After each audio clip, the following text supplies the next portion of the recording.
responsible for making everything happen. It lights up our cities, creates jobs, powers schools, and transports our people. It drives factories and industry and empowers innovation. It keeps us connected and enables science and exploration. With it, we give and receive better healthcare, and our standard of living in every aspect of life improves. Energy really is the cornerstone of the African economy. But what will we do if this precious resource runs out? How can we protect and develop this lifeblood of our beautiful continent? The African Energy Chamber will host African Energy Week at the Victoria and Alfred Waterfront in Cape Town. The interactive exhibition and networking event will run from 18 to 21 October. The 4-day conference will unite Africa's energy stakeholders, drive industry growth and development, and promote Africa as the destination for energy investments. Recognizing that energy transition is shaping global conversation, the week promotes the continent's position and the future of its energy sector. African Energy Week 2022 will be critical for the continent and its people.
responsible for making everything happen.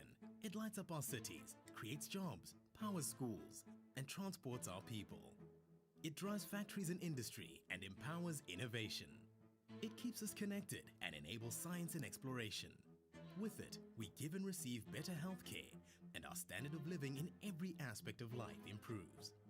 Energy really is the cornerstone of the African economy. But what will we do if this precious resource runs out? How can we protect and develop this lifeblood of our beautiful continent? The African Energy Chamber will host African Energy Week at the Victoria and Alfred Waterfront in Cape Town. The interactive exhibition and networking event will run from 18 to 21 October. The 4-day conference will unite Africa's energy stakeholders, drive industry growth and development, and promote Africa as the destination for energy investments. Recognizing that energy transition is shaping global conversation, the week promotes the continent's position and the future of its energy sector. African Energy Week 2022 will be critical for the continent and its people.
is responsible for making everything happen. It lights up our cities, creates jobs, powers schools, and transports our people.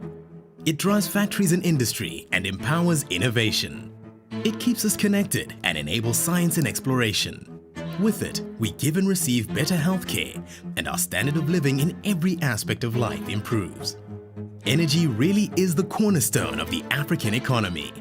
But what will we do if this precious resource runs out?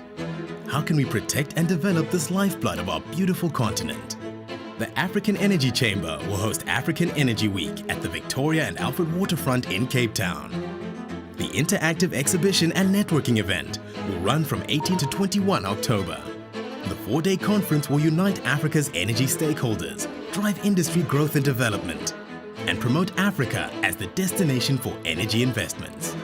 Recognizing that energy transition is shaping global conversation, the week promotes the continent's position and the future of its energy sector.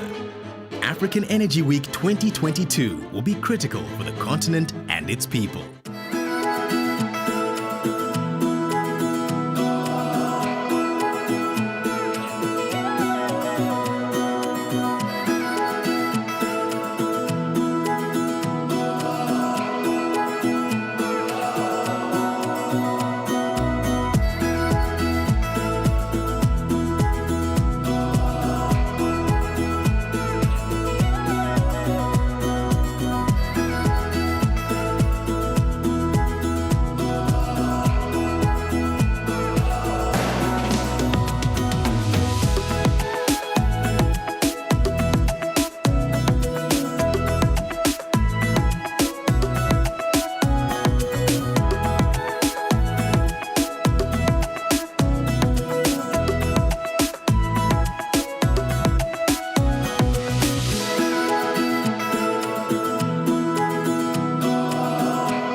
Energy is responsible for making everything happen. It lights up our cities, creates jobs, powers schools, and transports our people.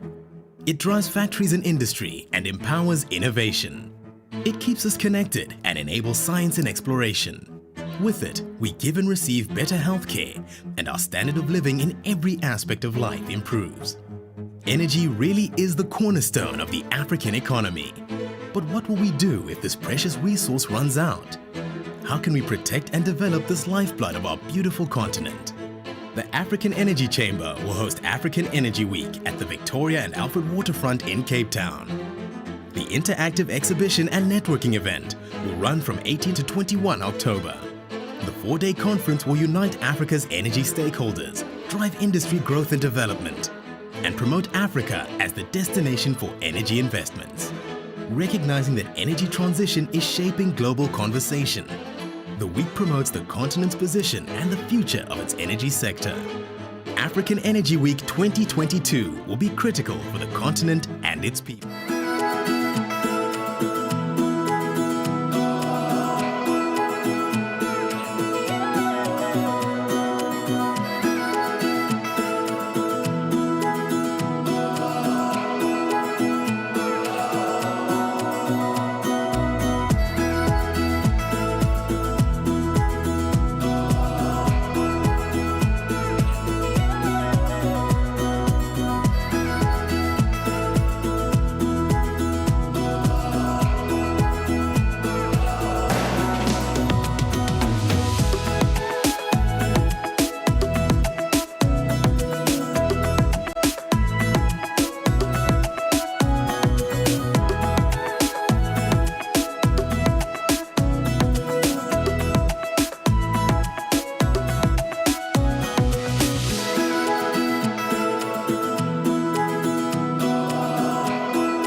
Energy is responsible for making everything happen. It lights up our cities, creates jobs, powers schools, and transports our people. It drives factories and industry and empowers innovation. It keeps us connected and enables science and exploration. With it, we give and receive better healthcare, and our standard of living in every aspect of life improves. Energy really is the cornerstone of the African economy. But what will we do if this precious resource runs out? How can we protect and develop this lifeblood of our beautiful continent? The African Energy Chamber will host African Energy Week at the Victoria and Alfred Waterfront in Cape Town. The interactive exhibition and networking event will run from 18 to 21 October. The 4-day conference will unite Africa's energy stakeholders, drive industry growth and development, and promote Africa as the destination for energy investments. Recognizing that energy transition is shaping global conversation, the week promotes the continent's position and the future of its energy sector. African Energy Week 2022 will be critical for the continent and its people.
Ladies and gentlemen, please take your seats. We're about to begin the proceedings in a few minutes. Please take your seats if you haven't already. Those people in the aisles, if I could ask them to please find your seat so that we can begin the proceedings. We're a little bit behind time, so we'd like to begin shortly. Please take your seats.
Hello, good morning to you all. Good morning. Good morning and welcome to the 30th Annual General Meetings of the African Export-Import Bank.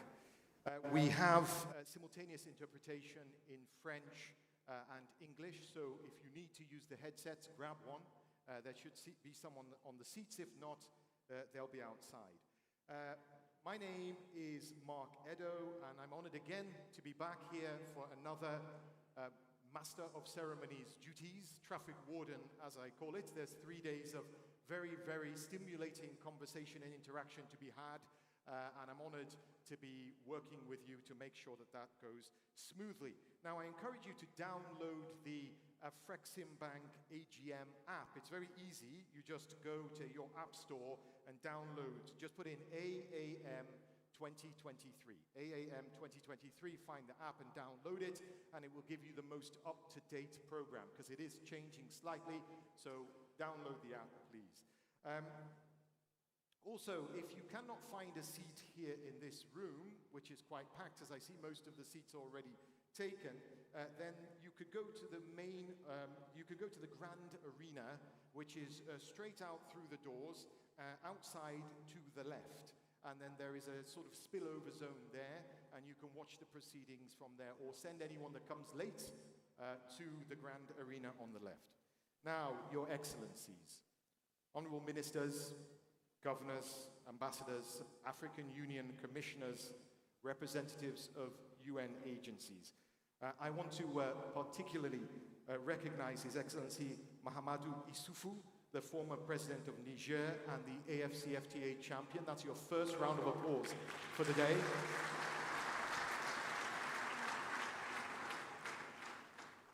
Also, we're graced by the presence of His Excellency Haile Mariam Desalegn, the former Prime Minister of Ethiopia.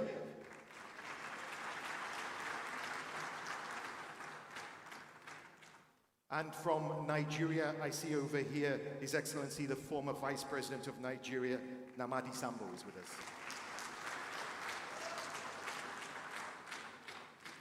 Now, one last round of applause before I begin, because I think this deserves a round of applause. Congratulations to Afriexim Bank. This morning's launch of Afriexim. This is a subsidiary of Afriexim Bank that offers specialty insurance solutions for trade across Africa, and it was launched this morning.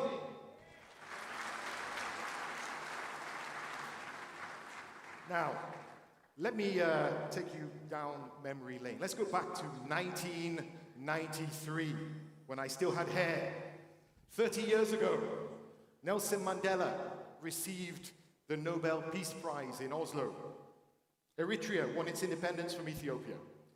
Manchester United won the first ever Premier League title, and Whitney Houston was topping the charts with the hit song, I Will Always Love You. 1993, 30 years ago, something else happened. A small group of bankers, working out of the Intercontinental Hotel in Cairo, began building the African Export-Import Bank. They were led by Mr. Christopher Edodu. This was a deeply intellectual and hardworking man who was committed to the mission of building a Pan-African institution that could create real change across the continent. President Edodu's DNA, in fact, still runs through Afriexim Bank, as does the DNA of his successor, Jean-Louis Ekra. Now, among the team was a young banker called Benedict. Benedict was, and still is, a student of history, and he too believed that they could make history, and they have. Today, we gather here to celebrate the of Afriexim Bank. I'd like to welcome to the stage His Excellency Honorable Ernest Yedu Addison, the Governor of the Bank of Ghana, who will give the welcome remarks.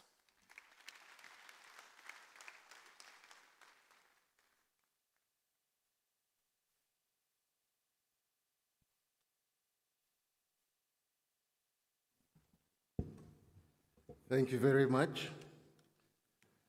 Mr. Chairman, Professor Benedict Orama, President of the Afriexim Bank, His Excellency Mohamed Ahmed Maït, Minister of Finance of Egypt, and Chairman of the Afriexim Bank General Meeting, His Excellency Ambassador Albert Muchanga, Commissioner of Economic Development, Trade, Industry and Mining, and African Union Commissioner, His Excellency the Prime Minister of Bahamas, Mr. Philip Davis, His Excellency the former President of the Republic of Nigeria, Olusegun Obasanjo, His Excellency, the former Vice President of Nigeria, Mr. Namadi Sambu, His Excellency, Muhammadu Isufu, former President of Niger and AFCFTA Champion Sites Oversight Committee. His Excellency Yves Ferman Mamfoubi, Minister of Trade and Industry of Gabon and Chair of the African Ministers of Trade and Industry. His Excellency Honorable Kerry Simons, Minister of Foreign Affairs and Foreign Trade of Barbados. His Excellency Wamkele Mene, Secretary General of the African Continental Free Trade Area Secretariat. Her Excellency Dr. Vera Songwe, Board Chair, Liquidity and Sustainability Facility and former head of international and continental organizations. All protocols observed, distinguished ladies and gentlemen. Good morning, and let me take this opportunity to wish all fathers in the house a happy Father's Day.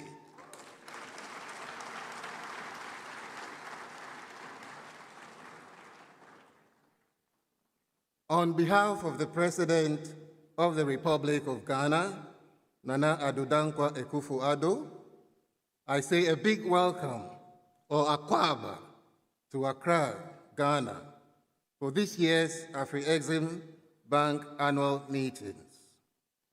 The 30th annual meetings also coincide with the celebration of Afriexim Bank's 30th anniversary. So let me thank the bank for choosing Ghana as the host of your 30th anniversary landmark events.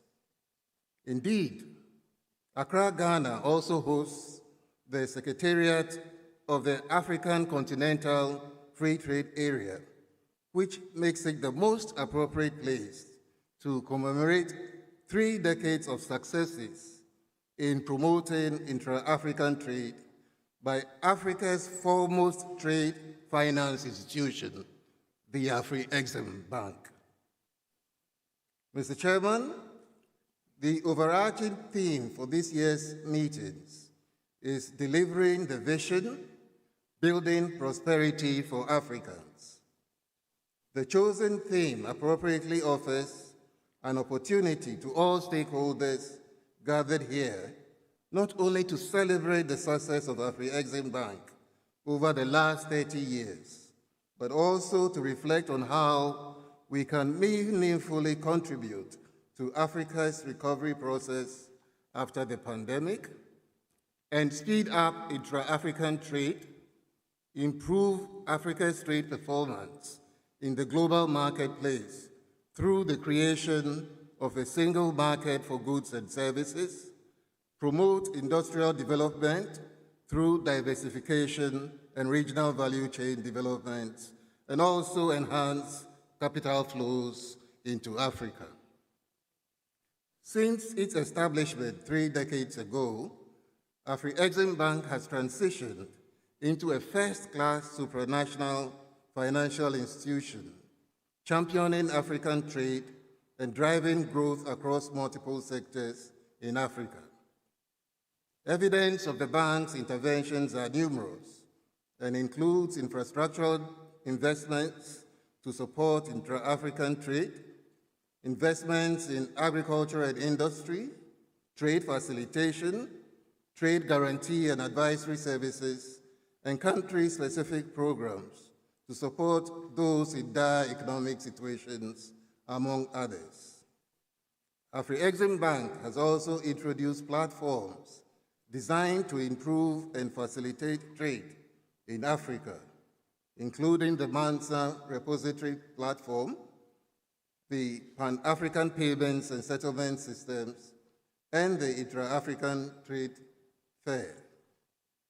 Your Excellencies, Honorable Ministers, during the last 3 decades, Afriexim Bank has achieved several milestones in line with the vision of Agenda 2063, the Africa we want. That vision encapsulates not only Africa's aspirations for the future, but also identifies flagship programs which can boost Africa's economic growth. The highlights of the accomplishments directly relate to upscaling intra-African trade through Afriexim Bank's collaborations, programs, and projects, and include the establishment of the Afriexim Bank's Trade Impact Mitigation Facility platform, where Afriexim Bank intervened strongly during the COVID-19 pandemic and disbursed over $8 billion to central banks and commercial banks to avert trade payment defaults. Part of this funding also went into the procurement of test kits, personal protective equipment, and other COVID-19 containment materials in member states. The bank also disbursed over $5 billion to member states and businesses towards the procurement of food, fertilizer, and grains as the Russian-Ukraine crisis unfolded. Working with the UNECA, the African Union, and the AFCFTA Secretariat, Afriexim Bank created a pooled procurement platform termed as the Africa Trade Exchange to help African countries procure grains, edible oils, and fertilizers at reduced costs. Prior to the implementation of the AFCFTA in 2021, Afriexim Bank disbursed over $20 billion in support of intra-African trade and investments, and projected to double this to $40 billion by end December 2026. Afriexim Bank is also financing African-owned financial institutions to acquire foreign banks operating in member states with a view to building an interconnected African financial system to help promote intra-African trade. Also, through the Afriexim Bank Trade Finance Facility, about 500 of the continent's 600 regulated commercial banks have been provided with credit confirmation lines to support intra-African trade. The total amount earmarked for this project is about $8 billion. This funding is aimed at ensuring that every country on our continent has at least one bank that has a dedicated credit line to support intra-African trade. Afriexim Bank is also collaborating with the African Union Commission and the AFCFTA Secretariat to implement the biannual intra-African trade fairs, which may become the premier marketplace for the promotion of intra-African trade and investments. This, coupled with the establishment of the AFCFTA Adjustment Fund, for which Afriexim Bank is providing a funding of $10 billion, would help African countries effectively adjust to AFCFTA tariff removals and prepare them to participate in the new trading regime. Ladies and gentlemen, we in Ghana have also benefited from a cordial and productive relationship with Afriexim Bank over the years. To mention a few, Afriexim Bank's first official deal was a participation in a syndicated loan to the Ghana Cocoa Board. The bank also provided support to Ghana's Volta River Authority in 2014 to enhance energy generation and help resolve the energy crisis the country experienced during that time. Afriexim Bank has also had a good working relationship with us at the Bank of Ghana and facilitated foreign exchange swap arrangements with banks in Ghana to boost foreign exchange liquidity support for Ghana's international trade. Just recently, in the midst of Ghana's economic crisis, Afriexim Bank agreed to extend a $750 million loan facility to the country to finance capital growth-related expenditures in the 2022 budget.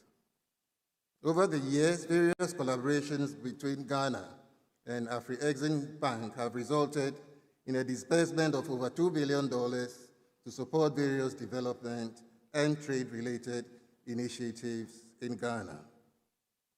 Your Excellencies, what clearly stands out in Afriexim's bank journey over the past 30 years is its collaborative nature in pursuing initiatives, projects, and programs with other African institutions to achieve the African integration agenda. The planned events for this year's Afriexim Bank meetings will involve critical discussions across various sectors of our economies. So I encourage all of you to participate actively and help broaden the policy discourse with your contributions towards the prosperity of the African continent and its people. I would also urge you all, especially those visiting Accra for the first time, to find time to explore the city, participate in the planned excursions, and enjoy your stay in Ghana. We wish you a pleasant stay in our country. Thank you very much.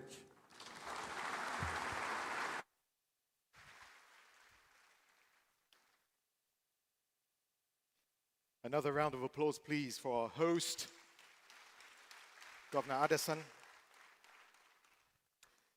Now, we also are graced with the presence of another Pan-African champion and a peacemaker extraordinaire, His Excellency, the former President of Nigeria, Olusegun Obasanjo, is with us.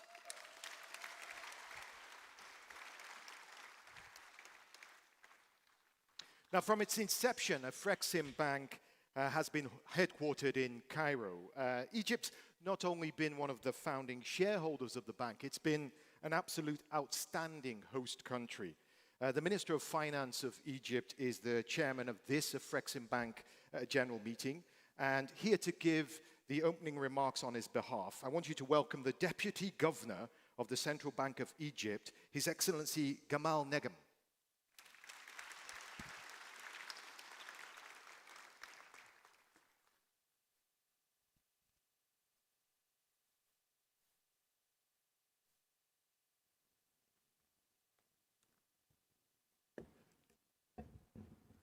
Good morning. First, I would like to thank the government of Ghana for its great hospitality. Honorable former President, Prime Ministers, Governors, Ambassadors, and Ministers.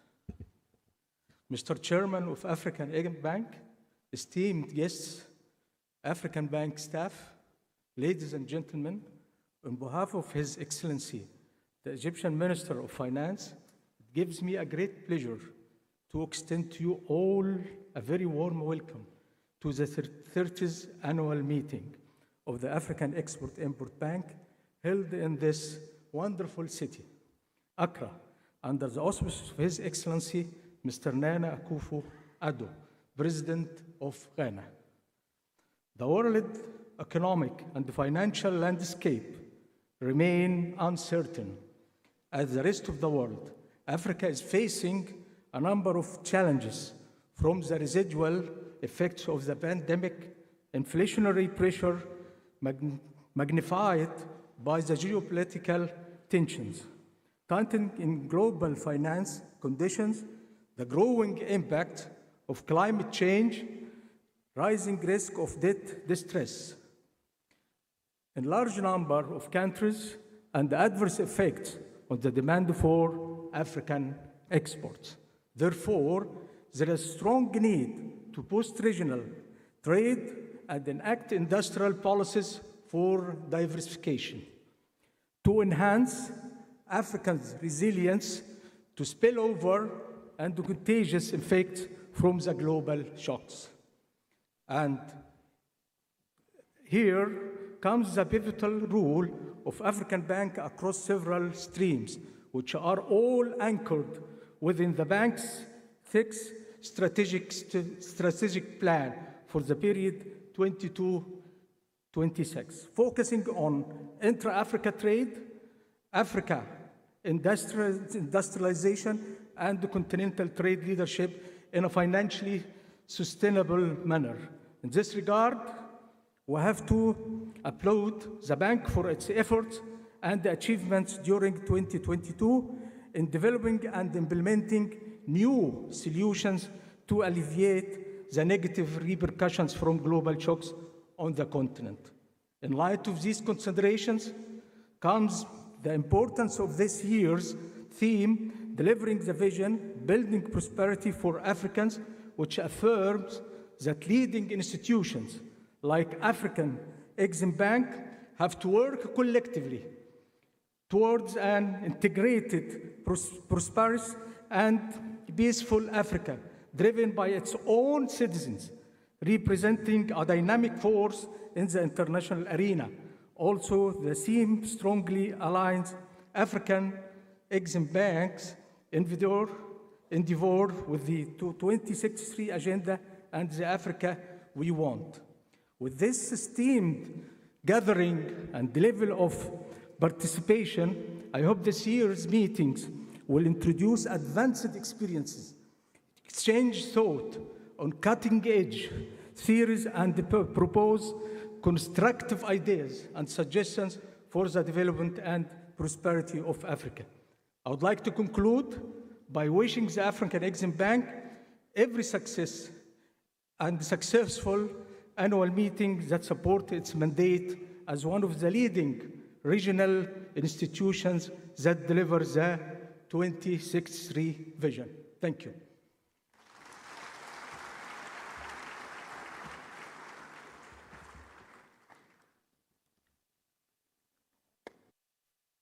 Thank you.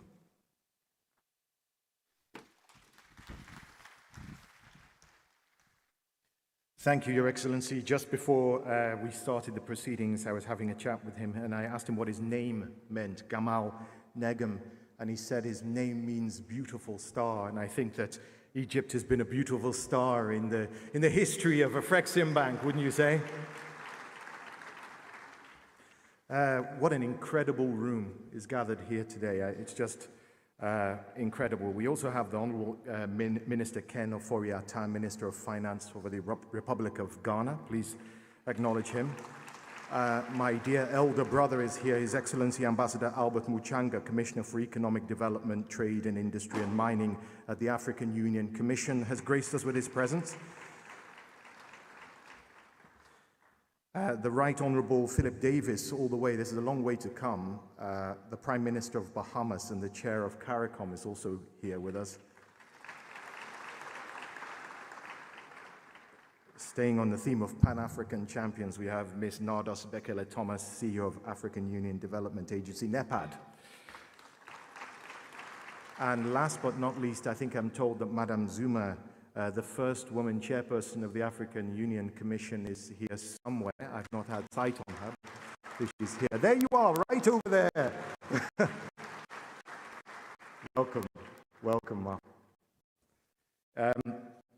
The governor mentioned that, of course, Ghana is quite an appropriate place to have the 30th anniversary because it is also the home of the AFCFTA Secretariat. The AFCFTA holds within it our hopes and our dreams and our aspirations. I always see it more as not my hopes, but the hope for my children and your children and the future of Africa. The man at the helm of the AFCFTA Secretariat is, of course, His Excellency Wamkele Mene, the Secretary General, and he's here with us to give us a few words. Please come to the podium, Your Excellency.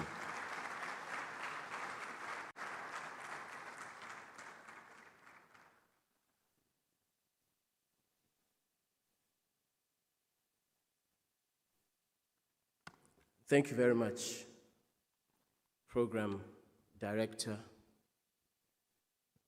May I acknowledge the presence here of our former leaders, President Mahamadou Issoufou, former President of Niger and champion of the African Continental Free Trade Area, President Obasanjo, former President of the Federal Republic of Nigeria, former Vice President also of the Federal Republic of Nigeria, the former Prime Minister of Ethiopia, the Prime Minister of the Bahamas, my senior brother, President Orama, the board of directors of Afriexim Bank, the CEO of Auda Nepad, ministers that are here with us, finance ministers, governors of central banks, our host, Minister Ken Ofori-Atta, distinguished ladies and gentlemen, it is a pleasure to be with you here today as we celebrate the 30th anniversary of Afriexim Bank, an institution that, as we all know, has been at the fore of investing in trade finance in Africa. Afriexim Bank celebrates 30 years, and this coincides with the 60th anniversary of the Organization of African Unity. In May 1963 is when the OAU was formed. And our founding mothers and fathers, in their wisdom and in their vision, actually already foresaw that there has to be an Afriexim Bank. That is why, in accordance with that vision of our founding mothers and fathers, if you look at the treaty documents that establish the Organization of African Unity, they clearly set out an objective, and that objective is that we must have economic integration in Africa, and that we must introduce tools to advance that objective of economic integration in Africa. Payments, a seamless payments system, an intra-Africa trade fair, trade finance that is affordable, inclusivity of trade, to make sure that young entrepreneurs, women-led small medium enterprises, that they have an opportunity to contribute to an integrated market in Africa. And so all of these tools, all of these things that Afriexim Bank has been doing over the last 30 years were foresaw in the founding treaty of the Organization of African Unity. And all of the past presidents, and I know that some of them are here, the past presidents of Afriexim Bank have also singularly focused on this objective of integration in Africa and trade finance. And so I'm extremely proud that the AFCFTA Secretariat, under the overall leadership of His Excellency Musa Faki Mohammed, that the AFCFTA Secretariat is a very strong partner to Afriexim Bank, and I said this previously. Afriexim Bank and the AFCFTA Secretariat are like twins, except one twin was born 30 years earlier, the other twin was born 30 years later. But this relationship is important because if you don't have the finance, after you have eliminated all the barriers to trade that exist, your effort will come to zero. And similarly, if you have the trade finance, but the trade barriers remain, the effort and the objective of Afriexim Bank will come to naught. And so we have a mutually complementary relationship which shares the objective that comes as far back as May 1963, when our founding mothers and fathers in the great city of Addis Ababa decided that they will establish the Organization of African Unity. We have taken this relationship further under the leadership of President Orama and the board, as well as under the leadership of President Isufu. We have introduced, as you know, the AFCFTA Adjustment Fund, the Pan-African Payments and Settlement System. Soon we will introduce an Africa-wide transit guarantee scheme. And all of these tools are important because they make trade accessible, they make trade a reality, they reduce the cost of trade, so that across the length and breadth of our continent, millions and millions of small medium enterprises that are led by women, that are led by young entrepreneurs, can see the benefits of a market that we correctly define as a market that by the year 2050 will have a combined GDP of 16.2 trillion United States dollars. But we have to build the future now. We have to build 2050 now. That is why the partnership with Afriexim Bank is so critical. And I know that my colleagues in the African Union, in the overall family of the African Union, Ambassador Muchanga is here, CEO Nados is here. All of us in the African Union depend on Afriexim Bank for your support, for your wisdom, and of course to make sure that as Africans, we create and define our own narrative.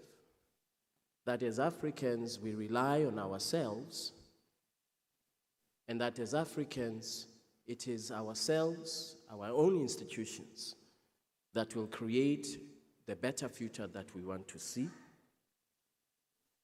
Former chairperson of the African Union Commission, as you've heard, Minister Nkosazana Dlamini Zuma is here with us this morning, and in being the principal architect of Agenda 2063, the Africa that we want, embedded in it is the AFCFTA as one of the flagship projects. And so I am extremely proud that today we join Afriexim Bank in celebrating 30 years, and I hope that we will continue the very, very strong partnership for Africa's economic advancement and the advancement of our shared ideals, ideals that have a long tradition and a long history. The AFCFTA has been ratified by 47 state parties. Only one member of the African Union has not yet ratified. The political commitment is there. The political will is there. The tools that we require for success, as I mentioned, are there. The Adjustment Fund, the Pan-African Payments and Settlement System, and others are available at our disposal. And I'm also equally grateful that our heads of states and government have continued to entrust President Mahamadou Issoufou with the task of leading us to make sure that the AFCFTA does indeed become a reality in our lifetime. So I want to thank you very much, and I know that President Issoufou is ready to share with you his vision for the next few years in the implementation of the AFCFTA. Thank you very much. Thank you. Yes, and thank you very much. A round of applause, please, for the Secretary General of the AFCFTA, Wamkelemene. I would encourage you, when you're here in Ghana, to visit him and his colleagues at the AFCFTA Secretariat, which is just around the corner. It's a few minutes' drive from here. When you get there, make sure that in the forecourt you find a statue. You'll see a statue, only one statue. And this is honors a man they call the AFCFTA champion, a man whose leadership helped birth the biggest free trade area in the world. Please welcome to give the keynote address on the theme Turbocharging the Implementation of the AFCFTA, the former President of Niger, His Excellency Mahamadou Issoufou.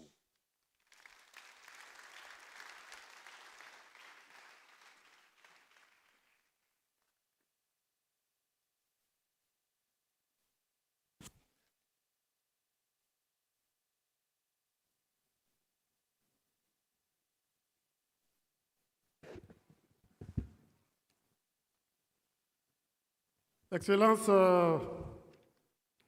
Messieurs les anciens présidents de la République, Messieurs les anciens premiers ministres,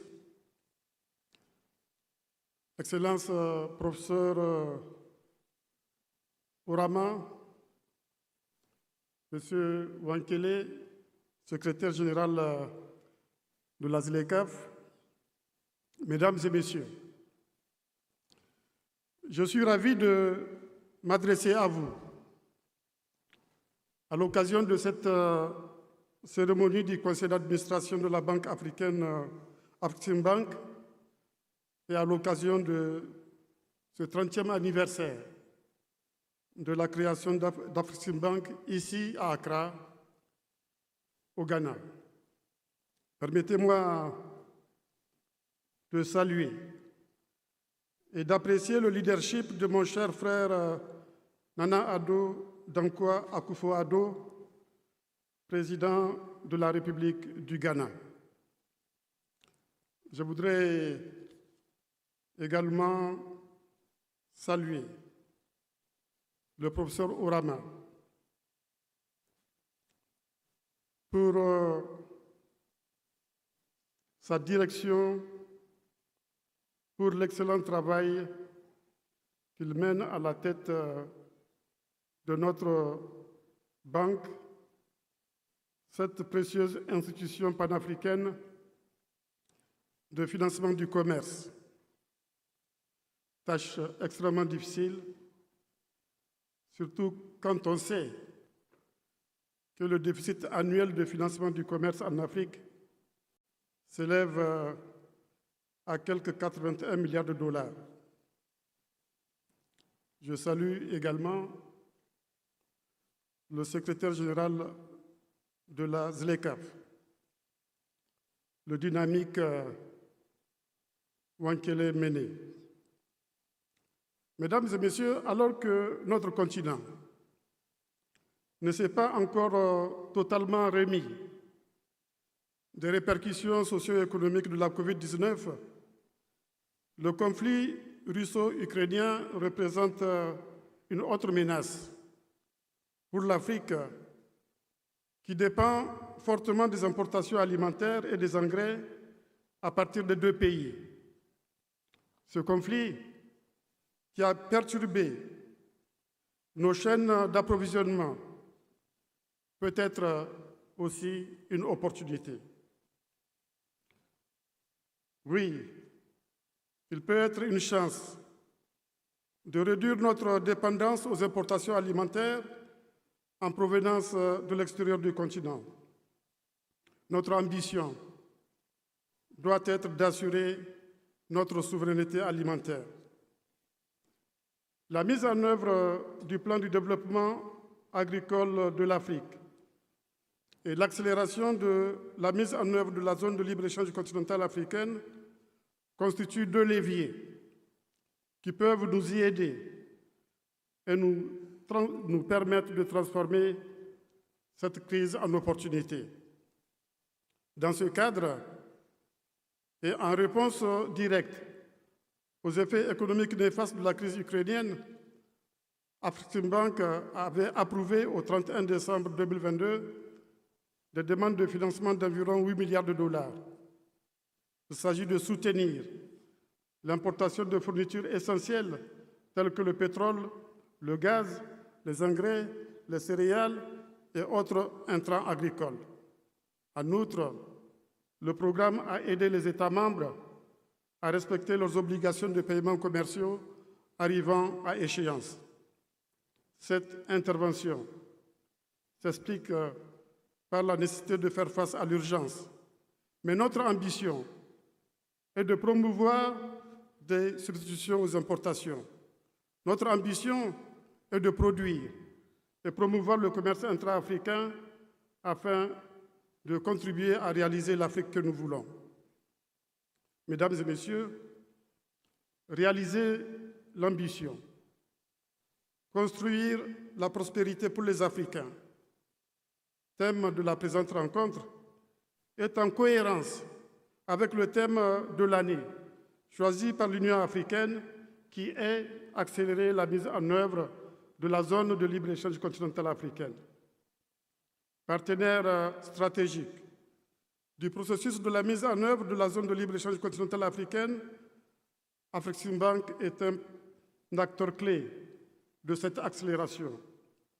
Comme on le sait, dans la droite ligne des décisions des chefs d'État et de gouvernement de l'Union africaine, la Banque a développé depuis sa création, il y a 30 ans, plusieurs programmes et outils pour appuyer et favoriser l'intégration des économies africaines et renforcer ainsi leur résilience.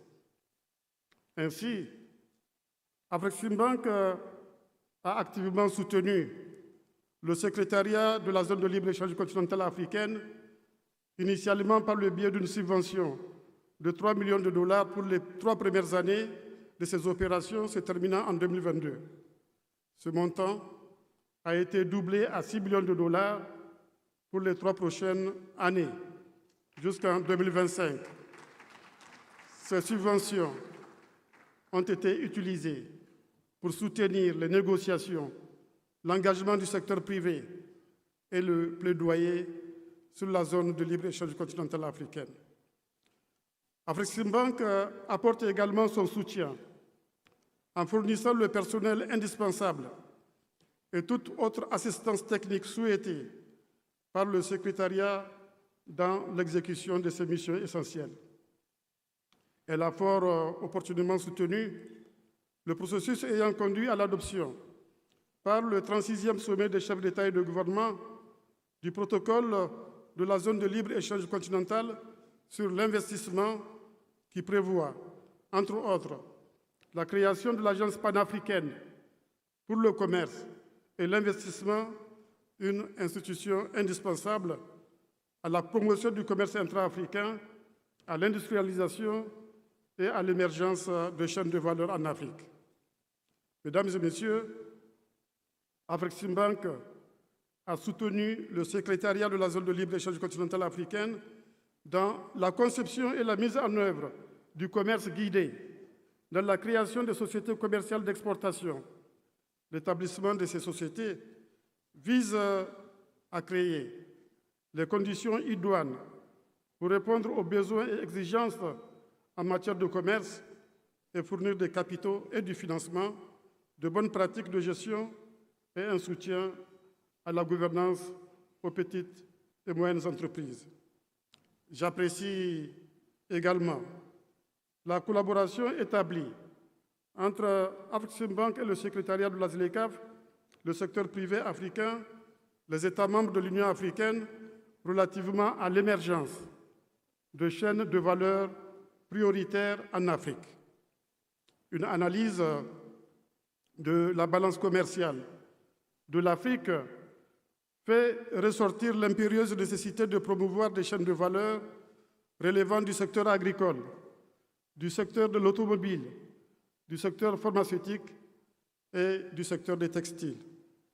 Dans le domaine de l'agriculture, il est inconcevable que l'Afrique, qui dispose de 60% de terres arables du monde non mises en valeur, continue de dépendre de l'extérieur pour son alimentation. Il est grand temps que les Africains nourrissent les Africains et que l'Afrique retrouve sa souveraineté alimentaire. Un secteur agricole bien modernisé à travers la mise en place de chaînes de valeur agro-industrielles soutiendra la croissance et offrira des emplois à notre jeunesse, aujourd'hui en proie au chômage. Pour l'automobile et les textiles, dont les discussions sur les règles d'origine sont en cours, nous devons être animés de la même ambition.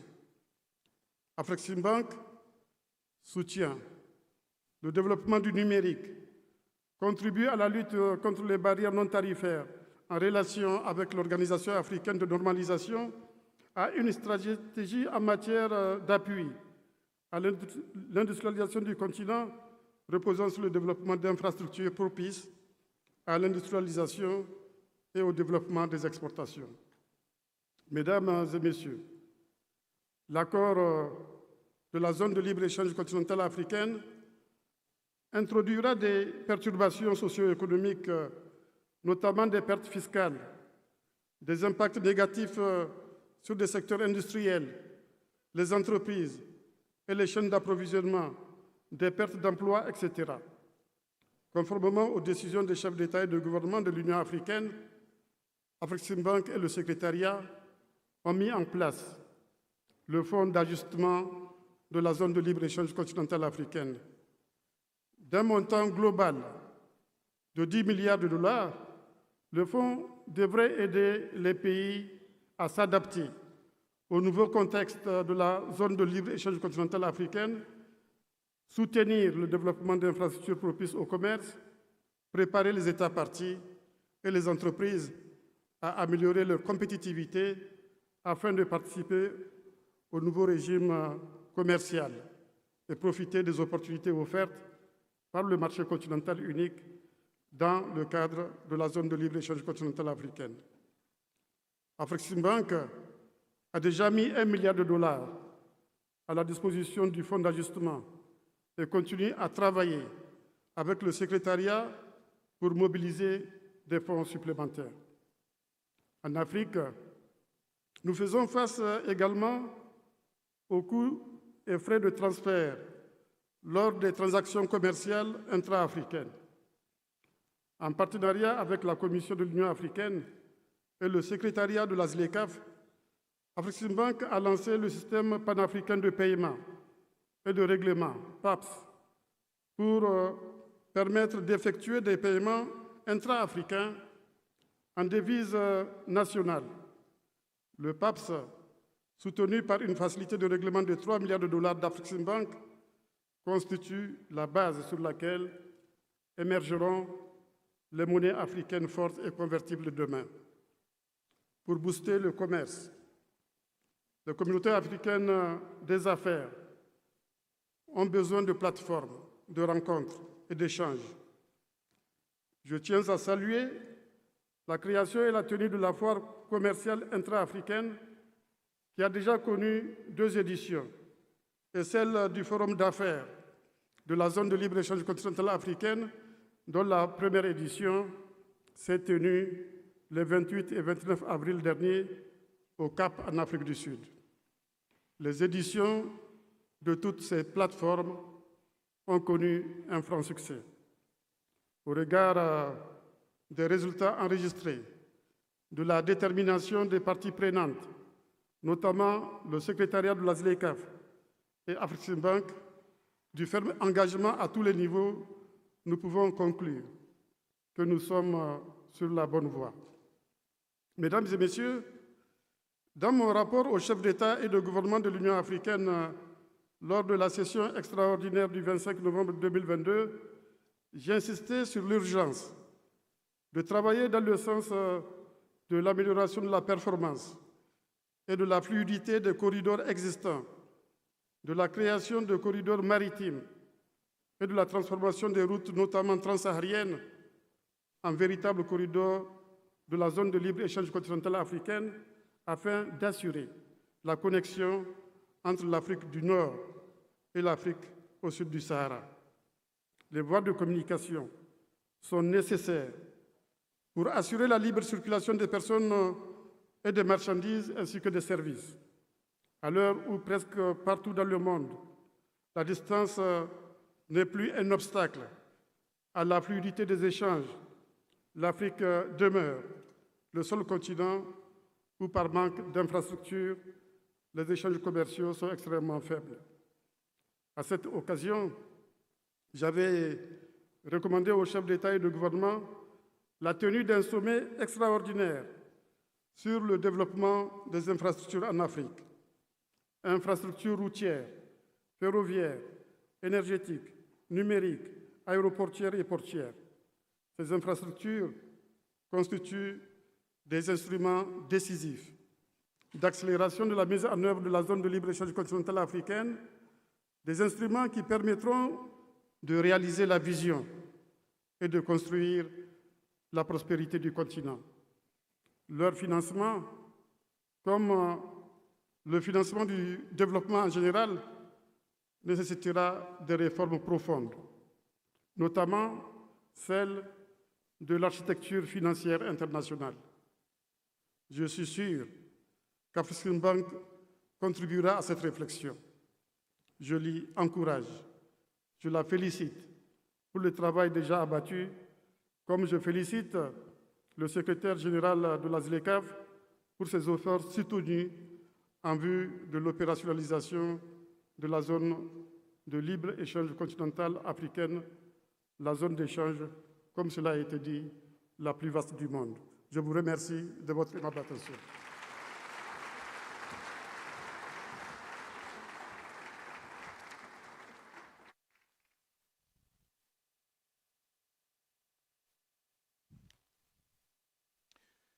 Another round of applause, please, for His Excellency, the former President of Niger and the AFCFTA champion, Mamadou Issoufou, His Excellency. The AFCFTA, to be realized, is going to take bold action. It's going to take ambition.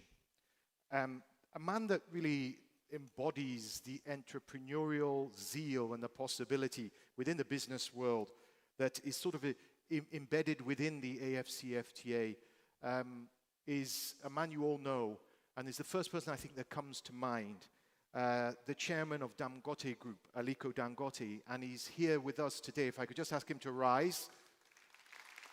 Aliko Dangote.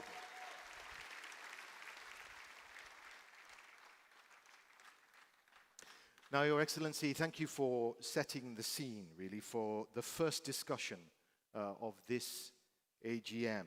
Now, the African Union has designated 2023 as the year of the acceleration of AFCFTA implementation. And this session is called Turbocharging Implementation of the AFCFTA. We've got a great panel, and we also have a great moderator who will introduce them. Please welcome to the stage the Editor-in-Chief of CNBC Africa, Godfrey Mutizwa.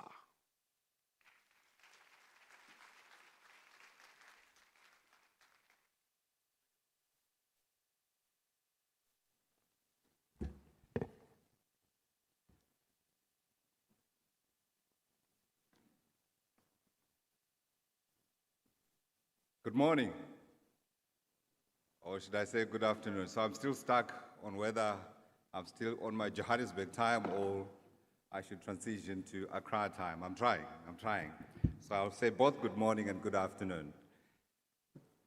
Thank you, ladies and gentlemen, for your time, for your attention, for your presence here. At CNBC Africa, we tell African stories, and this is one of the great stories of our time. There's no question about that. For those of you who are impatient with the implementation of Africa's historic African Continental Free Trade Area, AFCFTA, let me remind you, it's been about 2.5 years. That's 900.5 days to the end of the month. May I ask you to contrast that with the European Union and their Unity Project, or the North American Free Trade Area, or should we talk about ASEAN? Ladies and gentlemen, we have a baby. But the good news is that our baby isn't a complacent baby. Our baby is an extremely active baby. And on top of that, we're going to turbocharge our baby. Welcome to the first plenary session of the 2023 Afriexim annual meetings, which is a special gathering this year, because this baby is also 30 years old. It is a happy, hearty anniversary, and a special thanks to the forefathers. I think it was October 1993 in Abuja that they set their foresight, foretold that as Africans we needed to have our own goods, sit on our shelves, and to feed ourselves and nourish our people. And for that, we needed Afriexim Bank. And it also gives me great pleasure to say, President Obasanjo, we salute you for your vision, for your foresight.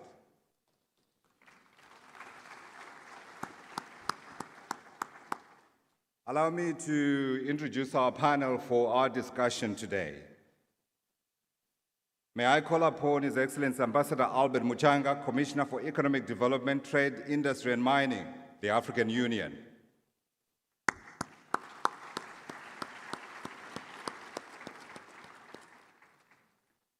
Ms. Flori Liza, President and CEO of Corporate Council on Africa.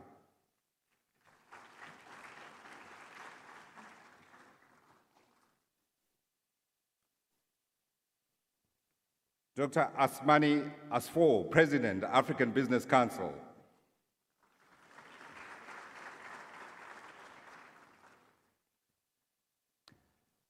And last but not least, Otunbani Adebayo, former Honorable Minister of Industry, Trade and Investment from Nigeria.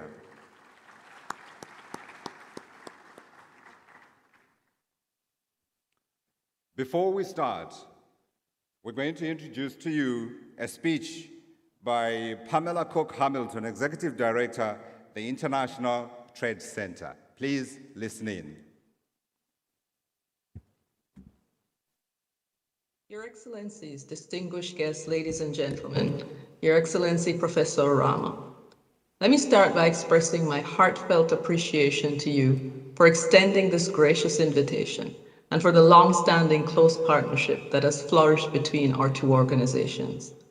It's an honor to address this esteemed gathering at the Afriexim Bank Annual General Meetings.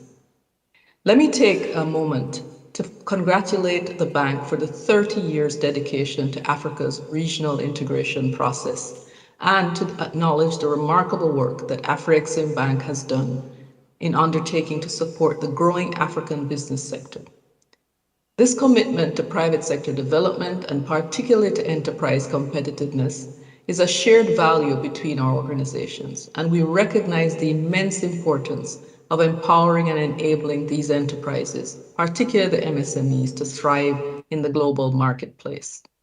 Under your visionary leadership, Mr. President, Afriexim Bank has become a beacon of hope and support for businesses and the entire private sector across Africa, specifically now under the AFCFTA.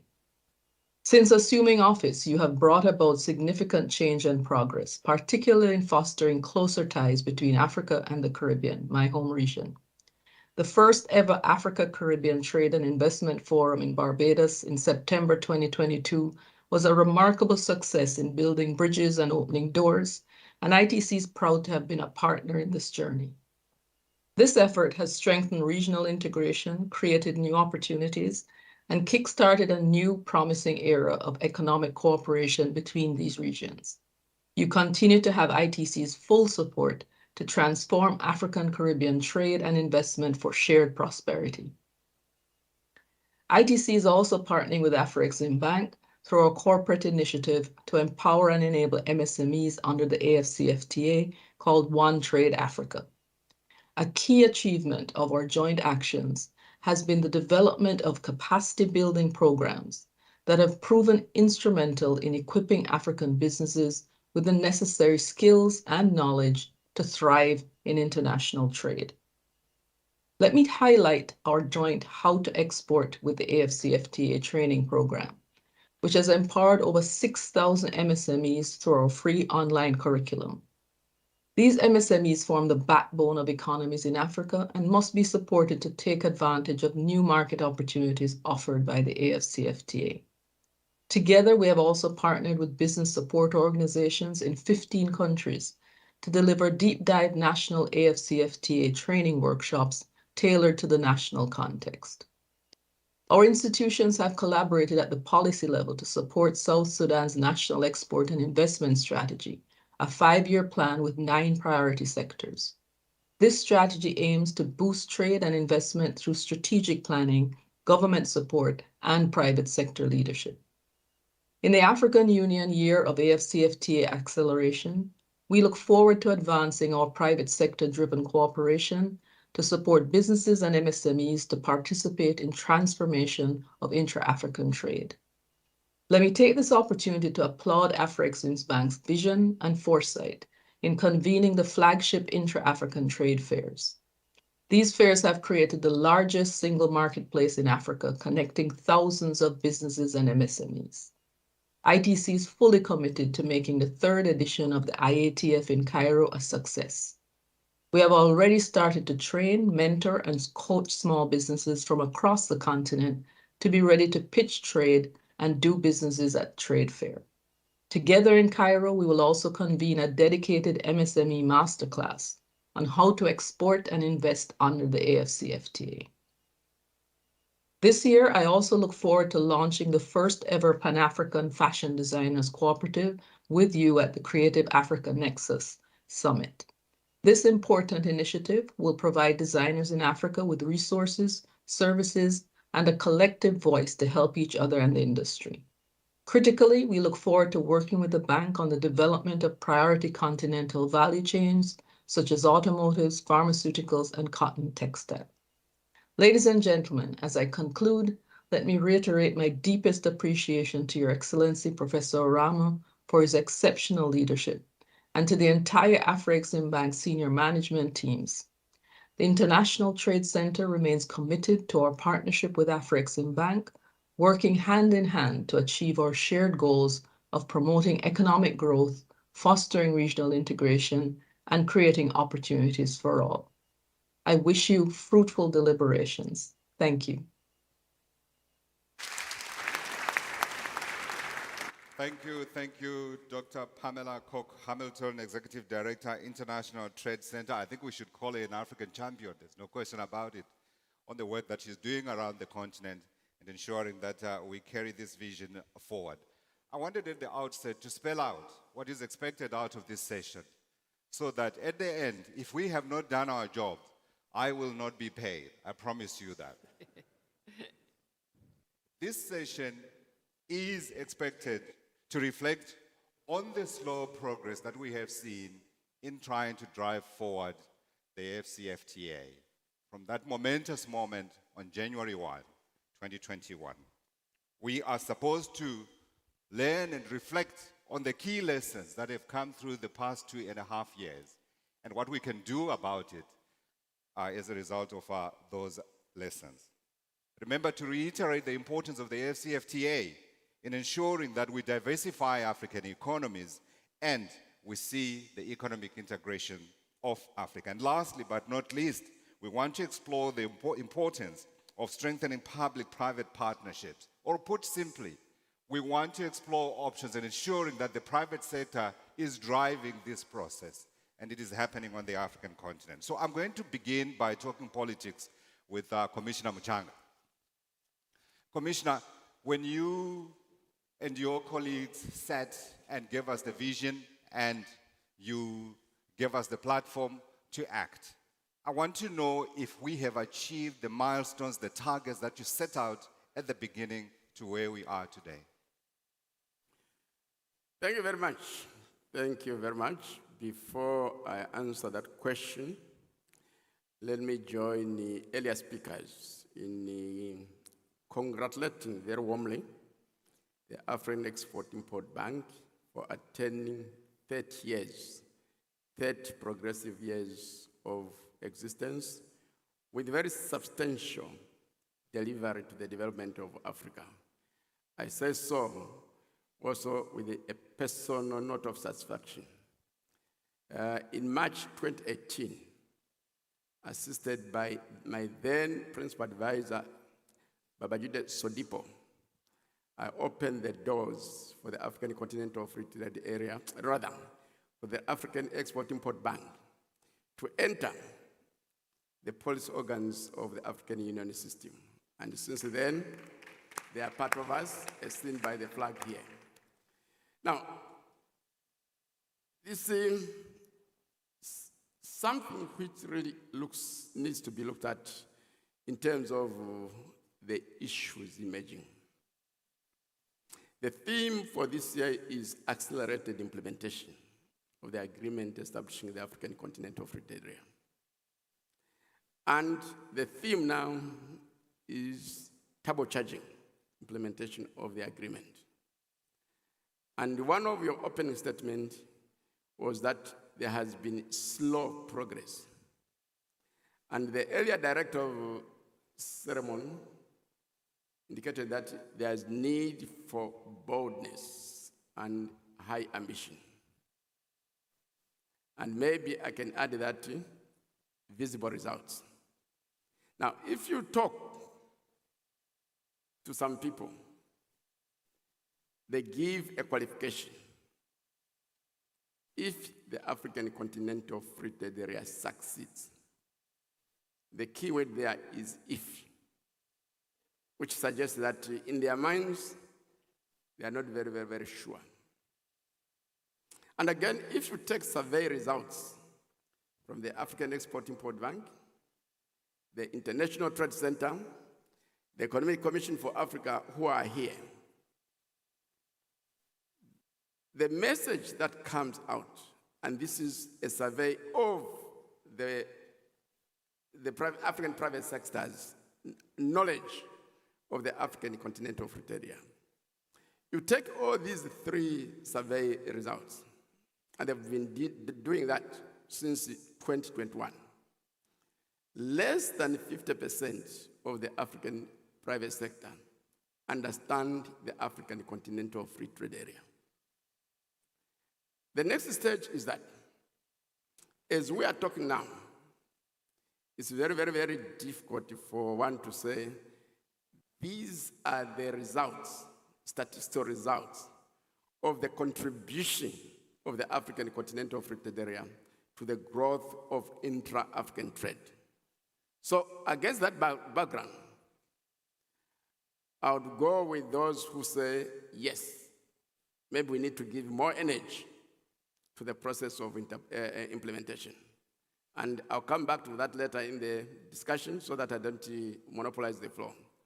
The issue of the role of the Council of Ministers, leadership. There's a role for them to play to ensure that it's turbocharged. I'll stop here for now. Thank you, Commissioner. Thank you.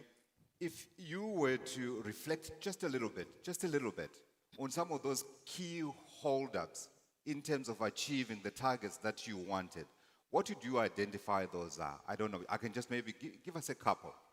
Okay, now to give that a context, the former president of Niger is sitting right in front of me. The heads of state and government, when they rolled out the roadmap for the negotiation of the agreement establishing, that time it was called the Continental Free Trade Area, would not add the term African. They gave a deadline of December 2017. And when we met in Niger in December 2017, the chief negotiators were saying we cannot conclude the agreement. We still need some more time. And I said, I cannot go beyond the deadline issued by the heads of state and government. And two, if I allow that, it's going to reduce momentum. So I went to His Excellency the President and said, Your Excellency, this is the state of affairs. My recommendation is that when you address the ministers, African ministers of trade, you inform them very directly that you want them to sit on their own as ministers and look at all the brackets which are outstanding. And before they leave Niger, they should come and give you a concrete result. And that meeting should be restricted to only delegations with ministers. His Excellency accepted that recommendation. And we got a room, and my then principal advisor, Babajide Sodipo, was the gate man. He ensured that only ministers attended that meeting, plus the chairperson of the chief negotiators. Within 3 hours, all the brackets were removed. They were all removed. We went to the plenary, and I expected some sort of war to emerge. And indeed, there was a war. Some of the delegations were saying, what you did is to undermine the principle of sovereign equality of states. Others were pointing fingers at me. We are going to report you to our ministers. And I replied, I said, the principle of sovereign equality of states should be measured. There is also a sovereign obligation to exercise that principle of sovereign equality. Each member state is obliged to bring delegates of equal rank to the meetings that are taking place. If a ministerial meeting, there should be ministers. Chief negotiators, there should be chief negotiators. Similar for experts. There are some delegations which come. They start as senior experts, they are chief negotiators, they are ministers. That is not an obligation of sovereign equality. And for those of you who want to report me, feel free. And they did. And some of the ministers said, when we met them on the 12th ministerial meeting of the WTO in Argentina, my brother, my chief negotiator, came to report on what happened in Niger. And I told him, what the commissioner did is right. If I was in his shoes, I would do exactly the same, because we have an historic obligation to conclude the negotiations. Sure. And others, because these are things you need to know. Others said, Commissioner, you write a letter to the chairperson, to the champion, saying what was agreed in Niger is null and void. I said, no. I do not report to one member state. I report to the collective whole. And at the end of the day, all those who are resisting accepted, and 18th March, we signed the agreement. So if now you see a situation where there is resistance, you need to use political instinct and say, politically, how do we move out of this logjam? Yeah. Logjam. If you don't do that, you stall. Yeah, I love it. I love it. I love it. Thank you, Commissioner, for those insights. And I'm wondering, as I sit here, if one of those ministers who was in this cauldron is sitting here beside us. From Nigeria, there was a lady minister. From Ghana, Alan, Minister Alan. From South Africa, I don't know if he's from here, Minister Patel. I don't know if they are here. Thank you. Thank you. So it gives me an opportunity to come to former Minister Adebayo and ask the question. I think the Commissioner has been very frank. I think one of the things that we have said about the FCFTA has been the political commitment, which has been absolutely unwavering. But I think inside, we see that inside that political commitment, there are also very key things that are considered by the technical people that they have to deal with. I want the insight of the former Minister of Trade from Nigeria to weigh in, number one, on those things that have held us, and perhaps you can pick up on a few things that the Commissioner has said. We have a few minutes, so I'll hurry you up a little bit. Thank you very much. Well, first of all, I think one of the problems that we have had is the fact that each country has wanted to project their own interest over and beyond the collective interest. We find that when we meet, each of our colleagues always pushing the individual interests of their country. The Secretary General has had a very, very difficult time putting us all in line, because whenever we meet, like I said, individual interests come to the fore.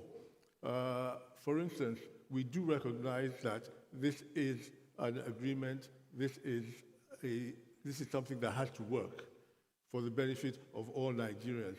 But I think, luckily I'm no longer an official minister, so I think I can speak a bit freely without getting into trouble.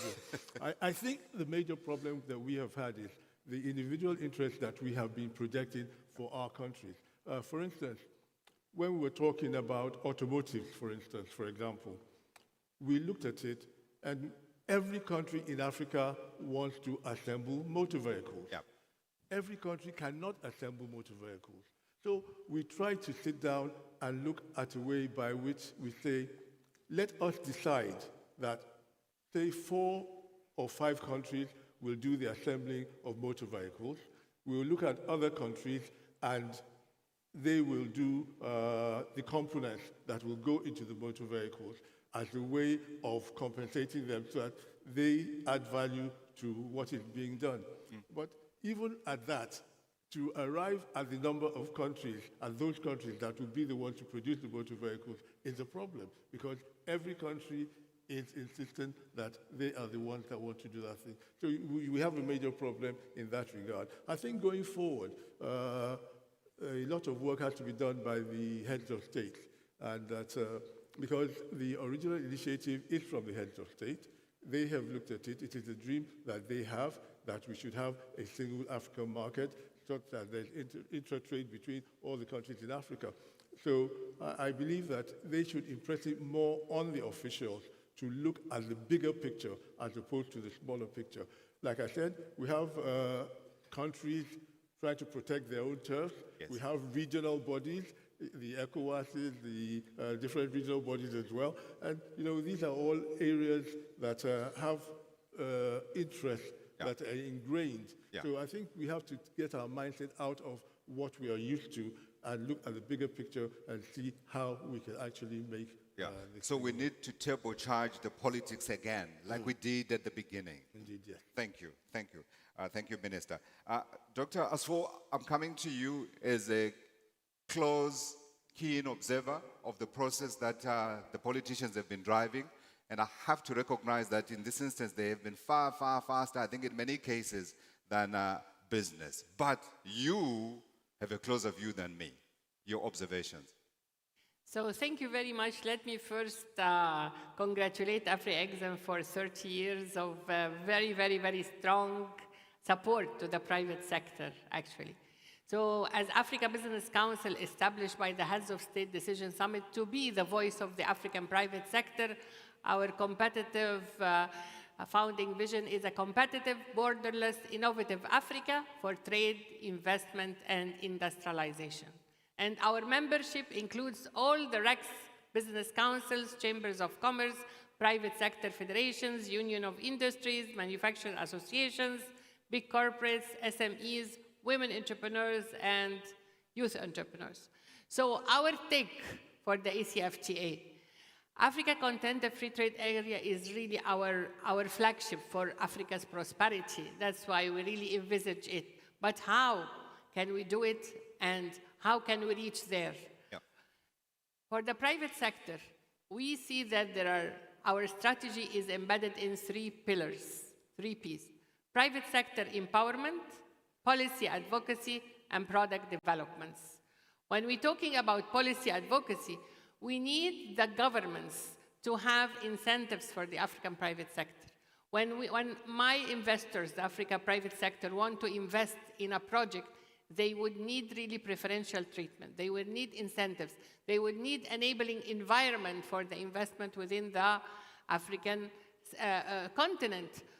His Excellency, the champion of ACFTA, in Niger, there is a lot of cattle, while there is no dairy products manufacturing. Milk is still imported from France. We need to see, if I bring the investors within Niger to invest, what are the enabling environment? How we can make incentives for our African investors?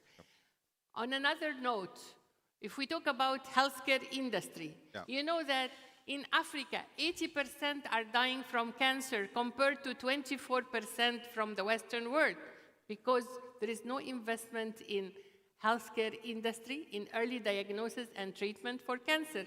My sister Nardos here is working very hard for the implementation of Africa Leaders for Health. The investors can go and invest, but what is the take from the politicians? How can the public-private sector succeed? And what is the governments really doing for preferring our African private sector? One of the advocacy pillars also we are working on is to have at least 40% of all government procurement goes to African private sector. I cannot imagine that right now we are importing $50 billion per year food from outside the continent, while we have 60% arable land in Africa. In order to invest, we need the private sector. Absolutely. And in the process, we are weakening our exchange rates because that $50 billion is in foreign exchange, another subject that we need to talk about. But very quickly, 2 points. One, the commissioner referred to a survey, and it's pointing a finger at you.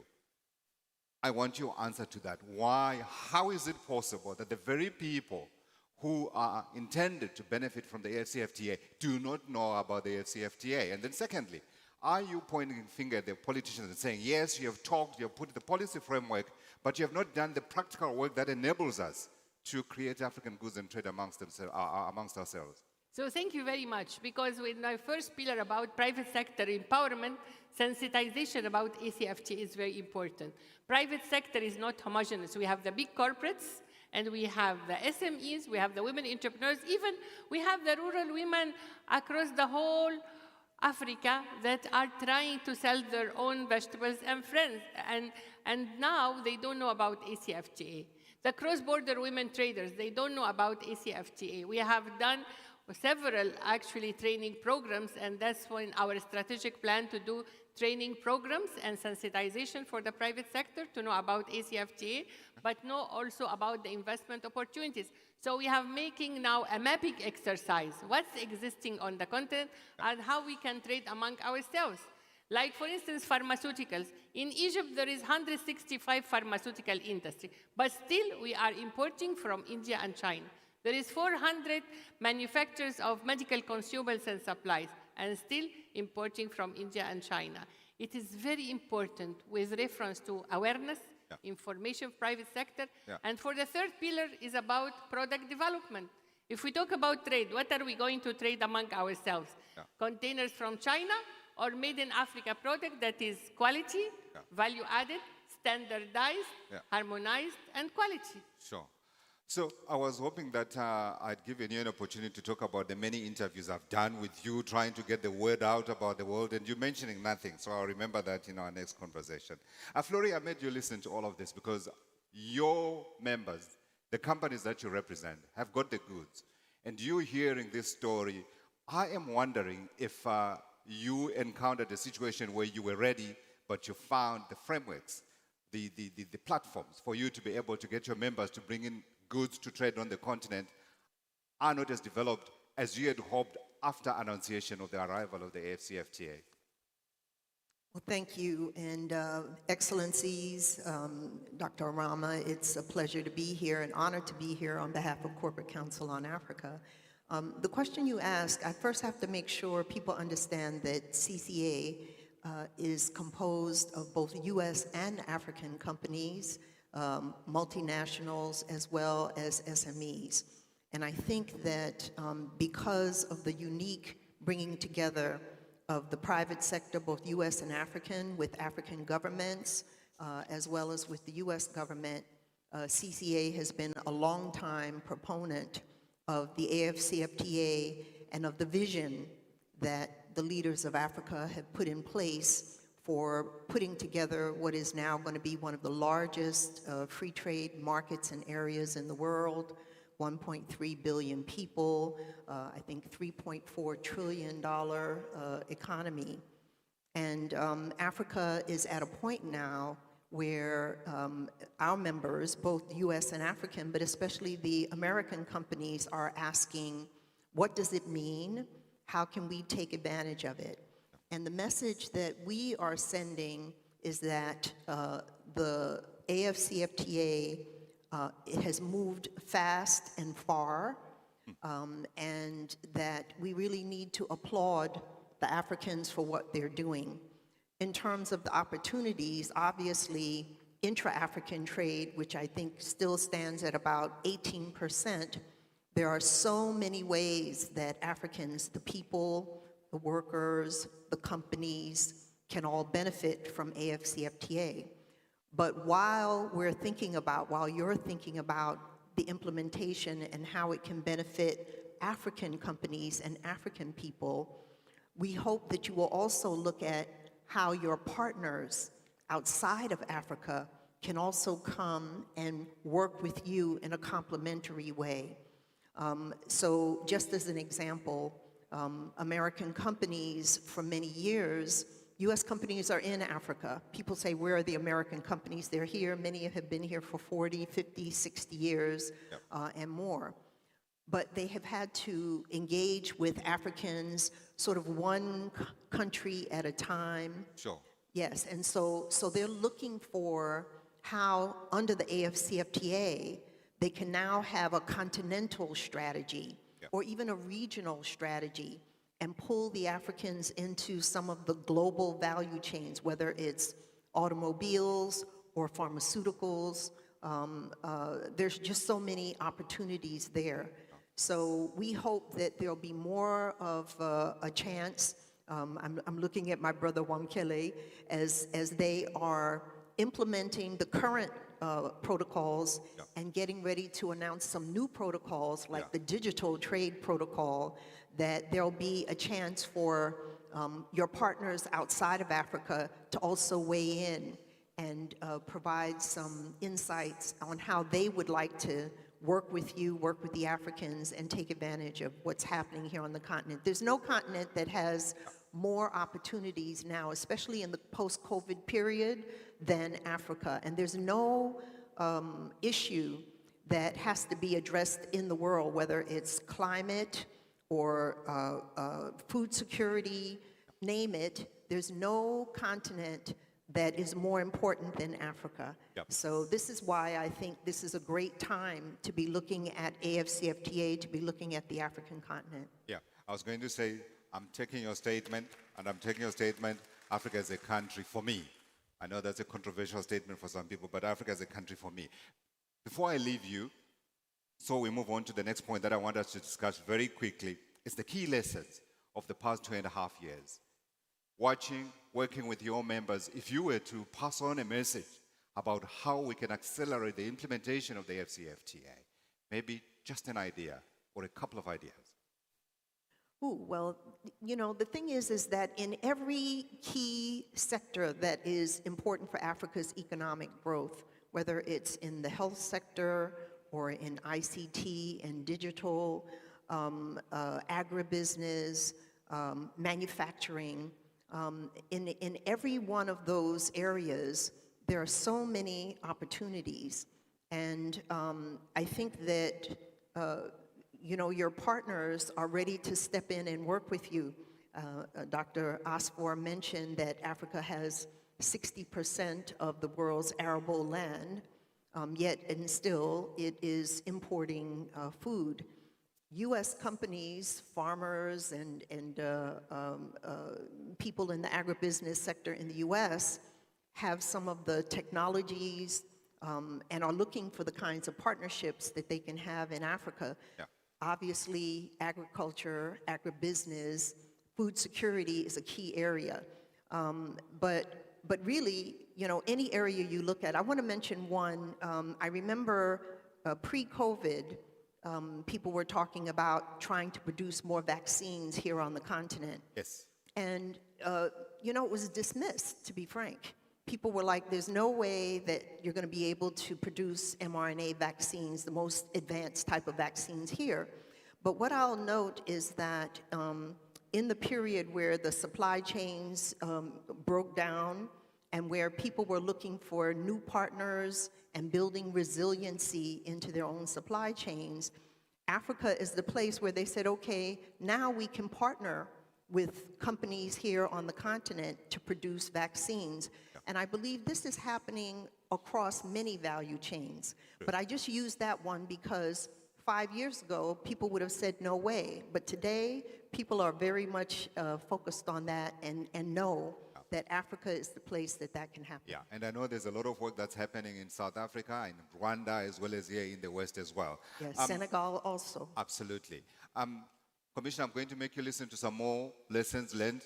Dr. Asfour, your key lessons that you've picked up in the last 2 years that if you gave to the Commissioner, hopefully he'll be able to implement very quickly and get some things moving.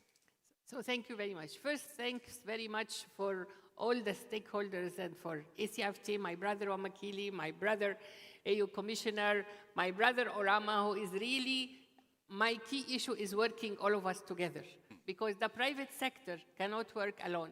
And all the political arena, they cannot do or implement anything with the private sector. Thanks to President Orama, every time we ask him to support the private sector, he is there for us. Even within our strategic plan for sensitization workshops for the ACFTA, he is ready to support. The whole issue is that when my brother Wamakili Mini puts the whole engagement strategy of private sector is great, we are all going to work together. That's the whole issue. There is a lot of protocols. Thank you very much for the women and women and youth, for the intellectual property, for the digital trade. All this cannot be done except with all our involvement as the real private sector. And here really, the private sector, as I mentioned, is homogeneous. So we need to empower all our private sector, SMEs, women, youth, for the Africa we want. The Africa we want is a prosperous Africa. It's not about alleviation of poverty. It's not about ending hunger. It's about really prosperous Africa. It's about well-nourished Africa. It's about well-educated Africa.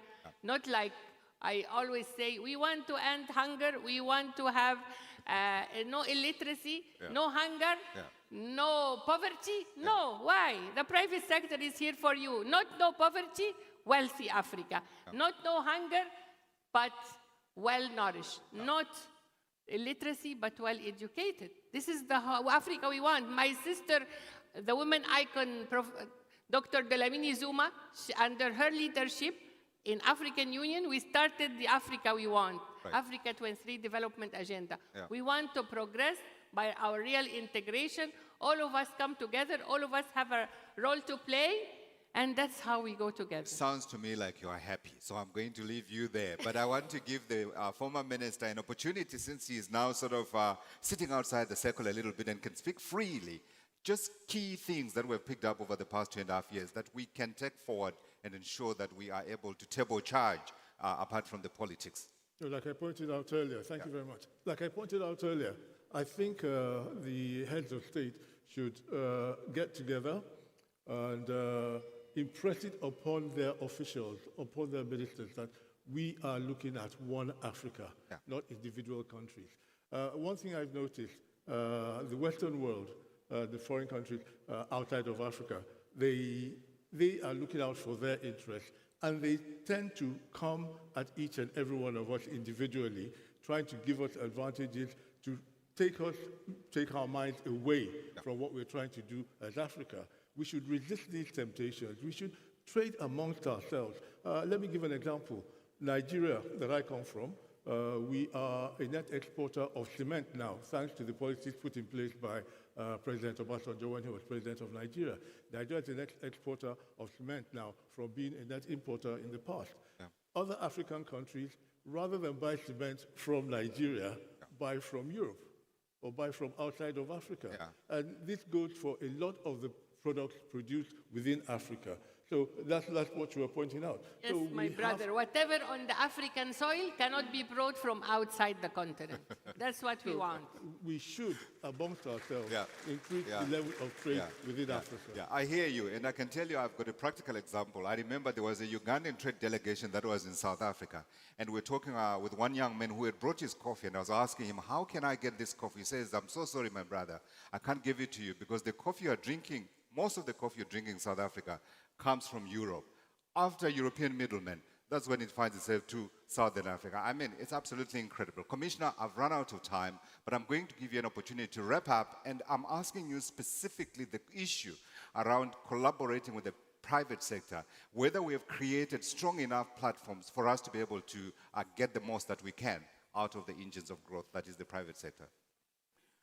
I think I'll begin by saying that there has been a demonstration that Africa is a safe destination for investment. During the opening part, Mark Edo saluted Aliko Dangote.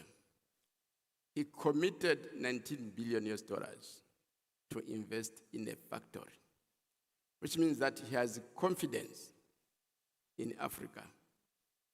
So what I would like the private sector, African private sector, is that they should have greater confidence in Africa. There's work to be done here and there, but they cannot withhold anymore. They should invest. Money is not a problem. Last night I was scrolling on the wealth status of Africa.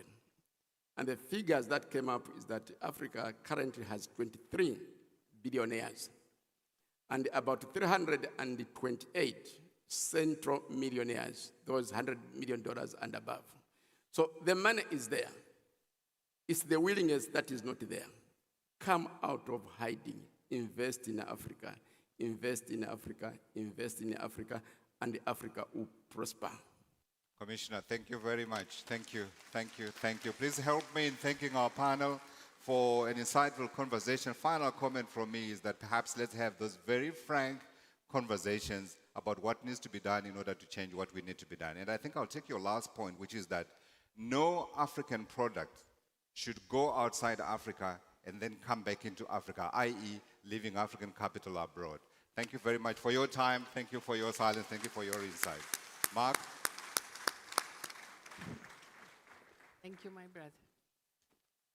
Maybe we can have a photo. I don't know if there's a photo. Thank you, thank you, thank you. And another warm round of applause for not just the panelists, but the moderator. Thank you. Thank you, Godfrey. I want to acknowledge the presence of Her Excellency Josefa Sako, AU Commissioner for Agriculture and Rural Development, Blue Economy and Sustainable Environment, who's joining us from the AU in Addis. Very welcome. Now I've got a little bit of a treat for you. We've moved the schedule around a little bit, and you'll be pleased to hear about this. Now, last month, Africa's largest oil refinery was opened in Nigeria, in the Lekki Peninsula, if any of you have ever been there. This $20 billion Dangote refinery will not just meet the country's petroleum needs, but it will also offer export surplus to the rest of the continent and beyond. Now, tomorrow, the chairman of Dangote Group will meet Nigeria's new president, Bola Ahmed Tinubu. And I understand from media reports that he's taking a familiar friend along in the guise of Bill Gates. That's tomorrow. Today, he's here with you. Please welcome Aliko Dangote.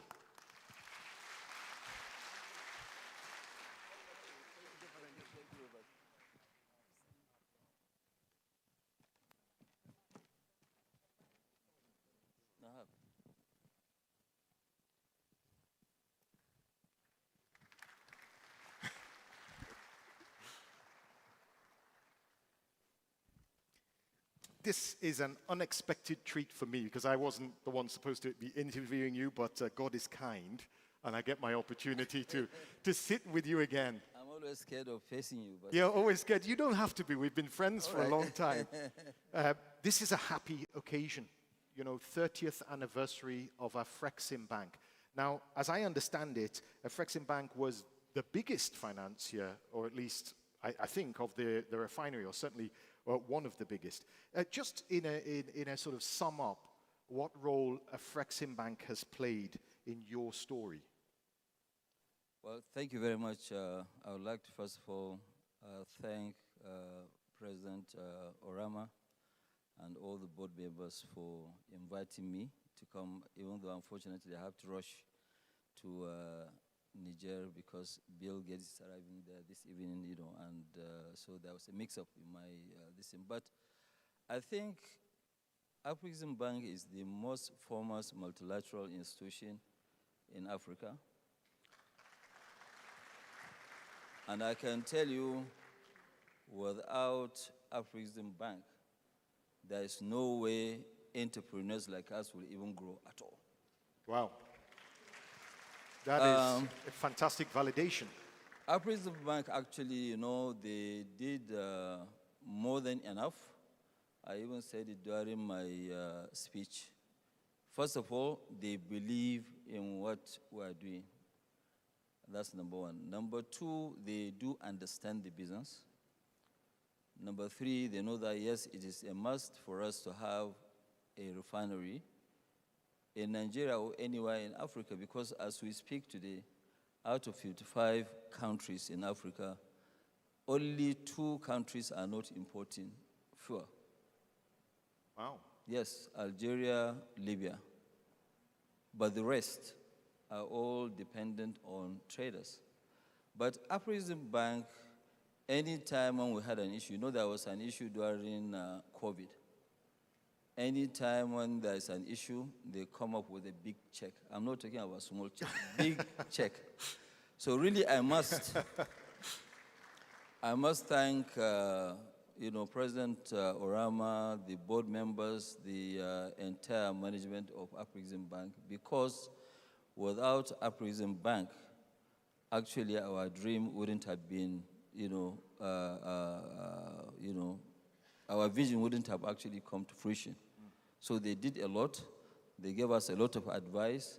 When we had issues during COVID, because everything stopped, Orama himself met with me severally to advise which way forward. And, both himself, the team members, Anil and co, they really, really helped. But it's not only even about our refinery. I can tell you the only bank that normally will put its check on the table if you now go either yes or no. And they're very passionate about actually, building or industrializing Africa.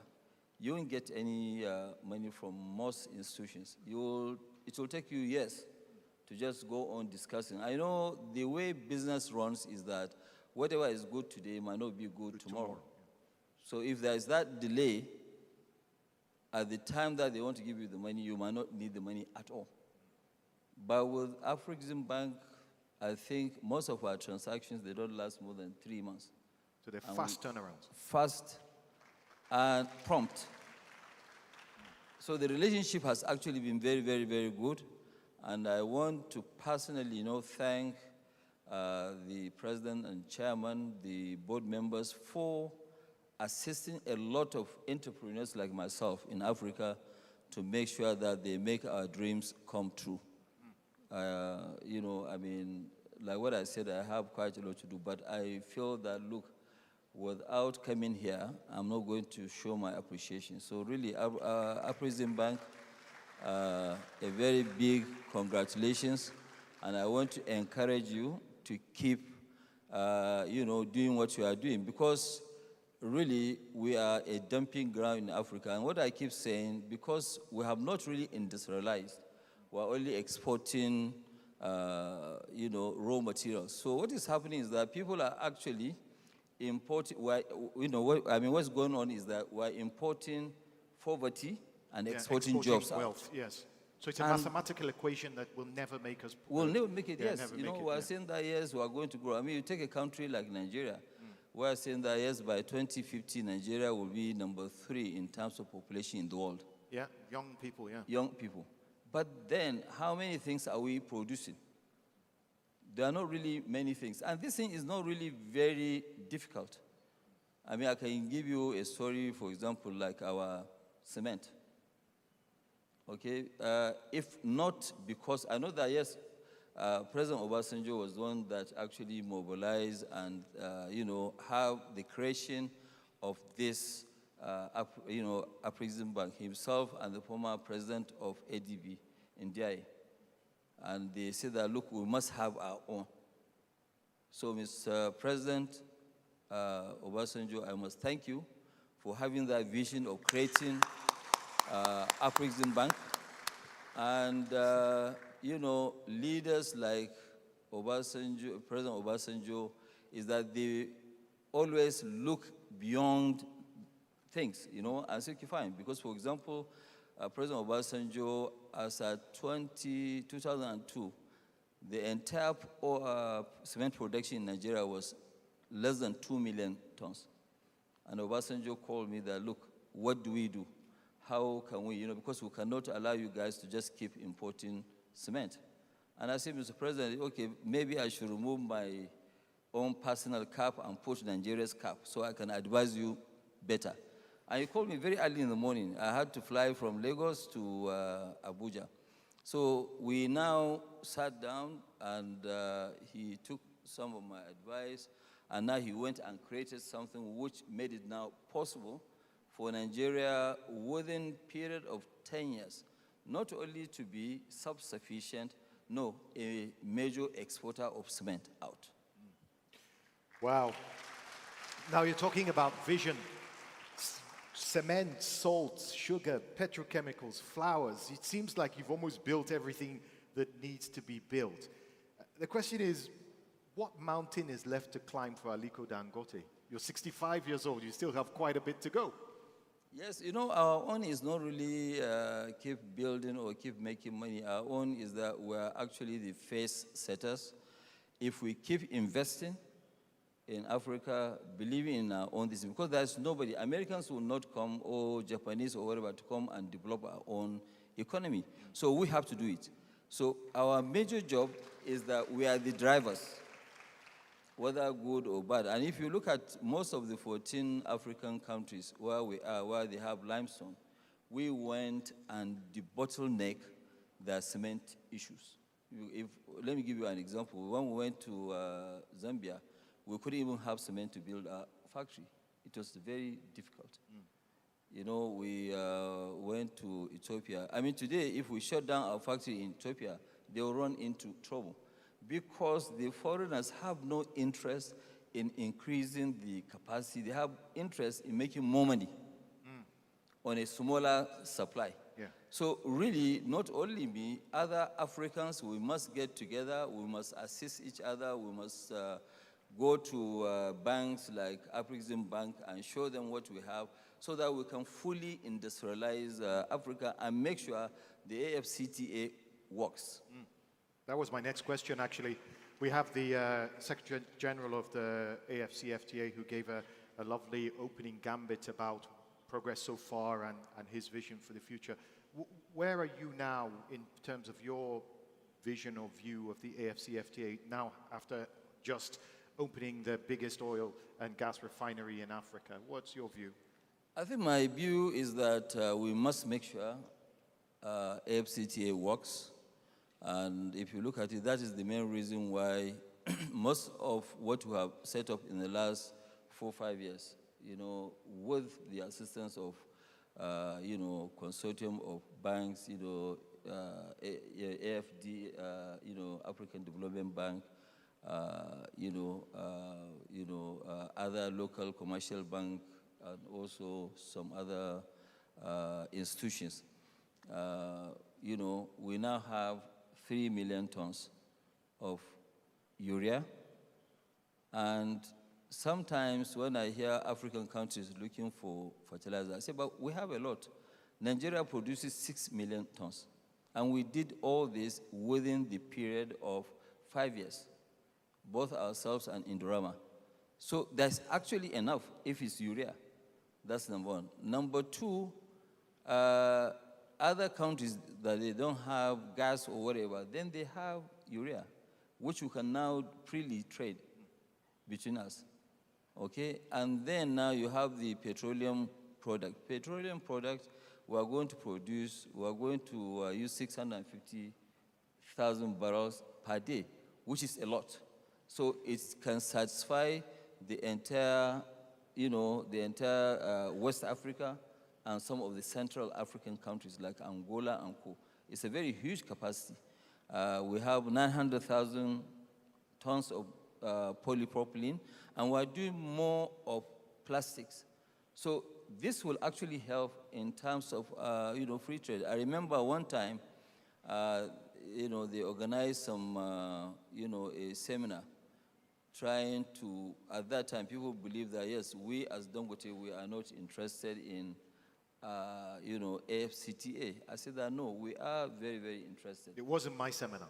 No. Okay. Yes, it wasn't. So what I keep saying is that, yes, AFCTA is the greatest idea. It will help to grow all our economies. It will create massive amount of jobs. Most of these youth that we have that are littering around, they will be able to have jobs. But we have to cooperate. We have to make sure that, yeah, things move. I don't want to now be in a position where now, you know, where I used to be, because right now I have the African passport. But the African Union passport allows you to move around, even though there are about 2 or 3 countries that are not allowing They are not agreeing up to now. I don't know why. But you see, if I have to get a visa to get into country A as an African, and now we go with a British guy who, or maybe a Nigerian, it has happened to me, a Nigerian holding British passport, he was allowed in, and were arguing, debating about my visa. And I'm the one, and I'm the one with the money. Can you imagine? Yes. Can you imagine? So I think what maybe African countries they need to do is that why don't you give Africans visa on arrival? That will facilitate trade. Yes. If you are making life difficult for me, there's no way I'll go and invest. Yes. Yes. I mean, without mentioning a name, when we're building factories all over, we invested about $620 million in South Africa, actually the biggest African investment. And then a neighboring country, I don't want to mention the name, and they say, okay, fine, come and, actually Angola. They say, okay, it's Angola. Come and invest. Yes, okay. And I said that, no, I won't invest in Angola because getting even visa was difficult. Was difficult, yes. Yeah. So, this thing we must free up and make sure that we allow Africans to move in. You can see, okay, fine. Today, when you talk to them, they say, I don't know, it's about security. But then I say, okay, fine. So most of these guys disturbing us in Mali, Burkina Faso, Nigeria, and Co., these guys, they don't have a visa. They don't even need a visa. They come through the land. So if they don't need a visa, why, me that I have money I want to invest, you are harassing me? It doesn't make sense.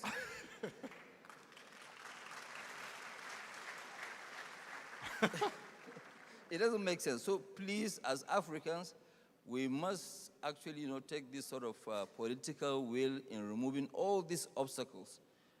Because, today you look at it, if I ask you today, what do you think is the easiest visa to get today? And they used to be the most difficult. Rwanda? Saudi Arabia. Oh. But it has actually opened up the economy. The economy is booming. Saudis are making too much money. Hotels that I used to go and pay $500, they are charging almost $2,000 because they are having avalanche of people arriving there. So why don't we even do something? We can say, okay, fine.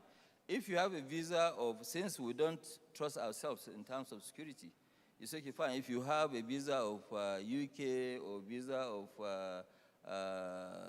European Union, visa of Canada, visa of America, when you come to Africa, we'll give you visa. Because those countries must have done all the security checks before they issue a visa. So let us latch behind them. That's a clever idea. But please, since I've seen a lot of our leaders here, what I think we need to do, we need to, first of all, make sure the regional markets, they have to work. The regional markets, they have to work. Because, you see, right now, we're not allowing free trade, but the other side that are working against us, the smugglers, they are having a free trade. Okay, because, you can move goods from Benin, for example, into Nigeria. But those guys, you see them loading rice, loading stuff, and, going through the forest borders that we have. So, the African continent is one of the continents that I think it is a hidden story. It is a story that I believe when you have faith, you invest, you will make quite a lot of money. It's true, there are risks here and there, but there are also a lot of areas of mitigating risk. Once you do your own calculation, then you move in, and definitely the story is good. I'm going to ask you one last question now, because I said it earlier before, that all this work we're doing is not really for us, it's for our children and our children's children, the next generation of Africans. How do we create 10 more Dangotes? Well, what's your advice for those young African entrepreneurs? I think the young African entrepreneurs, first of all, there's quite a lot of opportunity. They have to work very hard. It's not that easy. For example, I've been in business today. I don't look it, but I've been in business today for 45 years. So it's been a great journey. You have to be focused. You have to make sure that you have a vision and you know exactly where to go, and make sure we as Africans, we must make sure that we have good local domestic banks. Okay, because if you don't have local domestic banks, you are not going to be given that opportunity to be able to even scale the first hurdle. So you must be, we are all given opportunity. We know we are not born with money, yes, it's true. My my grandfather, was rich, but he didn't, give me just free money to go and, trade. So you need strong financial institutions. And these guys, what they need to do is to now go calm down and make sure that, yes, they have the belief that, yes, things can happen. But it is not overnight. Majority of our youth, they are looking at making things happen the next day. Patience is required. Patience is required. Yeah. Tenacity is required. And also you have to be, you have to have a vision. You can't just jump into everything. You might not be good in everything.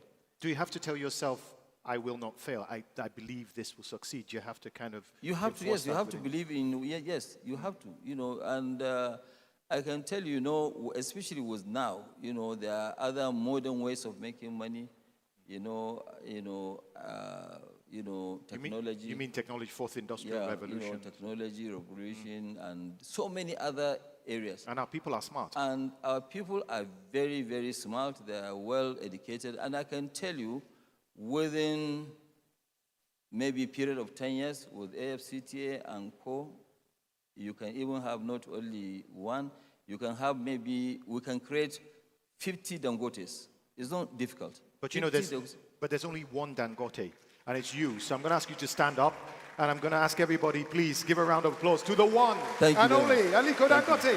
Thank you.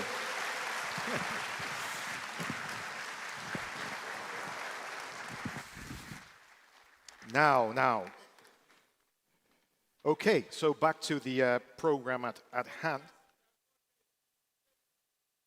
I don't know what that gentleman is shouting, but I just heard the word Dangote, so we'll clap for that. Okay, where are we at? Sorry, just get as we change the furniture around, we're going on to another session now. This session looks at a really important issue. It's called, before I actually continue, I just see Spot in the corner there. I want you to just put your hands together for another legend, the Nobel laureate himself, Professor Wole Soyinka is with us.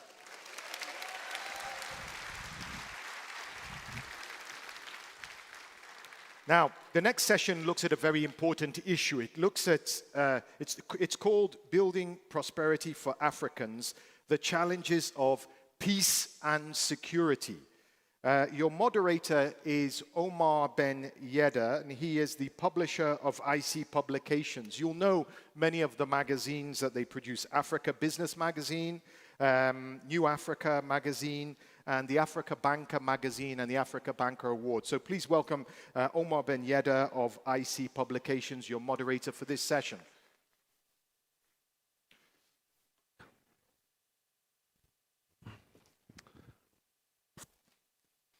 Good morning, good afternoon, everyone. It's great to be here for the bank's 30th anniversary and for this very important session.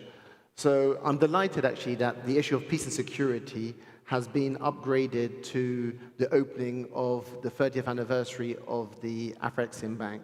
I was speaking to the pioneer president a couple of weeks ago for an interview that we will be publishing soon.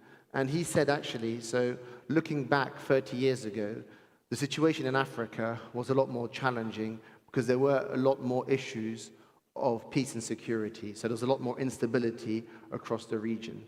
Nonetheless, we're seeing new fault lines appear, and we know that the single biggest barrier to trade ultimately is peace and security. Without peace and security, you will not be able to trade.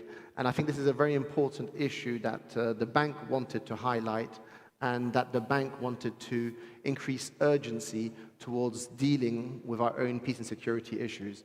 So I'm delighted to be welcoming with me on stage His Excellency Haile Mariam Desalegn, former Prime Minister of Ethiopia. A round of applause, please. General William E. Ward, former U.S. Army General and the first Commander of United States Africa Command. General, thank you. I've also got General Chris Abutu Garuba, former military observer of the UN Angolan Verification Mission and former Commander, National War College, Federal Republic of Nigeria.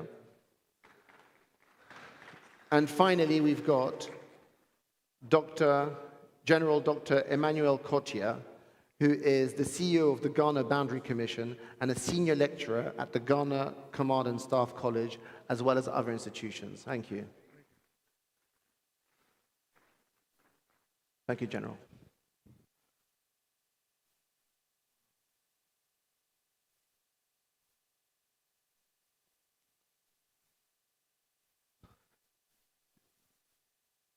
Maybe we'll start with you, Excellency. So, as I said, the pioneer president, Mr. Christopher Adodu, said that the situation today in Africa is better than it was 30 years ago, saying that we're seeing new fault lines, we're seeing the emergence of transnational terrorist groups. So what's your reading of the current situation today? Is it better? Are we in control? Or are you worried? Thank you very much. I would have loved Baba taking this seat with the generals here. But nonetheless, I think I would say the general landscape of security in Africa is worsening rather than improving because we can cite some of the examples now. If you see terrorism and violent extremism, and as well as radicalization in Africa is growing. You know, we have never seen countries like Burkina Faso, Benin, and others could be impacted by terrorist actions, which is an increasing visibility of the terrorists everywhere. Even in the Horn of Africa region where my country is situated, Al-Shabaab has not been declined so far. It's still increasing its impact on the regional security apparatus, and its actions are growing. So I think these are manifestations that show that security in Africa still needs more attention than ever by our leaders in the continent. Besides, recently we are witnessing unprecedented, happenings like unconstitutional change of government, which is happening in the Western Africa region.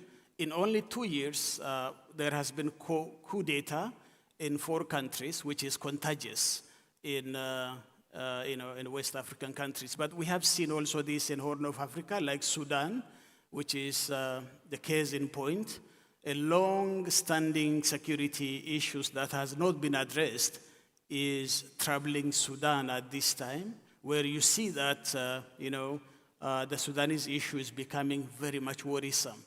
So all these coupled, you see that the security situation in Africa is worsening from time to time.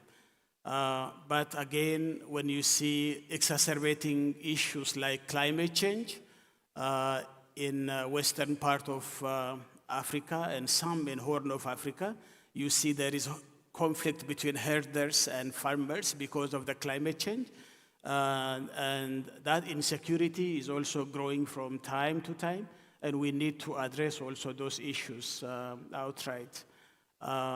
Beyond that, you can even see demographic issues are also playing a major role. Africa is a young continent, and the growth of young population is exponentially happening. And if we do not address this issue of demography properly, then I think that is also creating some problems and riots and every other, issues in our continent.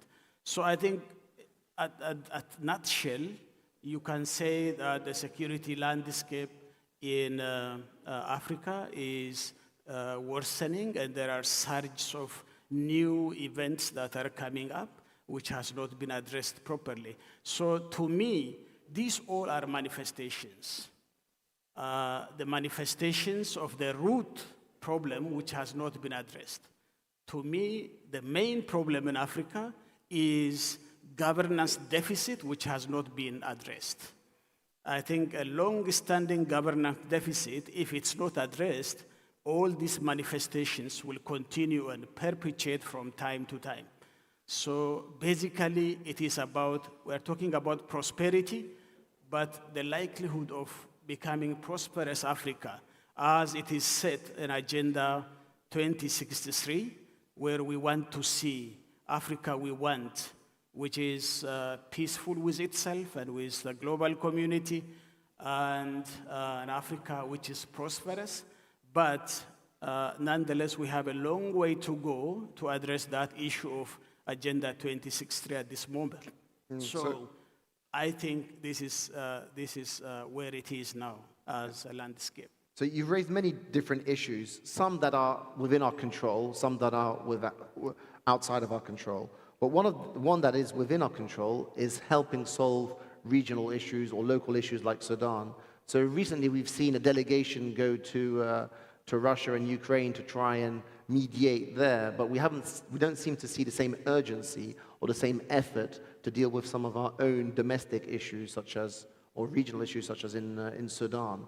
So when it comes to Africans and our African institutions, are we seeing enough urgency, enough action to deal with our own problems? We can't outsource development, so we shouldn't be outsourcing our own peace and security. I think Africa shouldn't always be seen as a junior partner in the global, setting. Africa has to play its role at the global stage as well. So our leaders going to Ukraine and Russia is a responsibility that, as responsible global citizens, Africans also should play their role. But nonetheless, we play this because we have an interest. We should focus on our interest, not on the interest of others. So we do have Agenda 23, as I said. We want to be a peaceful and a prosperous Africa. So I think global community play a major role in this regard, and we have to play that role. Of course, it doesn't mean that we have to focus on the global issues, but in the first place, we have to resolve our own issues first. Because what matters is we have to put our house in order before we embark into other issues, which is very much a burning issue in our continent. So to me, we need to focus internally and solve our own problems internally. Africa is a rich continent. We don't need to beg money for somewhere for our own security. If you see the illicit financial flow, the amount of money that goes to other continents from Africa, I think that is much more bigger than the aid we get from our donors.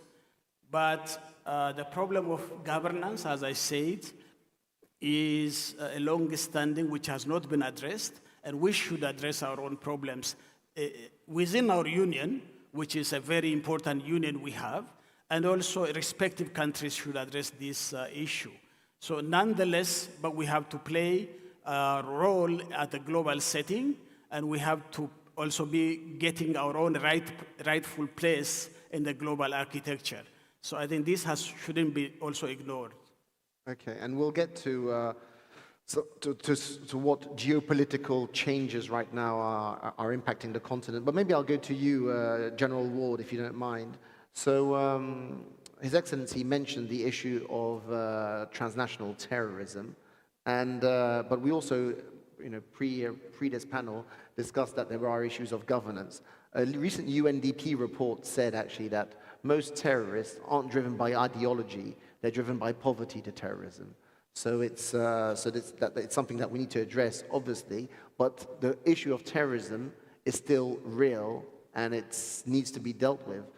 But the enemy is to some extent less visible than your traditional military enemy. So how do you go about tackling terrorism and eliminating these cells of terrorism while at the same time trying to create opportunities for the youth that His Excellency mentioned? Well, that's a great point, and let me thank the African Export-Import Bank for inviting me to participate. You may wonder, why is this retired U.S. Army American general participating in a conference of this nature here? It's precisely because of what you've just heard. I, as the first commander of U.S. Africa Command, looked at this continent and all of its glory with its importance to itself as well as to the global environment. And in that regard, in a conversation that I had with Nelson Mandela before he passed away, he said one thing to me that struck me and has stayed with me, and that is an Africa, in his eyes, that was responsible for its own security, but with the help of its friends. And so when I came to the continent as the commander of Africom, it was as a friend to do all I could to assist in providing whatever my African partners asked me to do as they sought to provide for their own security. Clearly, in doing so, it impacted the security of the United States, but also global stability. Because in Africa, that was able to provide for its own security would then be less susceptible to external influences that have come in and disrupted the society, has led to the terrorism that exists because of how societies that are disadvantaged are exploited by external factors who come to the continent to do things in their own selfish interests, but to the detriment, to the downfall of the peoples of Africa. Terrorism is in that bailiwick of activities. External actors who have come, taken advantage of situations of poverty, instability, weak governance, and other drivers of instability, lack of food, food insecurity, droughts, and because of those conditions that exist, some that are natural, others that are made by human beings who exist in a place, but at the disadvantage of the citizens. And so as these problems perpetuate themselves, as they grow, as they become unattended to, then you have conditions that are created that are ripe for, that are breeding grounds for terrorist activities that destabilize not just the local environment where they operate, the country, the sub-region, but indeed further destabilize the global environment. And so as we look at what can be done to ameliorate, to reduce, to stamp down, to stop these problems, what do we see? As was pointed out, we see conditions that we can't control, but in some cases there are things that could be controlled. In my mind's eye, security and development are part of the same dynamic that's required to reduce things like violent crime, violence, terrorism, the preying on society by external actors, sometimes the preying on society by their own security forces because of these conditions that exist. And so, yes, indeed, there is a need to reduce the violence, because when you look at what's being spent to fight terrorism, to fight violence, be it internal or external, those resources are huge, huge drains on the monetary resources that are available to any country to help lift its people, to help cause the economic advancement, development that needs to occur so that societies and people in a society have an opportunity to have a better tomorrow than today, so that little girls, little boys can feel free to walk, to be educated, to have a decent level of health.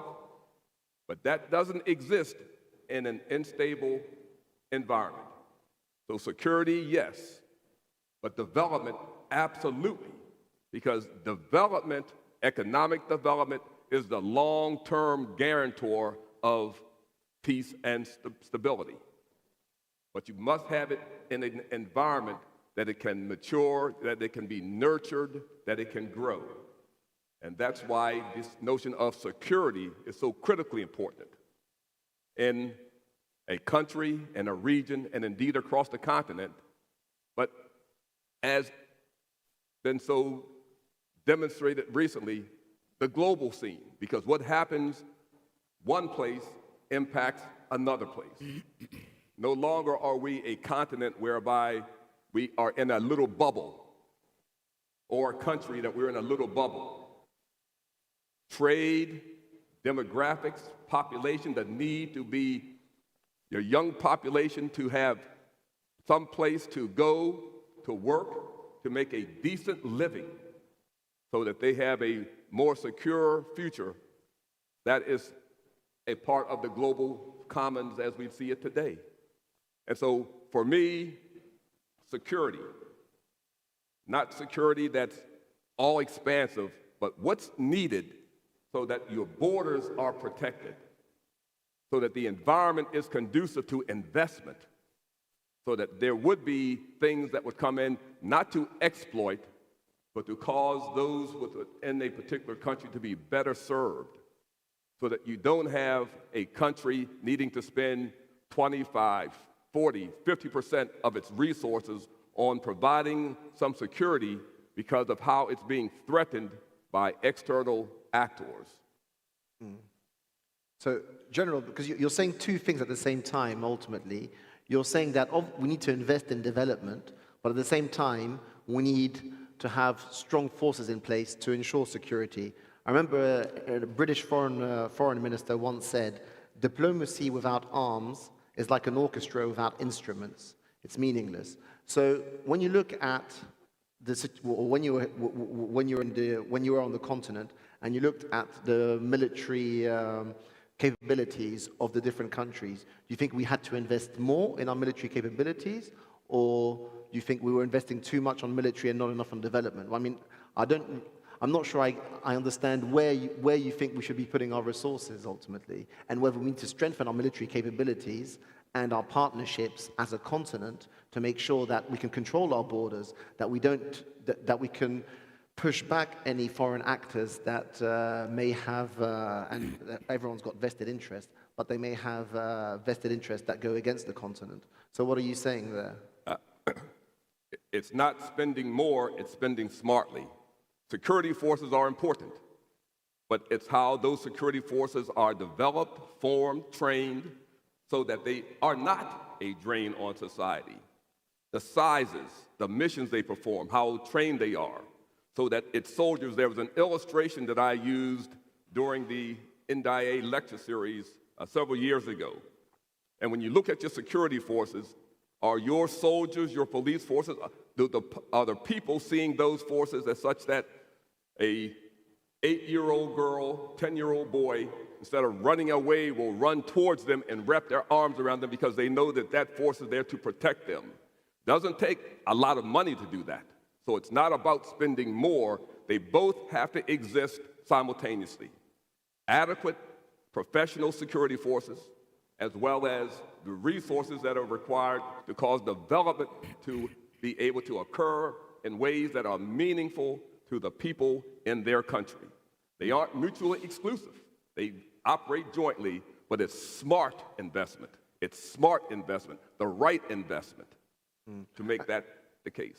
Thank you. So one very quick question, and then I'll come to you, Dr. Kochi, if you don't mind. So when you were operating on the continent, did you see the urgency from your peers on the continent in dealing with certain issues, for example, that arose at the time? I mean, if you look at Sudan today, would you say that we need to have more urgency at an African level to make sure that we nip these conflicts in the bud? Ultimately, Sudan should be the breadbasket of Africa. We're importing grain from Ukraine, but Sudan has got the capabilities. Saudi was buying land from Sudan all those years ago, but instability has meant that it's not the breadbasket that it should be. Right. Obviously, the continent is not a monolith. I saw different things in different places. Some places it worked to the benefit of the people that were there. In other places, there was a lot of work that needed to be done to make it better. And so it was a mixed bag, and it was, as Nelson Mandela said, the country itself is responsible for that. And in some places, I may not have been asked for help, and obviously we stayed away. In other places, there were things that could be done to help the professionalization of the force. And I say professionalization, I don't mean to spend a lot more money. It doesn't require that, but it does require something so that those soldiers are not preying on their societies. You want them protecting their sovereignty, not preying on their society. And it's the job of the governments to ensure that, so that those soldiers are doing their job, so when a little 8-year-old girl sees a soldier or a 10-year-old boy, they see that woman or that man in uniform as their friend and not to be afraid of. General Kochi, if I can come to you in terms of maybe responding to what the General has said and also your reading of the situation. I know that the President of Ghana a few months ago was worried about what was happening in the Sahel region and in Burkina Faso and potentially the fear of contagion to Ghana. So what's your reading of the fault lines of the state of security and also collaboration with your partners in the region to ensure the security in the Gulf of Guinea and in the Sahel? Thank you very much. The issue of security is very important. That is what I want to start from. And General Ward emphasized on it. Without security, no country can devolve. And when you don't devolve, there's no way by which any country will provide for the living conditions of the people. So these three elements are interrelated: security, development, and the living conditions or the welfare of the people. Without security, let's forget it, we cannot be able to develop. So it's very important for us. But one problem that we need to understand is that in this context, apart from the security situation that we are facing, we always have to envisage the emerging security issues that will follow. Once, in most cases in the African continent, we're looking at what is happening to us without envisaging what is coming and what is affecting other countries. Now, with the issue of terrorism came up. We know that terrorism is spreading in the Sahel. We have terrorism in northeast Nigeria and what have you. There have been a number of countries when some of these terrorist activities started, felt that probably these countries are being affected, but they stood aloof and eventually they were affected. Now, it's very dangerous because terrorism is it's spreading very fast. And some of the key issues that General Ward mentioned is that what are some of the drivers? Some of the drivers have to do with poverty that he mentioned, marginalization, economic conditions, deprived border communities, where we have violent extremist groups who can go to a deprived border community, realize that those people don't have the resources, they are able to talk to them, they are able to recruit them and say that look at the people living in Accra, look at the people living in the cities. They have a lot of advantage. They have water, they have schools, then they easily recruit them in that dimension. So one place that we need to place attention is deprived communities in our life. So looking at security and also following up of General Ward, we need to look at it in two dimensions. We look at the kinetic interventions and non-kinetic, and they must go side by side. And the kinetic is what you ask General Ward, what is the situation so far as arms are concerned? And let me state that most countries which are affected by these terrorist organizations are starved of arms, of how to respond against these terrorist activities. Now, what is the issue of non-kinetic? Once the kinetic or the counter activities are going against these terrorist activities, what efforts are we making on the non-kinetic front or the human security aspect to be able to prevent and to discourage some of our communities being recruited so far as terrorism is concerned? Having said that, it's important for us to understand that one of the key challenges that we have in Africa in preventing some of these things is that we lack very concrete security architectures. Now, concrete security architectures, by what I mean is that most countries in Africa don't have national security strategy. Those who even have do not even implement it to the letter. We do not have peace councils like what we have established in Ghana. We do not have regional and local level security councils. I want to mention that in Ghana, we have been able to develop what we call the National Security Strategy. This is the first time in 2020 that Ghana has evolved this. Now, in this particular strategy, one of the most important sections of that strategy is how to safeguard the security, peace, and stability of the country. And that is what I think we should be looking at.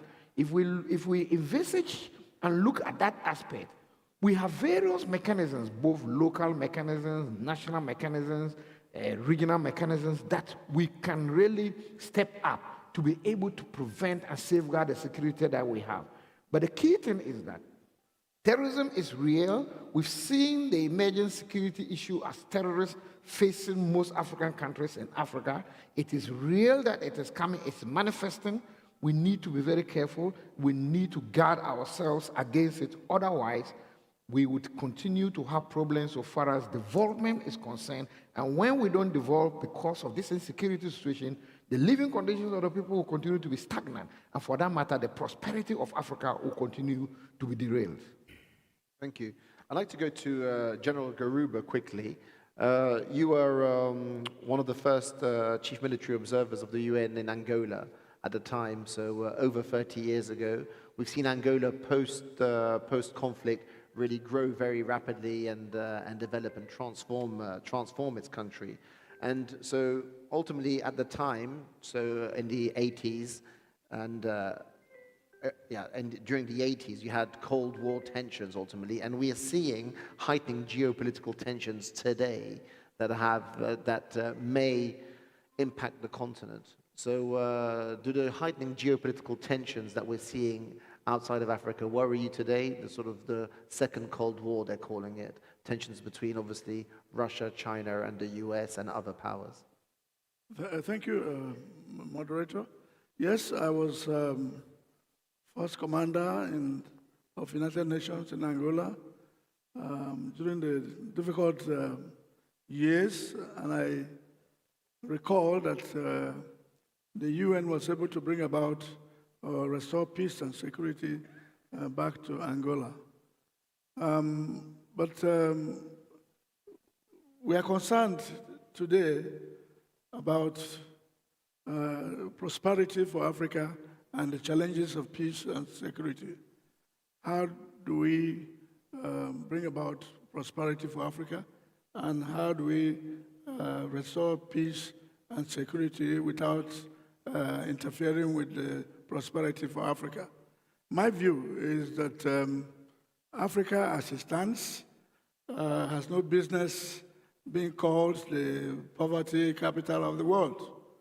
Africa has, is blessed with resources, lots of resources, abundant resources, ranging from gold, uranium, lithium, petroleum resources, oil and gas, and so forth, cocoa, and above all, we are blessed with rich land resources for agriculture.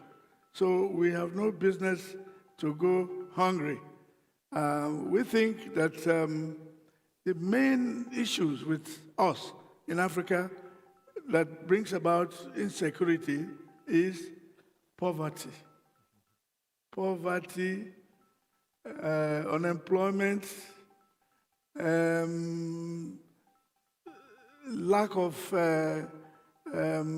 education, even if one is educated, lack of jobs, unemployment and underemployment. And that's what brings about all this insecurity. We need to come up with a strategic action plan for prosperity for Africa at the various regions, to be coordinated by the peak at the African Union. Because we are blessed with resources, we are blessed with land, we should be able to carry out agriculture and feed our people. We must be able to feed our people. So we must invest heavily in agriculture so as to have food production. We have to create agricultural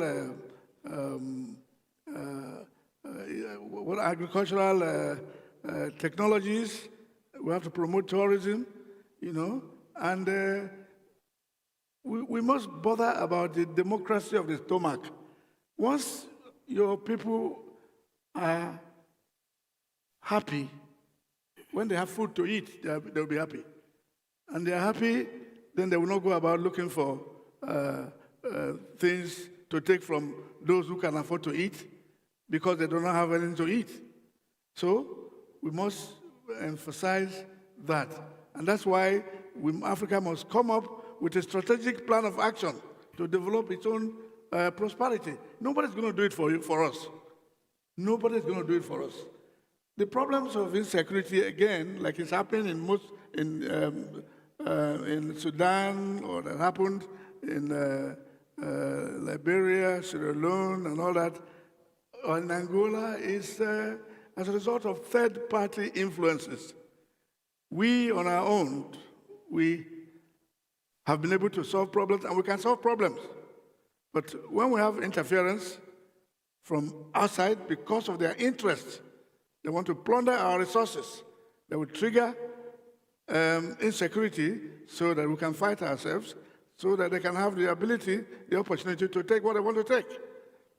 We have Africa as one of the, or the country of the future, the continent of the future, because of what we have on the ground in our country.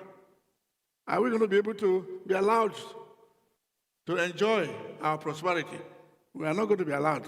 We should be prepared to fight to be able to secure our continent, for us to be able to enjoy what we have on the ground, in the land, underground, in Africa as a continent. So everything depends on us, on Africans. We have huge human capital. Like I said, we have human resources, natural resources. We should not just fold our arms and allow third-party influences to come and take it away from us. They will do all they can to come and take it. They did it in the past, they will come again. From the slave trade, which we are still suffering from the consequences, the next thing is to grab the resources under the ground. And they will do it. So we should be prepared to defend ourselves and to fight to preserve what we have.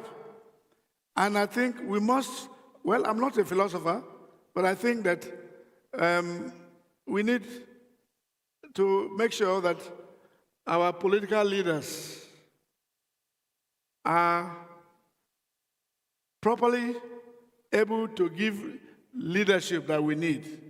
We need good leadership. We need good governance. That is very, very, very important. Without good leadership, without good governance, without justice, rule of law, there can be no security. We in Africa, we have always embarked upon rule of man instead of rule of law. We must come back to rule of law and justice. That's the only way that we can secure our continent, secure our nation, and be prepared to survive. We have the means. We existed before the white man came. We can do it again. We have security intelligence. We have indigenous strategic intelligence. or what we may call security in Africa. We should make good use of it, not for negative tendencies, but for positive uses in the interest of our people, so that our youths, who are supposed to be and are expected to be the leaders of tomorrow, don't destroy the land because the leadership of the present generation has failed to prepare the ground for the future of the youths. The youths are the leaders of tomorrow. And right now, there's so much poverty on the land. There's so much injustice, social injustice. There's lack of social security. And we're not leaving anything behind. So we have to come up with a strategic plan to come up with African local prosperity, which we can achieve from what we have, the resources on the ground, in our land. We can build it up. You know, we can use our friends, but this time we must open our eyes, you know, and not like before, when they would come with a Bible and a gun and given to both sides, you know, of the country, and the leadership, those with the Bible and those with the gun, start fighting each other. That doesn't carry us. In the end, they are the one that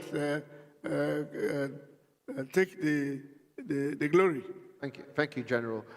So coming back to world of great power rivalries, Your Excellency, I know you wanted to say a few things about them, but what worries you ultimately about the heightened geopolitical tensions that we're seeing today? Is it interference of external actors on the continent, or is it more economic pressure, protectionism, the Chinese or the Americans or the Russians putting pressure on African states to take sides? Is it, what's worrying you ultimately in terms of what we're seeing today externally impacting the continent? Well, we are interested in... Yeah, sorry, I want His Excellency to also comment on... Right. Okay. Yeah, sorry. Thank you very much, General, trying to support me. The whole thing is, I think we should be true to ourselves. First of all, I see that the problem is not external per se. The main problem is internal, and we have to address our internal problem within Africa before pinpointing to others, external forces. When I say this, I think we have no problem in identifying problems, identifying the causes. But our problem is we are not capable enough to deliver on what we have already said to ourselves. We have a very important and landmark blueprint, which we call Agenda 2063. Chairperson of the Commission, the then chairperson is here, and that has been drafted in an inclusive way, making our citizens taking part in the process of having that blueprint. But the problem is, since she left office, now it is, I think, 8 years, almost 8 years, and the implementation of that blueprint still remains to be very slow, and it has not been as it was expected. So as the generals were saying, there is a need to transform our governance and leadership, and there is a need for political commitment, not only commitment, as Baba was always saying, political action in our continent. That's the main reason. I know that daughter of Kwame Nkrumah is with us here, and our icon has said African solutions to African problems. But since then, are we true to ourselves that we are solving our problems without external interventions? So I think that's the main question. Our problem is a delivery problem. It's not about understanding what has to be done. So to me, unless otherwise we address the basic issue of the problem of our own people, like poverty, marginalization, or all those things which has been mentioned earlier, which I don't want to repeat because they are always there in the literature and everybody knows them. But the main issue is which countries and leaders are delivering on those promises to the people. I was always hoping when opposition, which is always exposing the ruling party's deficiencies, when they come to power, I expect that they deliver on those issues. But the same thing happens. And it's always vicious. So we should be true to ourselves. Be it opposition or ruling in Africa, I think the whole issue is we are not true to ourselves. I expect the new generation will come up and deliver on the promises to our people. I think, people has come to streets. Street action has been taking place throughout Africa, and there are government changes taking place in many countries in Africa. But because there is no leadership, those public actions, including the Arab Spring, has failed. And so what's needed now is, delivering on our promises, and a committed generation is needed in Africa to change the whole process and then transform our continent. So then, we have the blueprint, and we have to negotiate with our global partners on our existing blueprints to our interest. No one is coming for charity. Every country coming to Africa. We do have China-Africa, FOCAC. We do have TICAD. We do have Saudi Africa. We do have Turkey Africa. We do have, Gulf Africa. You can mention.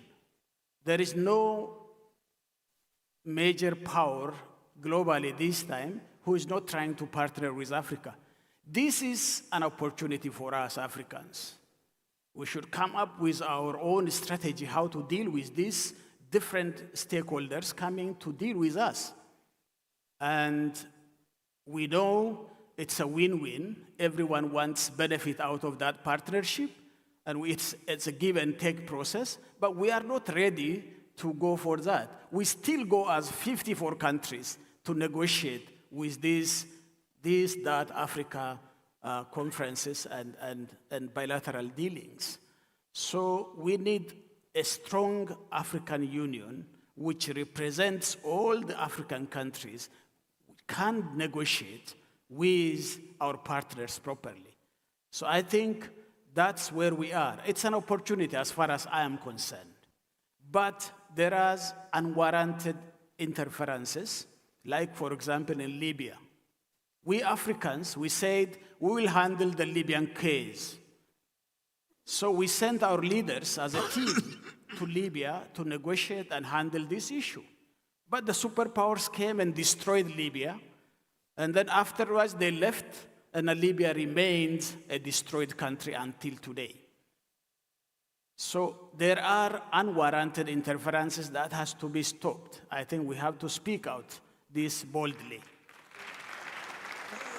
So I think,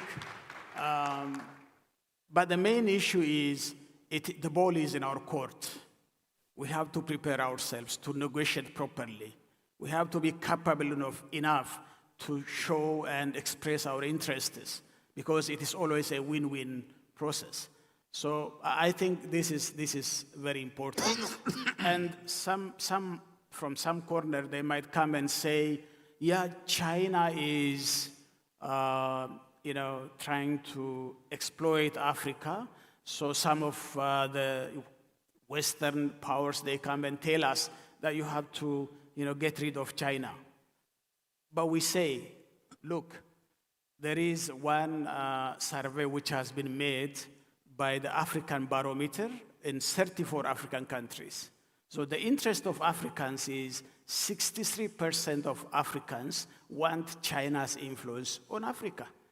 And similarly, by the same token, 60% of Africans also want US to involve in African development, and security.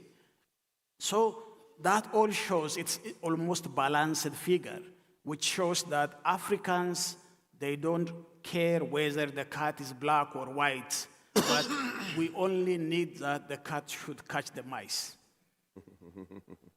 That should be our philosophy.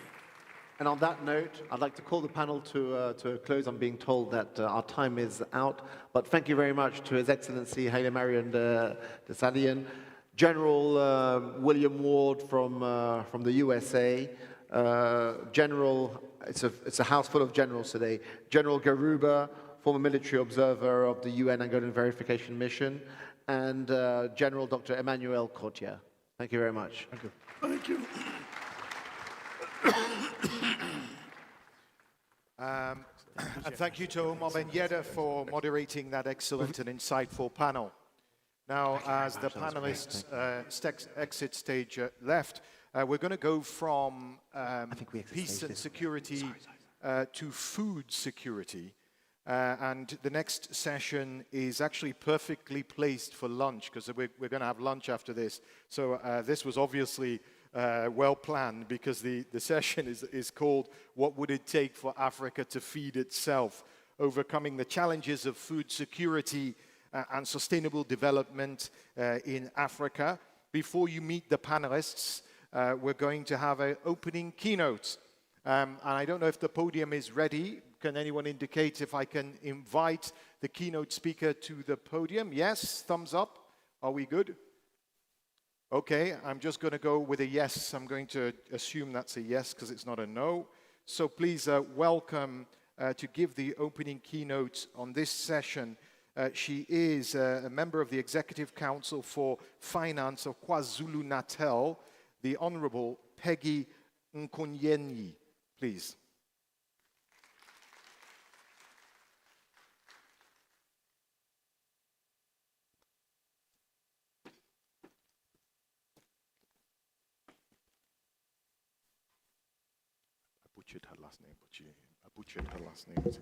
Thank you very much. Program Director, His Excellency, the President of the Republic of Ghana, Heads of States, Prime Ministers and former Prime Ministers, the President and Chairperson of the Board of Directors of Afriexim Bank, Professor Orama, Honorable Ministers, Governors. Let me also acknowledge my own leader, the Minister in the Presidency, Dr. Nkosazana Dlamini Zuma, who is also the former chairperson of the African Union, the Board of the Executive Members of Afriexim Bank, distinguished guests, ladies and gentlemen. Good afternoon to you all. Mr. President, we are delighted to be in your midst today to celebrate with you this momentous occasion and achievement of reaching 30 years of existence. It is no small feat at all. This is a significant milestone which is underpinned by the fact that Afriexim Bank's soul is etched in Africanism, with the vision to break down the barriers that have been holding Africa from trading with itself for many decades. Mr. President, allow me to first register the heartfelt greetings from my Honorable Premier, the Premier of the province of KwaZulu-Natal, thank you, Ms. Nomusa Dube-Ncube, with whom you have engaged extensively, even as recent as 2 weeks ago in Abidjan during the Africa CEO Forum. She sends her apologies for not being here in person. I also bring warm greetings from the people of South Africa who felt and touched your vision during the successful intra-African trade fair that was hosted in Durban in KwaZulu-Natal in November 2021. Indeed, we have become a family. In South Africa, our rallying call is together we can do more. And with this partnership, we aim to go further together as Africa. Mr. President, you wouldn't have chosen any other location but the capital of Ghana to mark this valuable milestone in the journey of import-export financing in Africa. This is where it all started in 1994, when Afriexim Bank began operations and concluded its first deal by participating in a $150 million deal syndicated to the Cocoa Board of Ghana and contributed $6.5 million during that financial year. And today, 29 years later, you are here in Accra, where it all started. Indeed, it is a milestone. Program Director, allow me to invoke the spirit of our former statesman, Nelson Mandela, who said, and I quote, "It all seems impossible until it is done," I close quotes. It looked impossible before the 8th of May, 1993, when the agreement establishing the bank and the bank's charter were adopted at the Constituent General Assembly meeting of the bank held at the African Development Bank headquarters in Abidjan, Ivory Coast, but it was done. It was done in October 1993 when the bank was officially launched at the first general meeting of the shareholders in Nigeria. Honorable President, I know that we are here in order to look at opportunities that are presenting themselves to us as African brothers and sisters. The topic that we are discussing now is how then can Africa feed itself? We're talking about food security. What would it take for Africa to feed itself, overcoming the challenges of food security for sustainable development in Africa? The topic for the high-level plenary session today could not have come at a more opportune moment, as Africa is grappling with many negative factors that are detrimental to food security on the continent. We are blessed that we are a continent with a lucrative market of 1.2 billion people, but conversely, that could present challenges in achieving food security as the demand for food increases, slow technological advancement in food production, additional use of arable land, deforestation that brings massive environmental challenges, and many more.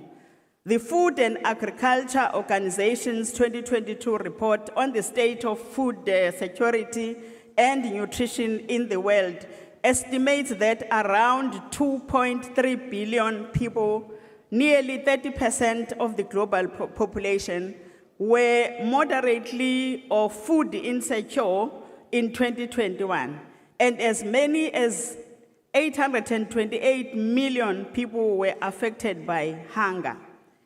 What are African leaders, politicians, technocrats, and NGOs doing to mitigate against these challenges that threaten our food security? The focus of the agriculture sector should therefore include having modern agricultural technology for increased productivity and production, having environmentally sustainable and climate resilient economies and communities, and well-informed citizenry and skills development, which is underpinned by science, technology, and innovation. We also need to acknowledge and embrace our own indigenous knowledge systems. We need to produce nutritious food crops, reduce the consumption of chemically laden food crops, and produce herbal products to cater for the well-being of our citizens. and also make skills development in agriculture fashionable to young people, and never ever leave women behind when issues of food security in Africa for Africans and for the whole world is discussed. And food processing in Africa for Africans should be promoted. And we should use our natural endowments, such as our land and water resources, effectively in order to produce food for the whole world. We must also be mindful of the fact that food is medicine, and medicine is food. Be mindful of what you consume every day and how you consume and when to consume food. With regards to eradication of hunger and poverty, the 1996 World Food Summit defined food security as when all people at all times have physical and economic access to sufficient, safe, and nutritious food that meets their dietary needs and food preferences for an active and healthy life.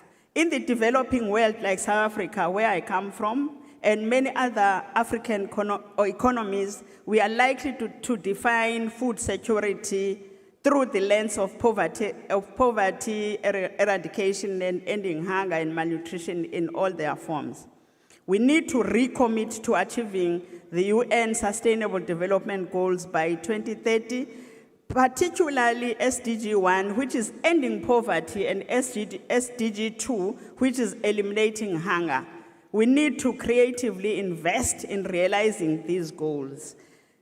Again, in South Africa, for instance, in 1994, the governing African National Congress took a decision to address these challenges at a school level by introducing what we referred to as the National School Nutrition Program. This program feeds learners at schools who, to many, may be the only meal they receive in the day. To date, the program is feeding over 9.6 million learners, and we are spending close to $950 million per annum on ensuring that our learners receive the required nutrition, not only to improve the health of our children, but also to enhance their learning capabilities and their opportunities for future employment, so that we may have a healthy, skilled workforce. There can be no food security in conflict zones. One of the key pillars of the African Union is to stop the wars in Africa, as we have already discussed that issue.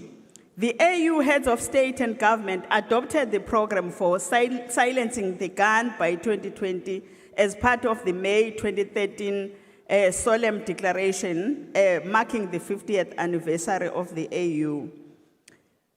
Chairperson, rapid population growth, deteriorating soil quality for agricultural production, and volatile food prices are also adding pressure on agricultural production and food security across Africa, thus threatening the resilience of our food system.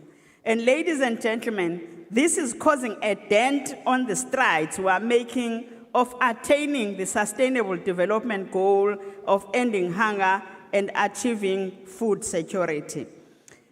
I wish to encourage our African brothers and sisters in ensuring that we trade amongst ourselves when it comes to the issues of food security. South Africa may produce a lot for the export market. South Africa can become a bread basket for the continent, but the entire continent may become the bread basket for the whole world. The continent of Africa is huge, it is wealthy, it is rich, and thank you very much for the opportunity. Thank you very much.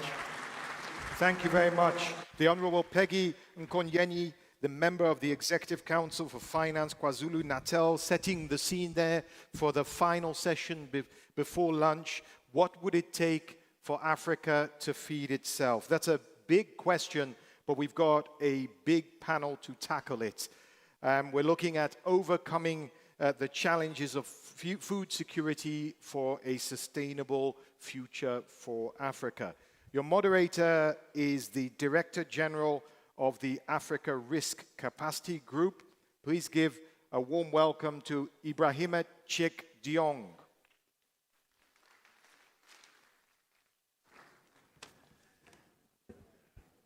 Thank you very much, my good friend Mark, for the warm introduction.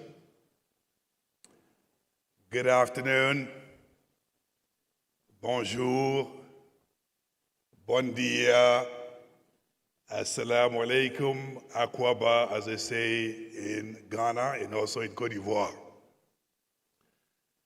Now, I am mindful. I'm standing between yourself and your food security, which is your lunch.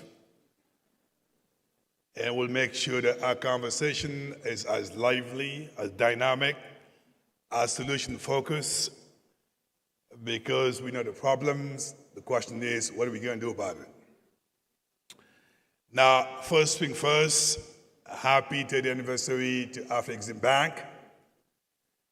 I want to be just like you when I grow up, because of what you've done for Africa, but also the difference you make across the African continent. And I believe they deserve a round of applause for the great work they've done for the continent of Africa. When you come to food security in the African continent, the problems are known. Africa holds about 60% of arable land and water. Africa is impacted by climate change. We don't invest enough into our agriculture. We need more resources to actually modernize agriculture. And we need more infrastructure to support our ambition for agriculture. I am saying all that because I don't want us to focus on the problems. I want us to focus on what are we going to do about it to make sure we can feed ourselves as a continent. As the president of Niger said, it's about time for Africa to feed itself.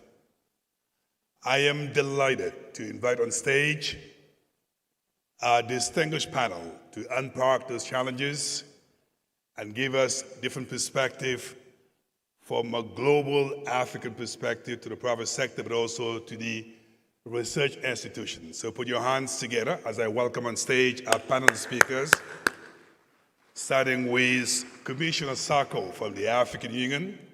Commissioner Sako.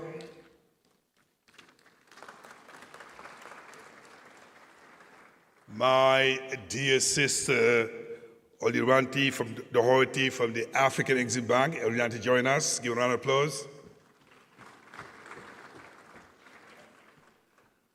Of course, we have to get the perspective of the private sector. So Hardy, come on stage and give us a perspective from Econet.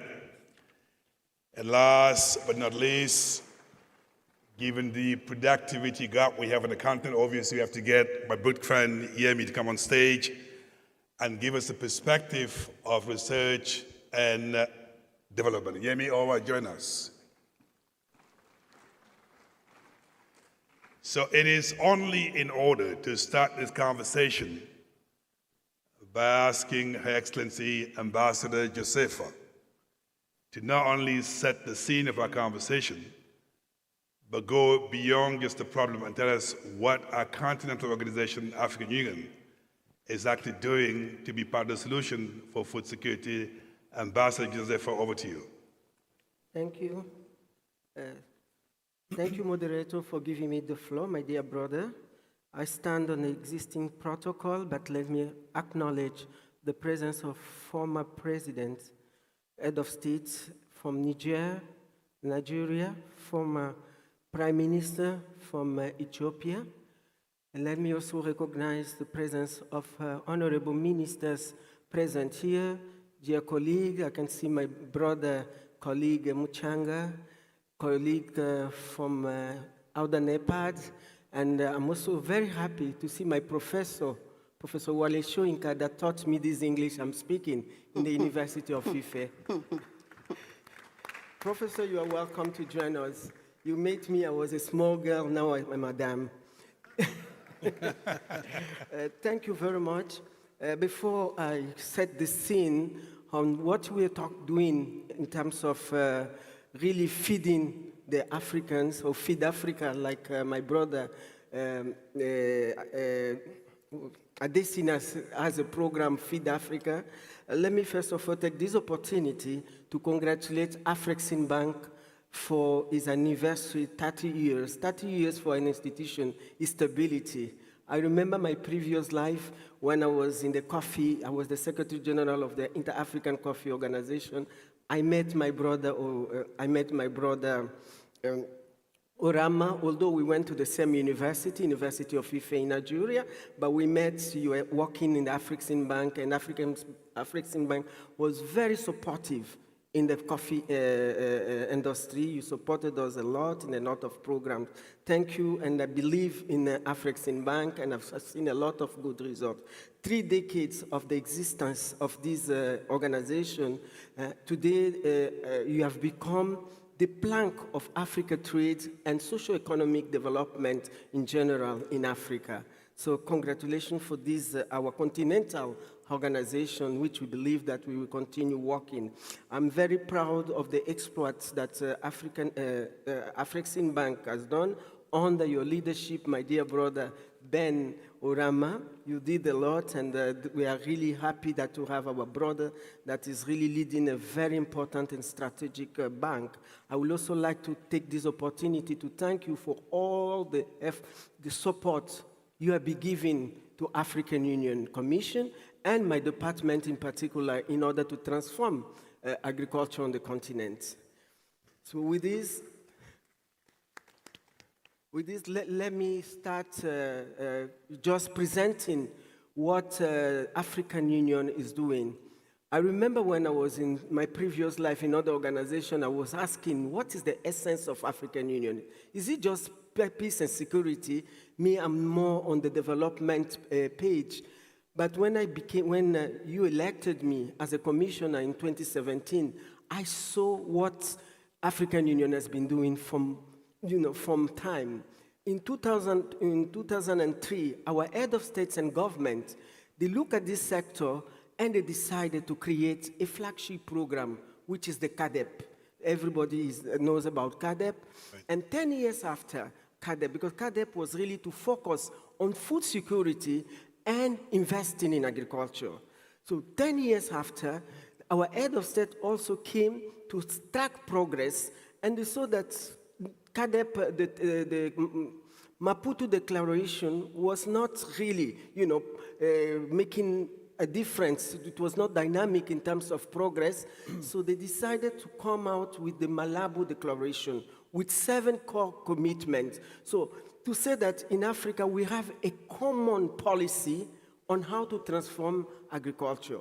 We have this policy with seven important pillars, and those pillars, if members align it with their national investment plan, I'm sure there will be results. So we've been working, African Union, under this department, we've been working in the concept of CADEP Malabo Declaration.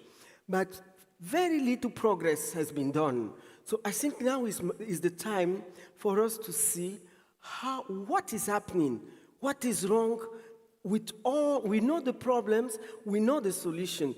With all these, how do you call it, all these advantages we have, comparing to other regions, like everybody is saying, we have 60% of uncultivated Arab land.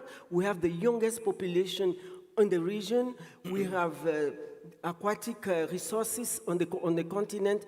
Why are we not really improving? And when I'm saying that, we can look at the CADEP Malabo Declaration.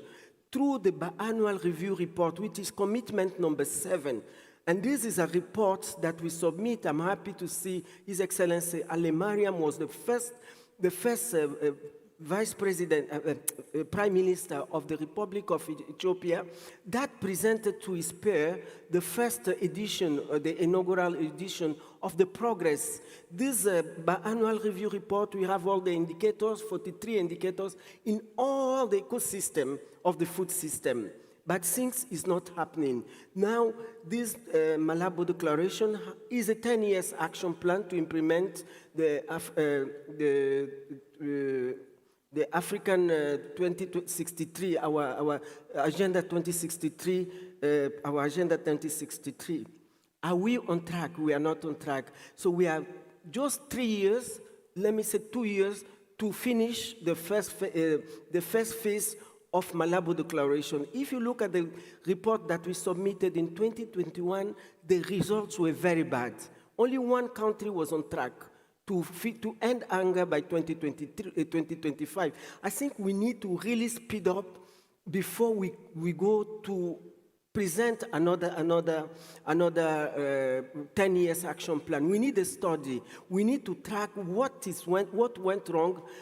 But still, I believe that this initiative, this Malabo Declaration, it's really the way forward. But let us really try to contextualize it, mostly now that we have the two shocks that expose our vulnerability, that we are not able to feed our people. So I think it's the way forward that we can go. I think I will stop here before I go to the programs. Excellent. Well, that is certainly a good way to set the scene by talking about some of this policy dysfunction, but also what our union is doing about. But maybe, Commissioner Sako, I can push you a little bit and then get to the specific initiative that the African Union is actually undertaking in making sure we feed ourselves as a country. Maybe if you can just share 1 or 2 initiatives that is part of the solution. Thank you again. I will say that in terms of what are the programs for us to mitigate all these clashes, mostly we have the conflict, we have climate change, we have the Ukrainian conflict now that just came from 20 to 23rd. We have got these 2 big global crises. The first one, we were saying, even before the pandemic, we were saying, why should Africa, with all this potential, all these comparative advantages, continue to import foods? 38 countries in Africa are net importer. So we came out with an initiative, which is the CAP, the Common African Agro-Park. We say, let us have a food reserve on our continent. We don't have a food reserve. We don't have food sovereignty in Africa. Food sovereignty is no longer a rhetoric. It is a must, it's the way forward. So that's why we came with CAP initiative. And we presented it in our STC, the Specialized Technical Committee, which is a ministerial. We presented it, and our ministers were really buying that initiative. And they asked us to go further on feasibility study. How are we going to implement CAP, the African Common Agro-Park? Because we have the African poles that ADB is working on it. We say, but we want really our food reserve, our food security. Each region, according to the agroecology of each region, you should have an hub of a commodity so that we can have a bread basket.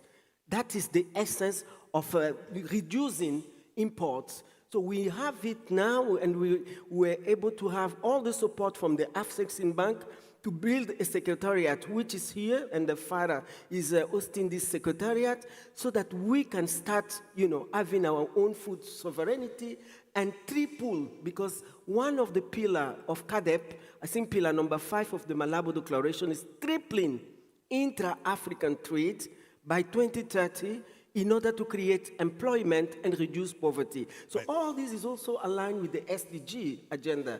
So we brought this CAP, and then we are working on the CAP now. We are working on the CAP. We have a steering committee that is, composed We have our steering committee that is composed of African Union, ourselves.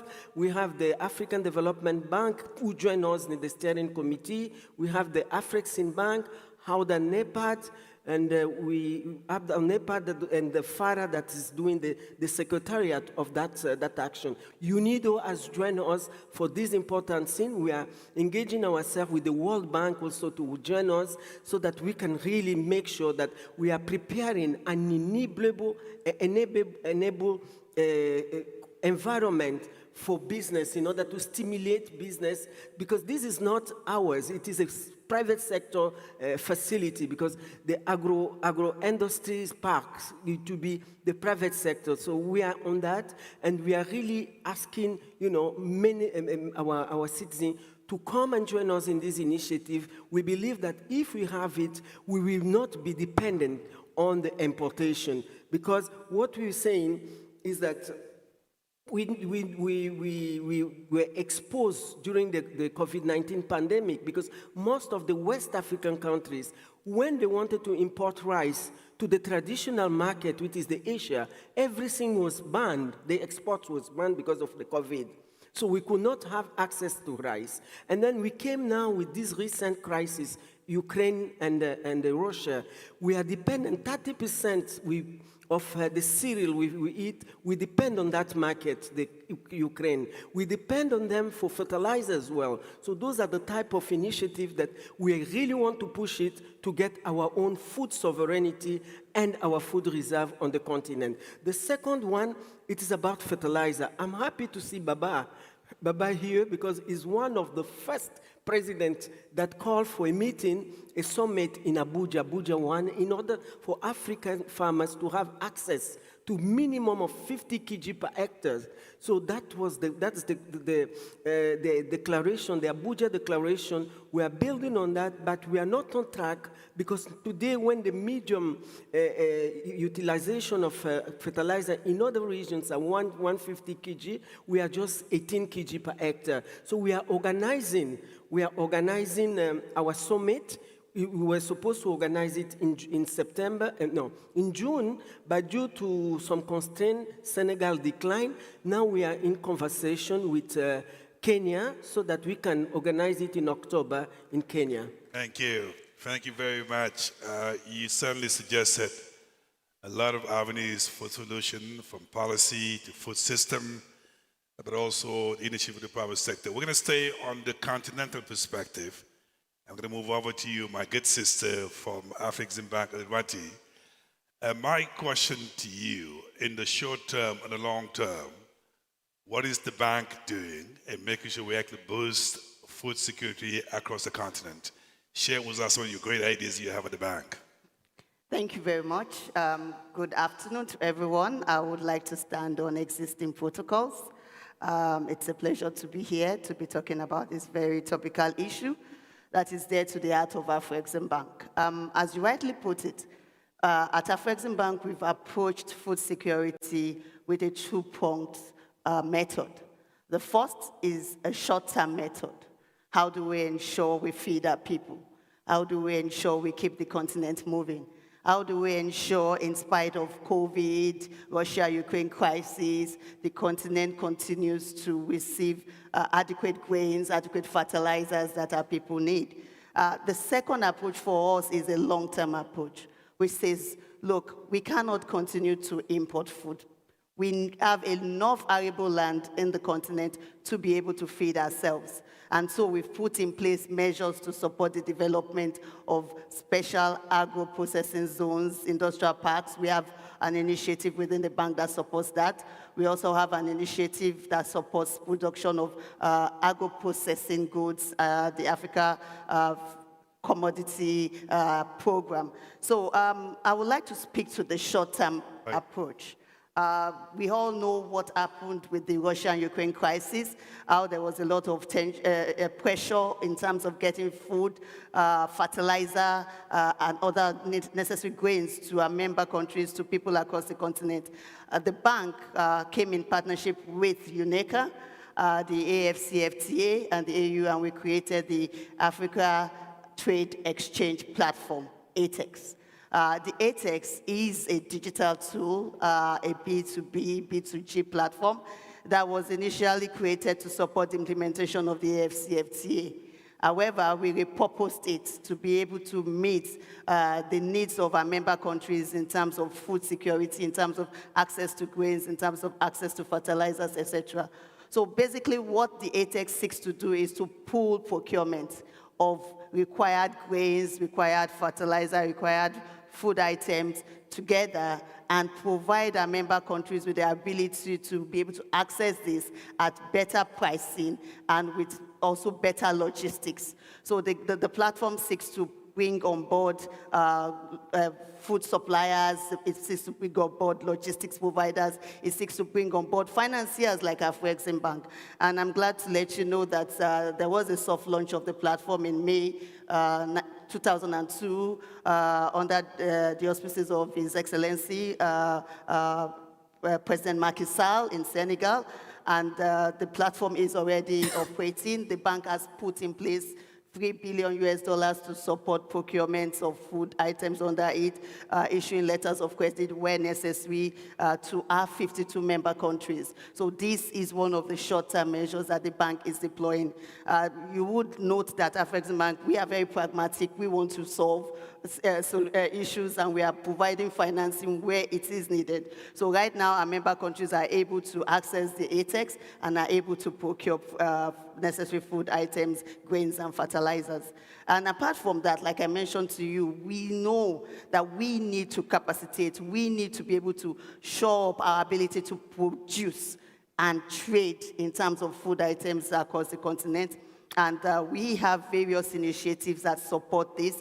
We have the Industrial Parks and Special Processing Zone initiatives, and that initiative seeks to support the development of industrial parks, export processing zone, agro parks across the continent. And to date, the bank has deployed about $700 million to support the development of these zones. I can give you examples of some of the agro processing zones we've developed.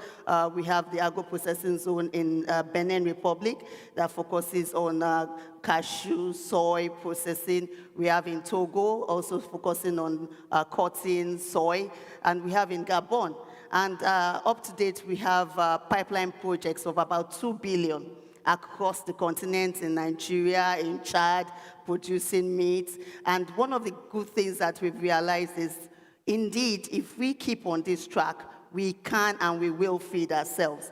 And another thing that has come out of us financing the development of these industrial parks is we are currently working on an initiative to develop what we call the Africa Trade Hub, where we can pool products produced in an industrial park and, be able to give it to other regions. So there will be cross-sell of products across the various industrial parks. So for example, an industrial park in Chad producing meat can supply this meat product to North Africa, while also the industrial park in Gabon producing plywood can give its plywood to the industrial parks in Egypt or elsewhere producing furniture, as well as industrial parks in Benin can supply cotton to the parks in Ethiopia that are doing the textile products. So it's a grand vision and a grand scheme, and we believe with these interventions, we will be able to feed ourselves in the long run. Thank you. Excellent. I like what I'm hearing so far. Extremely pragmatic, action-oriented, very specific what needs to be done. And at the end of the conversation, I'll ask you, how do we move forward to make sure that these great ideas become reality? So that puts the pressure on the private sector. Hardy from the private sector. You heard the content organization, you heard the Afriexim Bank, very specific initiative. And what are you doing to be part of the solution so that the private sector sees all these opportunities and help it innovate so we can feed Africa? Over to you, Hardy. Well, thank you very much. Dr. Orama, congratulations. 30 years later, we are so proud that we have our own bank that we own and that we can be so proud of. So really kudos to you. I'm probably not the right person to be on this panel. So when I was told to be on this panel, I thought to myself, I'm a tech entrepreneur. I run one of Africa's largest technology groups. And therefore, what right do I have to come and talk about Africa feeding itself? But I want to take you on a journey. It's a very short journey. In 1993, 75% of Africans had never had a phone ring. Not have a phone. They had not had it ring. Last year, Africa recorded the largest number of smartphones in the world, 500 million.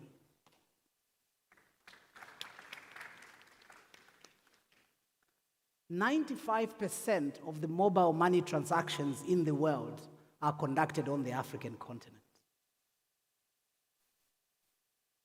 Just reflect on that for a moment. 95%. That's incredible.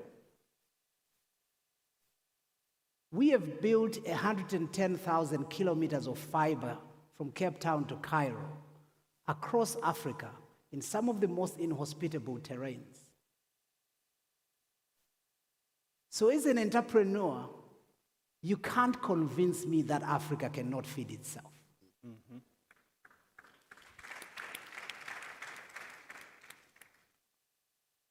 I think what we require is to make young people understand the opportunity of entrepreneurship that agriculture presents. Because we go around, we talk about the demographic dividend, and yet we are not harnessing the 65% of these young people to get them to become agripreneurs. And that's why we as the Econet Group, as a technology group, are supporting an annual prize where we are giving young people $50,000 to go and start an agri-entrepreneurial project that changes the way that agriculture is being done in their country. Because the problems from where I sit are really that we need to solve. We don't have a wicked problem. The solution has been found. It's a problem of productivity where we've got low yields. We know that we've got a problem of low mechanization. We know that we've got a problem of post-harvest loss. Okay? These are not wicked problems. These problems are much smaller than the problems that we face in the tech industry when we need to just put 100 kilometers of fiber in the ground. We've just finished building perhaps the most difficult fiber cable project that you can imagine, from Goma in eastern Congo through the Congo forest to the west coast of the DRC. It's almost 4,000 kilometers, employing more than 5,000 young people along the way. And the data that we were able to collect as we built, this cable is just how much we could do around agriculture as part of solving the youth unemployment challenge. So really, I come at this on one hand from an entrepreneurial perspective as the private sector. We've been able to demonstrate that between 93 and 2022, we can solve what was described then in 1993 as the most intractable problem in Africa, which was the problem of communications. Why can we not harness the same creative entrepreneurial talent that Africa is so full of in order for us to deal with this problem? We don't need another additional policy. We don't need another institution. We don't need another working group. We don't need another committee. We can feed ourselves. Right. I told you it's going to be a fascinating conversation, even though it's just next to lunch. And I like the fact that from AU to the private sector, it's all by extremely pragmatic. But you brought up a very good point, and that is, how do we make agriculture cool? Because in most of our countries, people go to agriculture if they have nothing else to do. Yeah. And how we modernize it to become a business as opposed to something that you do because you got nothing else to do. But I'll come back to you. How do we innovate to do that? So Yemi, you bring in a different perspective, equally important, and that is to say, our continent has the lowest yield and productivity when it comes to agriculture.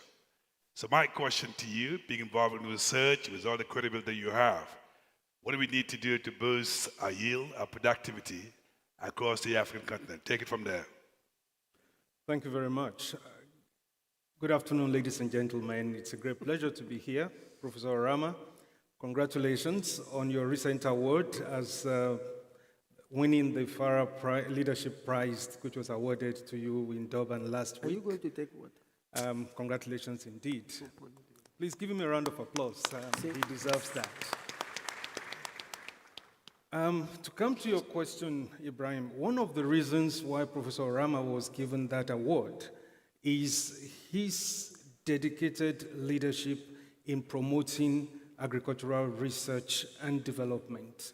And in that context, just last week in Durban, when FARA held its triennial event, the Africa Prize that is funded by Afriexim Bank was launched to support agricultural research on the continent and to encourage research scientists to put in their best. That's the first of its kind on the continent that will encourage African scientists to work more and ensure that they do their research in the best interest of Africa. So thank you very much. Now, coming to the question that has been posed, I will give 3 simple answers. Africa is confronted by what has been said by many as the yield gap. We cannot continue to produce a system where we are operating in less than 10% compared to those systems that sell food to Africa. If you take tomatoes, for example, everybody uses tomato in every household. The yield in Europe, if I take Netherlands, for example, Italy, France, it's above 800 metric tons per hectare. But if you look on the continent, if you take out the Maghreb countries and South Africa, the average is 1.5 metric tons per hectare. When you look at the cereal, it's also in the same proportion. So we have a problem of the yield gap. Second is the problem of capacity gap, the capacity to deploy appropriate science. I always say that agriculture is not rocket science, but agriculture, for goodness sake, is biology. And without appropriate science, if you look at Brazil, how did Brazil get out of their hunger scenario? How? In 50 years of consistent intentional approach, Brazil transitioned from a net importing country into a net exporting country. The way I compare it, Brazil, a country of 220 million, Nigeria, a country of 230 million. Brazil, 6% of the population in agriculture, Nigeria, 70% of population in agriculture. Brazil is exporting with 6% in that population, Nigeria with 70% is importing. Something is not adding up. Something is not adding up. And finally, the third axis is the post-harvest technology gap. Our post-harvest loss is just not it. We lose anything between 40 and 60% of what is produced. And I always say that if we plug that hole alone, more than half of the food challenges on the continent will be addressed. So if we can deal with the issues of appropriate technology to bridge the yield gap, the capacity of Africans to develop homegrown technologies and deploy science for African technologies, because what we do at the moment is we have outsourced our technologies, which also means we've transferred our jobs to other countries. Right. So this is a scenario where we are. We cannot, on one hand, say that we have youth unemployment, and on the other hand, we are importing food. It doesn't add up. So this is, again, a scenario that leads Africa into what I call the palliative measure of addressing food security. And the moment you get into that scenario, we are paying over $50 billion to maintain that palliation. That is money that we could have used to develop ourselves. So we are not doing things the right way. I'll stop there for now. Thank you. Excellent. I did warn you that I am actually standing between yourself and your food security. So we're going to wrap up this conversation. And yet, Remy, I'm going to turn over to each of you in 30 seconds. What do you want us to take away from this conversation? I know you mentioned to me before, we have to talk the talk and walk the walk. Yes. We did a lot of conversation about these things. So in 30 seconds, what is the message you want us to take away from these discussions so we can feed Africa? Thank you. What my brother Hadi said earlier on, we are good in churning out nice themes, nice policies, nice panel discussions. I put it this way, we have enough of the blah blah, let's start the do-do. Until that happens, we will remain hungry. Thank you. Excellent. I like that. Enough of the blah blah, let's get to action. So Hardy, what will be your takeaway from this conversation? So for me, two things. Let's get young people to love agriculture. They have the energy, they have the skills. Let's make agriculture lovable to the 65% of our population. So that's one.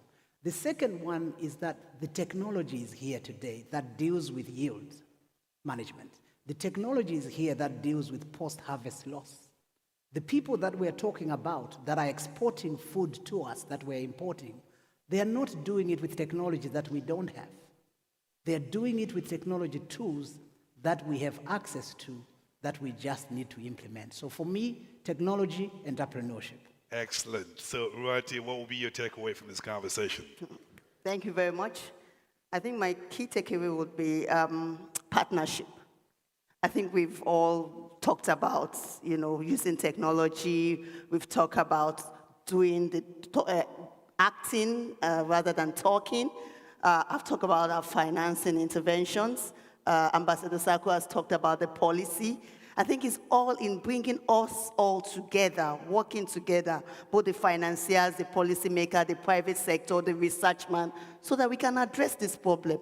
But is it something that's insurmountable? No, it's something we can address. We have the skills here, we have the brains here, and we have our institutions. We have Afriexim Bank here, homegrown institution ready to support Africa, and we should come together and work together to do this. Thank you. Thank you. So my good sister, Commissioner Sako, what will be your takeaway message from this conversation? Thank you very much. My takeaway will be we should avoid duplicating policies, frameworks.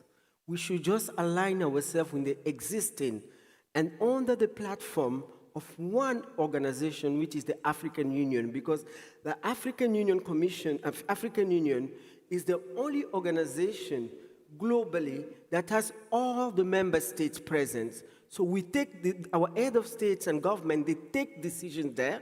So let this decision be the one to align in terms of what we do at home, in terms of what we do regionally.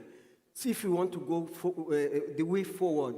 Otherwise, we've been investing, repeating, duplicating, and we will not achieve the goals of Agenda 2063.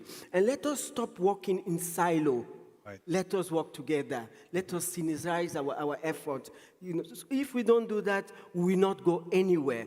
And let us also take responsibility upon our own programs. African Union has a lot of projects, programs, but the partners, they are the ones that finance it. It's a shame for us in Africa because what ownership do we have when somebody is really funding your own initiative at 85, 90%? So you cannot have the ownership. You will do the agenda of the foreign company, which is we should avoid it. Thank you. Thank you very much. This is an absolutely fascinating conversation. It's a very great takeaway. Number one, let's talk the talk and walk the walk, so implementation matters. Number two, let's make agriculture cool so that our young people can get into agricultural business. Third, let's leverage what technology offers to us so we can innovate to make sure we modernize our agriculture. Fourth, we can't do it alone. It's important that we use partnership to work together. Last but not least, let's not duplicate our policies. The African Union is here to lead so that together we can act, Africa can feed Africa, so you can go have your lunch peacefully. So thank you very much. Give a round of applause. Thank you. Well done. Well done. Thank you. Well, thank you.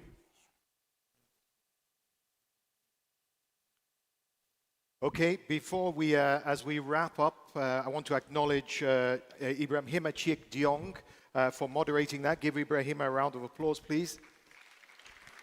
I also want to acknowledge in the room Mr. Antonio Pedro, who's the acting Secretary General of the United Nations Economic Commission for Africa, is here with us.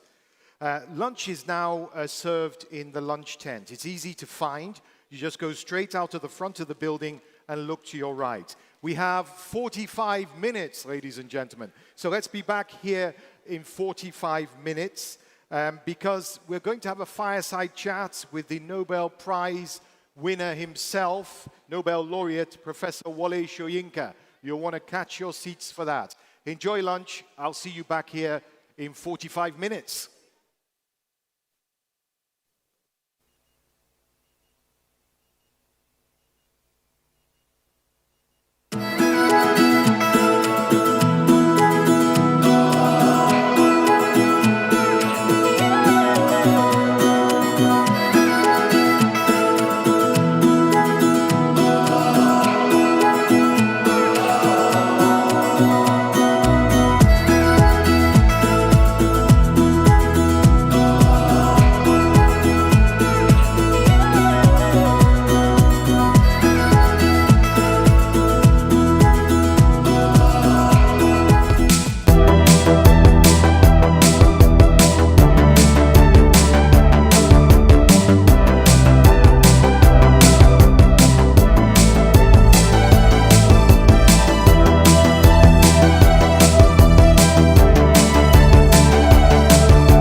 is responsible for making everything happen. It lights up our cities, creates jobs, powers schools, and transports our people. It drives factories and industry and empowers innovation. It keeps us connected and enables science and exploration. With it, we give and receive better healthcare, and our standard of living in every aspect of life improves. Energy really is the cornerstone of the African economy. But what will we do if this precious resource runs out? How can we protect and develop this lifeblood of our beautiful continent? The African Energy Chamber will host African Energy Week at the Victoria and Alfred Waterfront in Cape Town. The interactive exhibition and networking event will run from 18 to 21 October. The 4-day conference will unite Africa's energy stakeholders, drive industry growth and development, and promote Africa as the destination for energy investments. Recognizing that energy transition is shaping global conversation, the week promotes the continent's position and the future of its energy sector.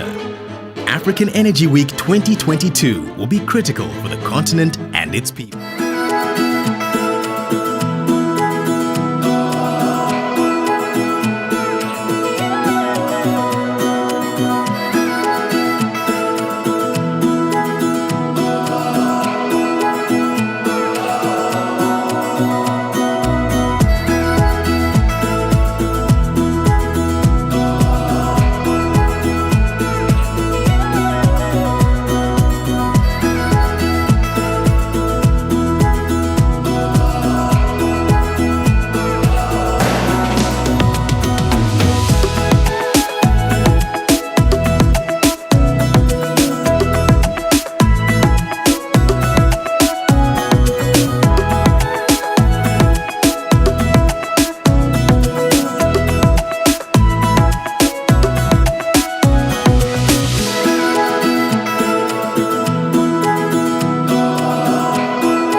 is responsible for making everything happen. It lights up our cities, creates jobs, powers schools, and transports our people.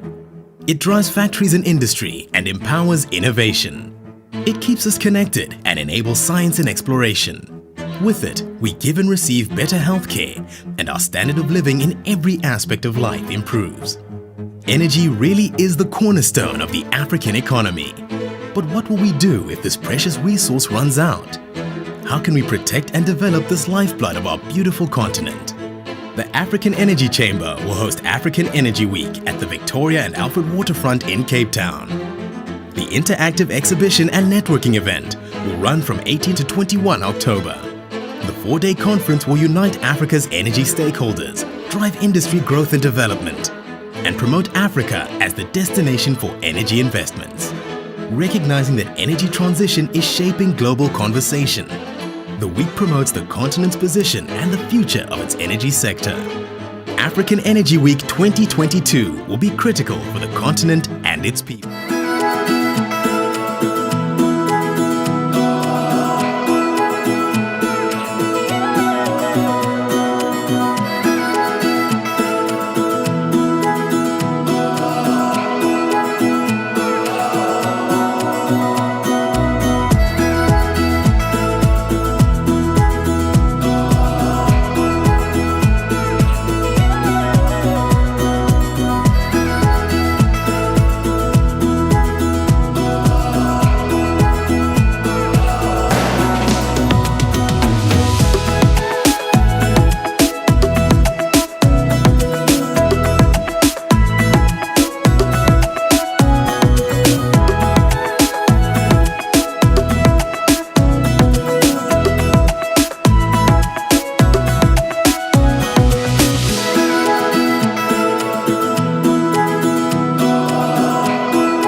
is responsible for making everything happen. It lights up our cities, creates jobs, powers schools, and transports our people. It drives factories and industry and empowers innovation. It keeps us connected and enables science and exploration. With it, we give and receive better healthcare, and our standard of living in every aspect of life improves. Energy really is the cornerstone of the African economy. But what will we do if this precious resource runs out? How can we protect and develop this lifeblood of our beautiful continent? The African Energy Chamber will host African Energy Week at the Victoria and Alfred Waterfront in Cape Town. The interactive exhibition and networking event will run from 18 to 21 October. The 4-day conference will unite Africa's energy stakeholders, drive industry growth and development, and promote Africa as the destination for energy investments. Recognizing that energy transition is shaping global conversation, the week promotes the continent's position and the future of its energy sector. African Energy Week 2022 will be critical for the continent and its people.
is responsible for making everything happen. It lights up our cities, creates jobs, powers schools, and transports our people. It drives factories and industry and empowers innovation. It keeps us connected and enables science and exploration. With it, we give and receive better healthcare, and our standard of living in every aspect of life improves. Energy really is the cornerstone of the African economy. But what will we do if this precious resource runs out? How can we protect and develop this lifeblood of our beautiful continent? The African Energy Chamber will host African Energy Week at the Victoria and Alfred Waterfront in Cape Town. The interactive exhibition and networking event will run from 18 to 21 October. The 4-day conference will unite Africa's energy stakeholders, drive industry growth and development, and promote Africa as the destination for energy investments. Recognizing that energy transition is shaping global conversation, the week promotes the continent's position and the future of its energy sector. African Energy Week 2022 will be critical for the continent and its people.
Energy is responsible for making everything happen. It lights up our cities, creates jobs, powers schools, and transports our people.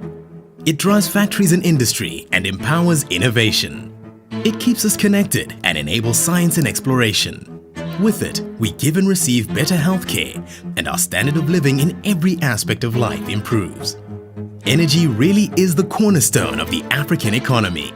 But what will we do if this precious resource runs out? How can we protect and develop this lifeblood of our beautiful continent? The African Energy Chamber will host African Energy Week at the Victoria and Alfred Waterfront in Cape Town. The interactive exhibition and networking event will run from 18 to 21 October. The 4-day conference will unite Africa's energy stakeholders, drive industry growth and development, and promote Africa as the destination for energy investments.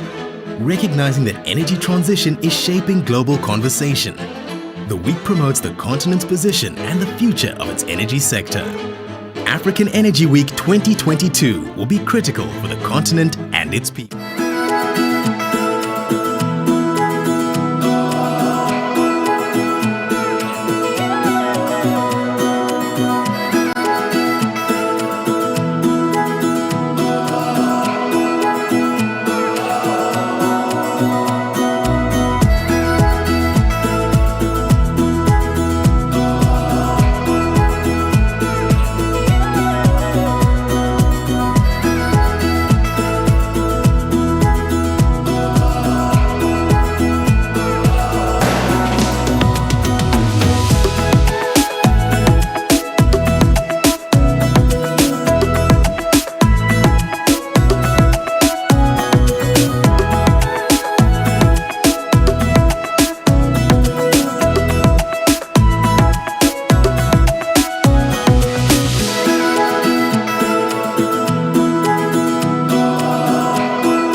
Energy is responsible for making everything happen. It lights up our cities, creates jobs, powers schools, and transports our people.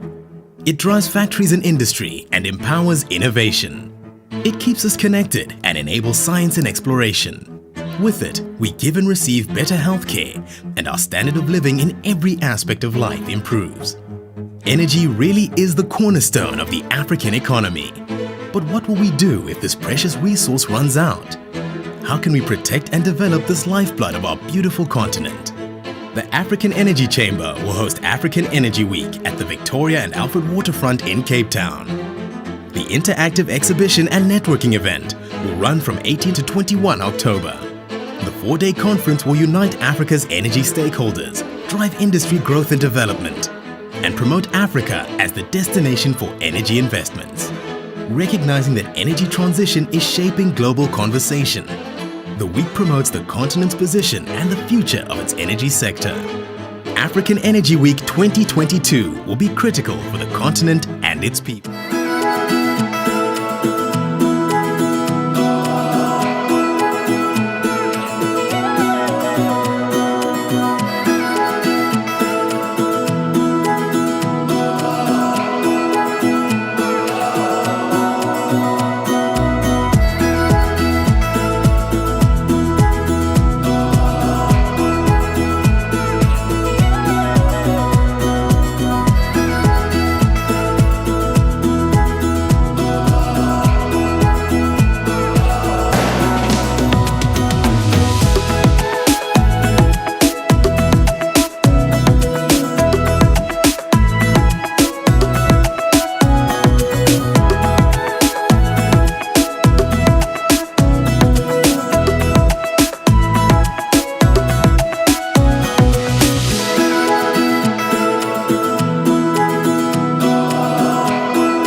vision of the government of Ghana is to develop a modern integrated railway system to boost economic development through the Ministry of Railways Development. As a result, the innovative Ghana Western Railway Corridor project will deliver a 299-kilometer railway.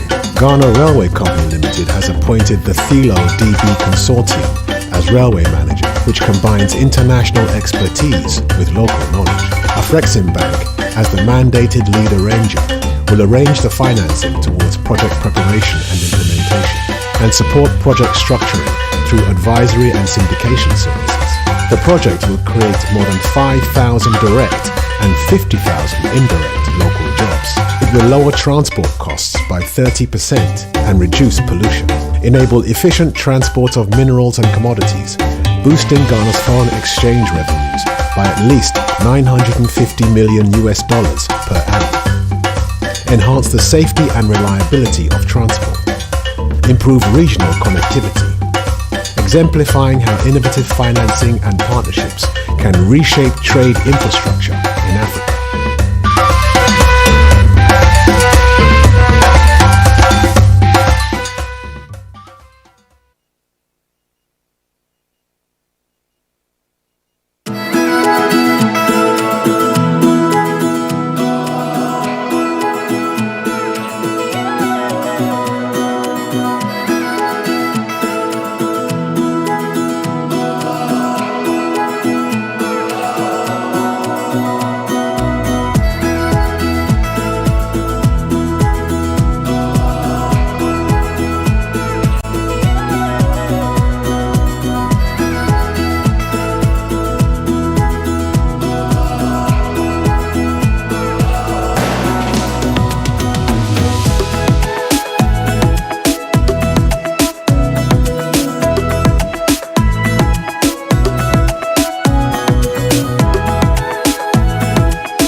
Welcome back from lunch. I hope you had a nice lunch and made some new friends and met some old ones.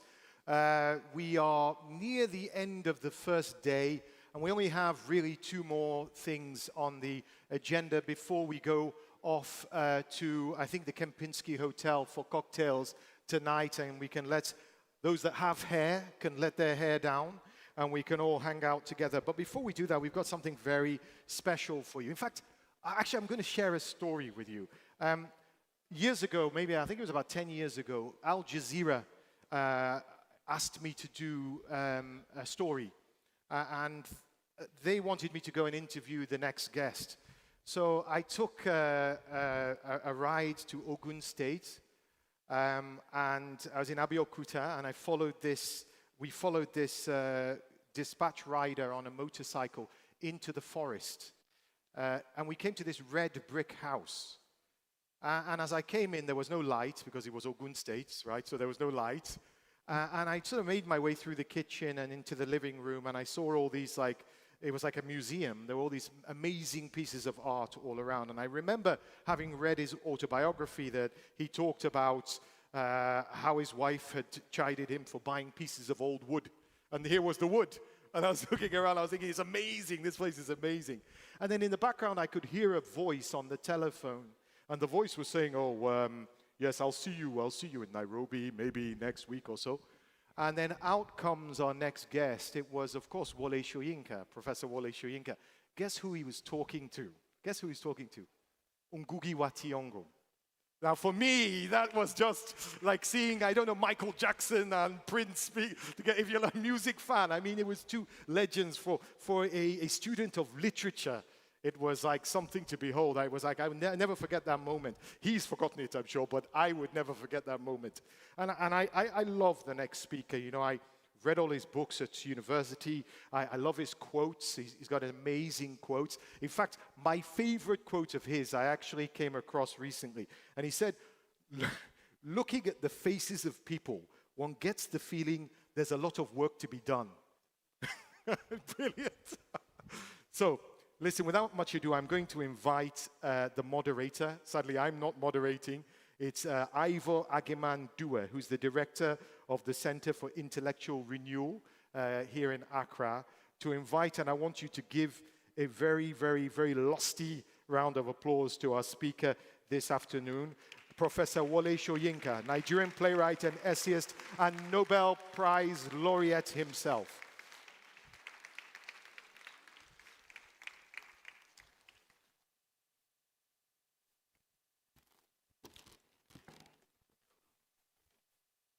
Where do you want to sit? They hooked me up here. Yeah. So you better stay on this side. Okay. All right. Is it okay? Yeah, I'm comfortable.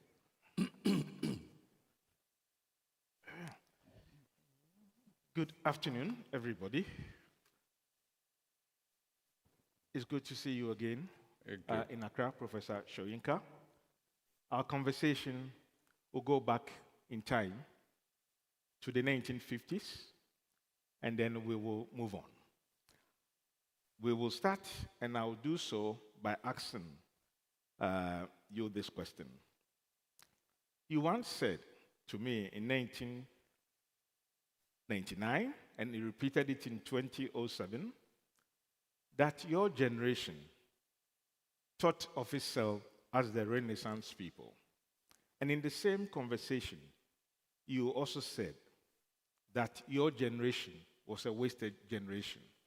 What really was your generation? I think that statement was the result of the consequence of aiming too high, of having a much larger vision, a prospectus, which was beyond, perhaps, what was attainable. And so for me, at that time, and with the kind of impatience of creativity in various aspects, not just my own field alone, which one had at the time, I just felt that the energy that we put into that period was the result was it just didn't add up to what I thought society, humanity could make use of. You have to remember the enthusiasm and the energy that went with independence. We were terminating, humiliating for me, a period of external domination. The common words are colonialism, imperialism, exploitation, etc. We were coming out of a period of a kind of global disdain of our race, and we were determined to have an exercise in race retrieval, building on that. And after so many years of independence, at the time when we spoke, I just felt that what we were able to point out as a result of that enthusiasm fell far short of what our vision was. So, as I said, at that time, we were impatient and we couldn't accept half a loaf, let's put it that way. And so we said we were wasted completely. At least I did. You were artists, I mean, that generation, playwrights, theater directors, novelists, poets, plastic artists. You were many things. And then we realized along the line that you were projecting more of an African personality, what Nkrumah made popular, than what probably was a cultural economy. Which was your base? Did you think at the time that you were contributing to a cultural economy of an emerging post-colonial continent, or that you wanted to construct a new personality based on which there could be a movement forward? Well, the African personality, you know, has always been a rather problematic expression for some of us, especially. It's a good slogan, it's a good buzz expression, but what did it really mean? The first thing to state is that there are several, just as there are several African cultures, there are also several African personalities. We were tossed between what you might call the purest sense of race recognition, the black race, the African race. And then there was a Pan-African dimension, which embraced also the diaspora.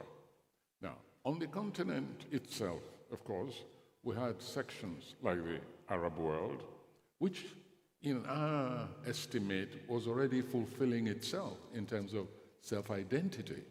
Culturally, even politically, it was struggling out of a period of a semi-feudal and theocratic state. Things were happening in the Arab world, on the African continent. So sometimes when we said the African personality, we refused to accept the Arab. We said, listen, they've already gone far enough. We need a lot of catching up. And for that, the African personality was limited very strictly to the black African personality. The Arabs, even though they occupy the African continent, for me, we believe that they belong to another world. But the black world also, we extended beyond the Atlantic. The black world for us meant the diaspora, whether in the United States of America, whether in Cuba, whether in Brazil, Jamaica. For us, this was the real African personality. So you see, there was already a clash in terms of conceptualization of who we were, what we were, and how we wanted to head, what kind of culture we wanted to create. A very distinct, very unique one. It was a period of search, of quest for identity, for replacement of what we knew had been taken away by the European world, especially during the period of colonialism. There were very deep cultural ideologies, negritude, and you even had issues, Anglophone, Francophone, as to where you should stand collectively. And this also led to resistance in ideas and sometimes clashes. personality-wise, ideology-wise? Well, let me say that we were very impatient, at least my section, very impatient with Francophonie, Anglophonie, Lusophone, as far as we were concerned. These were mere temporary aberrations. That beneath it all, there was that unique conglomerate of African virtues and worldviews. This is one of the reasons why we created the Union of Writers of the African Peoples, for instance. And we began trying to use African language as much as possible, at least in terms of recognizing one another. That's when I wrote my long poem, Ogun Abibima, and we said, the people of Africa are the Ebibirim. I'm a Yoruba, but I borrowed that language from Ghana. And this is one of the ways in which we try to pull ourselves together and just put aside Francophonie, Anglophonie. But there was a problem there. There's a problem there because there were different forms of colonialism. The settler colonialism, there was métissage, of course. There was even some kind of syncretism. And then there was the outright, what I call real cultural colonization, which was peculiar very much to the French. And inevitably, of course, that gave rise to negritude. Now, on the Anglophone side, you see, the British were so arrogant, they felt, which was marvelous for us, because they felt, oh, these natives, they cannot really come up, they cannot absorb European culture, and so the British did a kind of surrogate control, to sort of second-tier control, in which they isolated just a few people and used them as a kind of barely tolerated ruling class. But the rest they left alone in their cultures. The French were different. The French wanted to make every black person, if possible, French. To be considered human, you had to be as French as possible. They even set their colonial subject tests to transit from being this primitive black person into the white French cultured society. They even made their subjects take tests.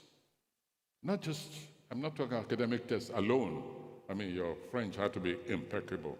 But in addition, you had to hold your fork in a particular way. You had to use your serviette in a particular way.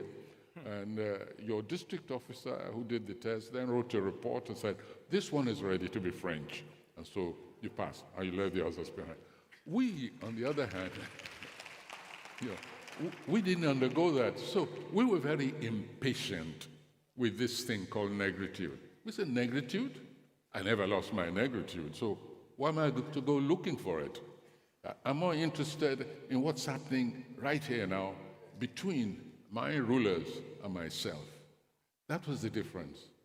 But later, of course, as we got to know each other, one another very well, Lusophone, we recognized this difference.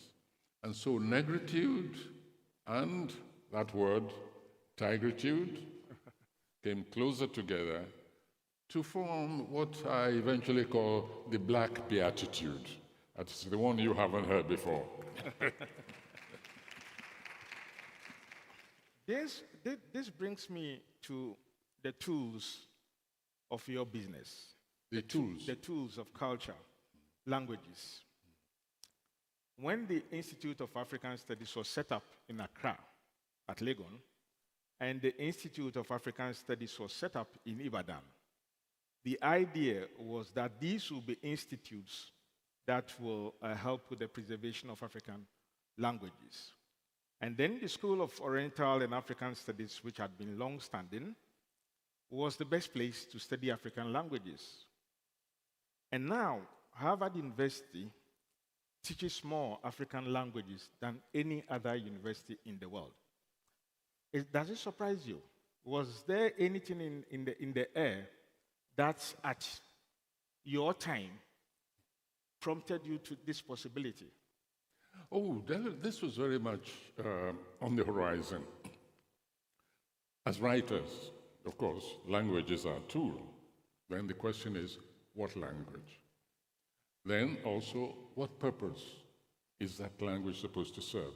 This is not a rhetorical question. It's very important because when the Union of Writers of African Peoples, for instance, took the decision to have a single language, common language among the black, south of the Sahara, and we decided on Kiswahili after studying clinically the various languages, we decided that this was the most appropriate communication tool between the various indigenous languages as well as the colonial languages, which were still in effect. But when we went to Angola, for instance, to meet the liberation fighters there, we had one of these meetings, working strategies, and of course culture was a very important part, as you know, of the liberation struggle. And we met the Angolans.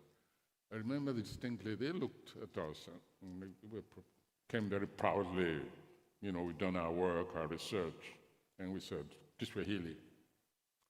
So we wanted a resolution from everybody that all literatures will be translated into Kiswahili, we'll compel or persuade schools to teach Kiswahili as a compulsory language, if necessary, take out one of the other subjects to make room for it, etc.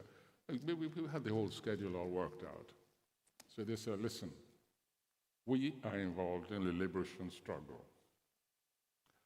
We have taken the Portuguese language and we're using that language as an instrument of liberation, of contact. In other words, we're using this language even against our own oppressors. If we decide now to adopt a common language, we're taking energy, strategy, resources away, we're creating suspicion among the various ethnic groups. It's better for us to continue with Portuguese. We can pick up this, your marvelous idea later on, but right now. So you see, it wasn't always as simple as many people think, you know. Some thought it's just a romantic idea, but it was also an economic idea. If you can, for instance, translate not just what is being produced now, but history, even scientific subjects, you translate them, you have one common language, you're already producing more material of teaching, of enlightenment, which is very good for the economy. It's good for printers, it's good for booksellers, it's good for bookshops, it's good for the writers also. Your royalties increase just a little bit. And so all these various factors guided or sort of influenced our decisions at that time. But there's no question at all in my mind, and I'm sure you agree with this, that language itself is an instrument, not just of livelihood. It's also of struggle, it's a language of economics, it's a language, it's an instrument of science, of teaching, of understanding. It even affects the human psyche, which means it also affects the collective psyche, binds people together or separates people. And so it was a period of great excitation because you kept picking up ideas, weighing them, trying them out, and being honest enough to say, this works, this doesn't work, this is more productive, even in other directions than within the discipline itself, etc., etc. When Death and the King's Horseman was published, and it was later translated into Yoruba, it made huge headlines. And you made a remark when it was said that it was so well translated that, well, it was being translated back into the language in which you took your inspiration from. Oh, you're talking about specifically about Death and the King's Horseman. Death and the King's Horseman. Yes, that's right. Yes, this again was one of the interesting questions. I mean, as you know, I've done a lot of translation myself. Fagunwa, I've translated many of his works. And it becomes almost a new material when you're translating. In this particular case, however, when Akinshola translated this play, Death and the King's Horseman, critics asked him, and also consumers, didn't you find Wole Soyinka's English a little bit difficult to translate? And he said, no, at least not as far as this play is concerned. And that's when he made that statement. He said, I merely translated back a play which he had conceived in Yoruba. So I just took it back. I knew exactly what he was saying, what the words in English meant. So I said there was no problem at all. I was able to give it back in Yoruba. And I think this sometimes is the case with translations. Not always. Not always, I must insist. And not in my case, I don't think all translators would say the same of everything I've written. So when Ngugi wa Thiong'o campaigns on decolonization of language and writes in Kikuyu, and then it gets translated into English so that there will be a wider readership, what then becomes of the language in which it was written? That is the original language in which he wrote. Oh, that must always be preserved. And one of the decisions which we took was that no language must be allowed to die. That writers must continue to be encouraged to write in their own indigenous language. But of course, to make that work accessible, you've got to translate into other languages. Translation itself is a creative process in many instances. And UNESCO has been very, very positive about that. I mean, UNESCO does have that unwritten policy of the preservation of all languages. And why not? I mean, language itself is a tool, is a creative tool. So why should you discard one tool in favor of another? I don't see why one shouldn't even give oneself the pleasure of reading a work. I have done, reading a work in French, and then saying, let me see how it reads in Spanish, how it reads in Twi, how it reads in Ewe, how it reads in Hausa, how it reads in Yoruba. You get different kinds of, shall we say, vibes very often from reading these translations. And also, let me tell you something. If you happen to be in prison detention and you want to keep what you're writing secretly, it's useful to have more than one language because you can fool your captors when you do your writing. Well, as you're talking of UNESCO, we must as well look at the issue of cultural patrimony. We've been talking a lot these days about the return of stolen or looted art objects. You wrote in You Must Set Forth at Dawn the pain you went through when some of your artworks were stolen. Now, we are into a century, perhaps even more. People are talking of the return of the Benin bronze, the Ashanti regalia, and these are critical issues that we talk about. In Africa itself, there is no positive emotions in terms of the leadership reaction to some of these debates, and it's been ongoing for a very long time. What, in your view, should be the case? That items should be kept where the future could make use of them, or they should be kept in geographic locations of the originators? Let me say this straight away. When your artworks, I mean the physical artworks, and in fact, always remember that heritage is more than just the physical one. We'll come to what UNESCO calls the non-material heritage as well. That's more complicated. But let's talk now about the physical artworks. When those works, which are a precipitate of your philosophy, your worldview, your very humanity, when they're taken away from you, especially when they're forcibly taken, when they're taken away from the environment, which makes them part and parcel of your very human existence and value, something is cut off you. You're no longer whole. You're no longer entire. If you're not aware of it, that's all right. But if you know that something which speaks to your culture, your history, your people, your worldview, is sitting somewhere else, you even see it there when you travel, there's a kind of violation, a very deep violation, which you cannot really totally overcome. You go home, you leave it there, but the memory of that thing, which is part of you, which has been just violently taken away from you, lingers. I've met people talk about reparations a lot. It'll never go, that word will never go away. It's part of it's part of the negative legacy that the world, with which the world has been burdened. As talk about reparations, and I've always proposed that, look, let the European world and the Asian world also, because some of the artworks are also in that area, let them just give back everything which has been stolen, and we will consider that. We're willing to promote the idea that that is reparations. And so we'll be ready to forgive the European world, even their horrors, the horror they imposed on us from colonialism, and we'll say that this is a fair exchange. You have finally made reparations because you've given back the spiritual legacy of the people, of which you rubbished when you took away those pieces.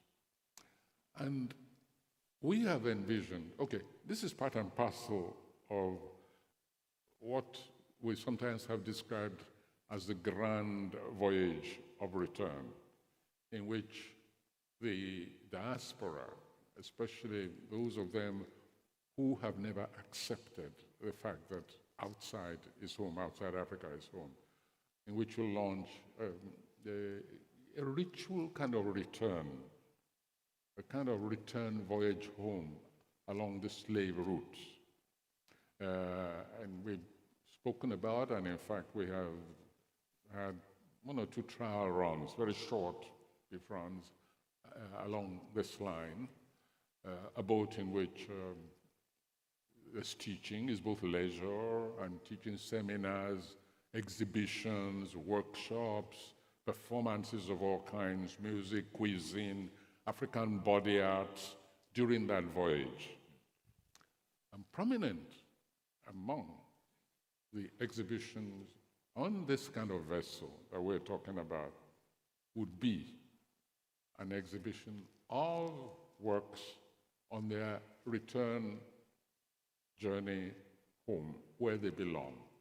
So just as the offspring of slaves are also making that journey back, their cultural and spiritual precipitates, which we call the artworks, are accompanying them on the way back, in addition to modern works, in addition to other modern productivity, music, the whole lot. It'll be a kind of armada of return, and it'll become a kind of annual voyage.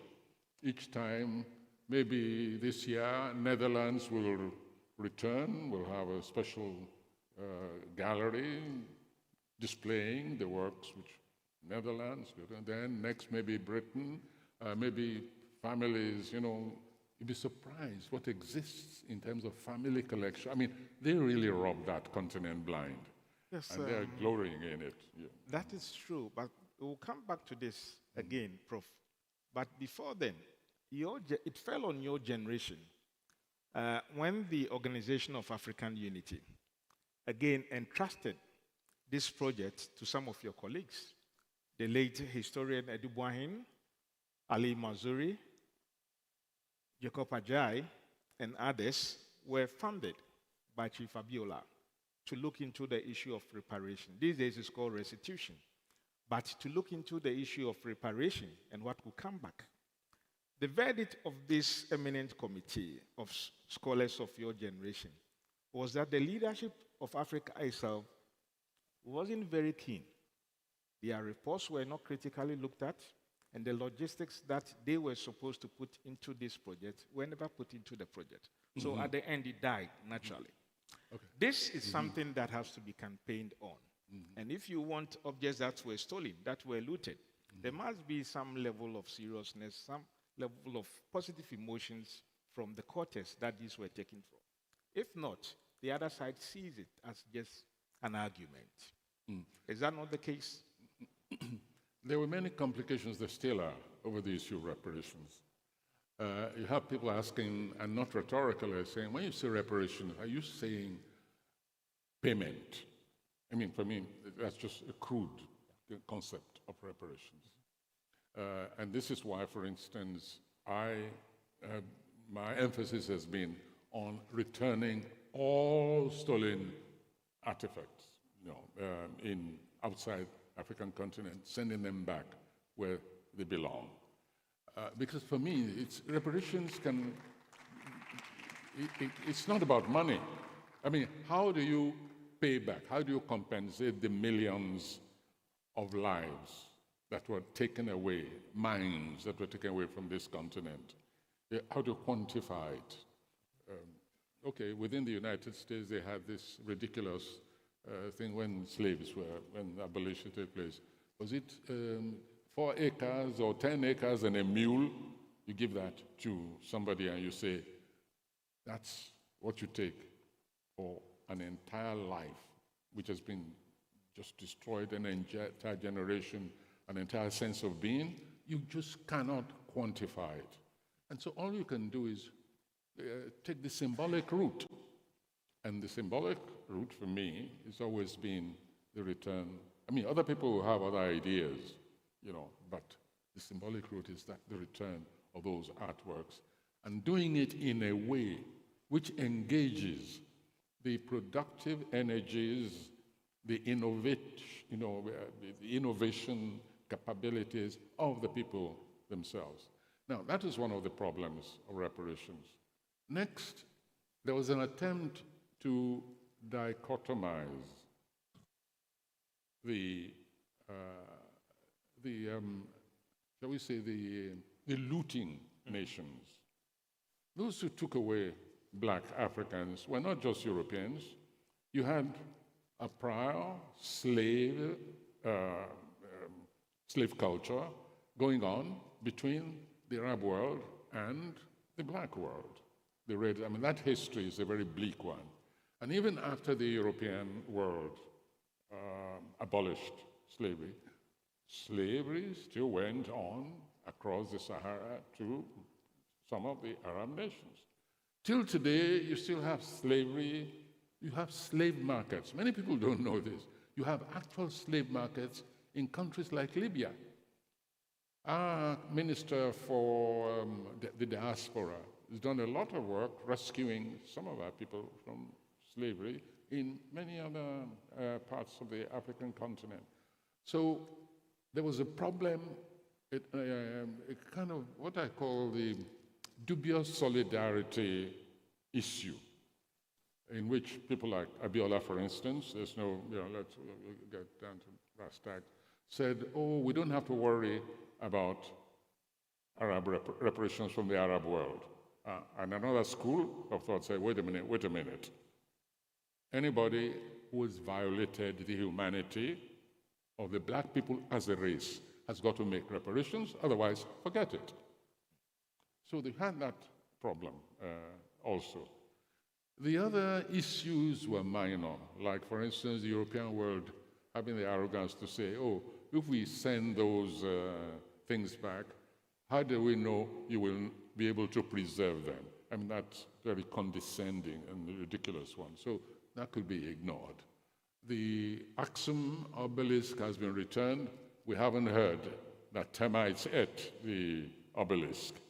And here and there, when works of art have been returned, if you go there, you see them being preserved. So that argument just never stood. They just don't want to let go, that's all. Museums, you pay to enter museums, they're making money, and they don't want to lose the revenue from people coming to see those artworks. But within also, however, we have a problem of internal reparations. Those who, we're talking about the leaders who didn't want to follow up on the whole issue of reparations. I brought something for you, which you see how our own leaders treat even the accessible heritage of our own society. Take history, for instance.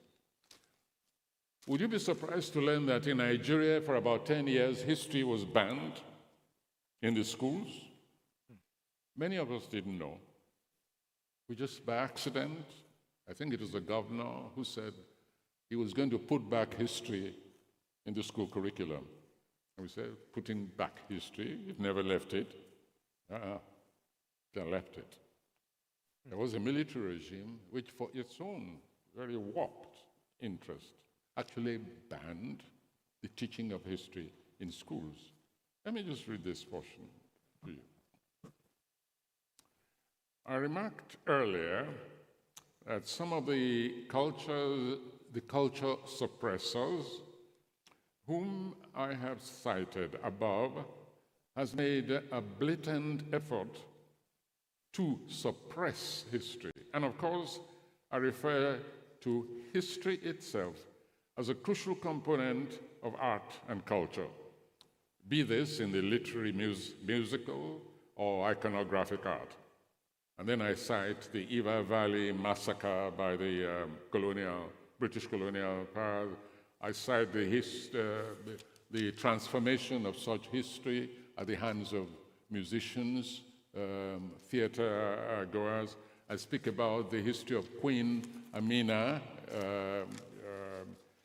whose full story has never yet been used. In other words, I'm outlining the fact that the so-called intangible heritage also is also a crucial, critical armory of literary production. And I'm not talking just about literary plays, as historical plays as such. No, the very accessibility of this historical material inspires writers, inspires artists, inspires musicians, provides cheap, easy to reach material so you don't go looking for material outside the continent. By contrast, what do our leaders do? What do they do to Minor, for instance, in Kenya? He was trying to study the fauna and flora of Kenyan landscape. He was jailed. He was accused of subversive activities. The president, I remember at the time, said, if you really want to study forestry, we can pay for you to go to Canada. But this one was there. He said he was going to consult with subversive elements. That's why he was going to the forest. You see, the memory can also play a negative thing. All they could think of was the Mau Mau, who were, of course, forest people and so on. They say, oh, yes, because this scholar was there. But he was digging out material. And the same thing with those who try to rewrite the history, let's say, of the Angolan struggle, the liberation struggle in Namibia, etc. You find leaders saying, no, you cannot touch it. And the writers either end up in jail or end up, in some cases, dead. Let's not talk about Idi Amin and what he did to writers who dared to try and write about the history of liberation in that part of the world. So it's not just external despoliation and suppression of our history.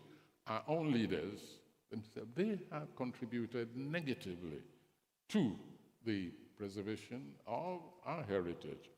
So when you ask about, when you speak about the leaders not being all that keen on reparations, maybe they think that if some artifacts come back, and those artifacts, shall we say, artifacts which denote the, shall we say, the militant history of the nations, they think it might give people, writers, artists, musicians, ideas, which is very stupid, because you cannot suppress memory.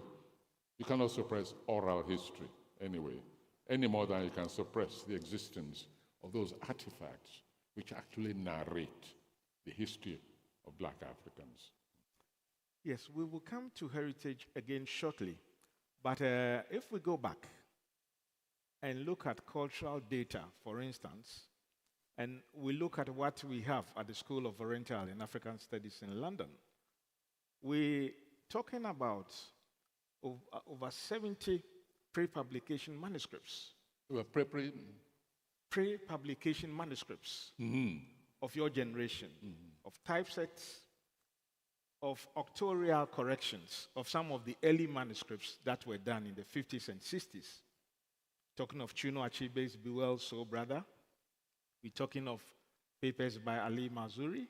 We're talking of Ngugi wa Thiong'o's Weep Not Child, where the original manuscripts are kept. And they were acquired legitimately. We also talking about Ali Manzuri, who is giving his papers to his old university in New York. We're talking of Kofi Annan's UN documents are in New York. And I'm sure some of your papers are also at Harvard. But in your case, at least, we have some of these which are part of the Bookcraft series on interventions, which Bankole has been working on for years. So there is a situation or contemporary sense in which these are legitimately being acquired. And do you think they are safer there or they should be where they should be? Ali Manzuri says that he wouldn't want his papers to be in Kenya where they will be eaten by cockroaches. And that he will prefer these papers to be in New York, but accessible to Africans, because he thought a new generation of Africans will come who will find this useful and who will then struggle to bring them back to the homeland. You touched on a very sensitive issue. Writers and scholars, they don't have much money. You didn't mention money. And very often, these institutions outside make writers and scholars offers they cannot refuse. There needs to be a concerted policy. We had a military ruler in Nigeria not very long ago. And he had, as a kind of prime minister, somebody who thought positively along these lines. And he was an economist. He's a friend of mine.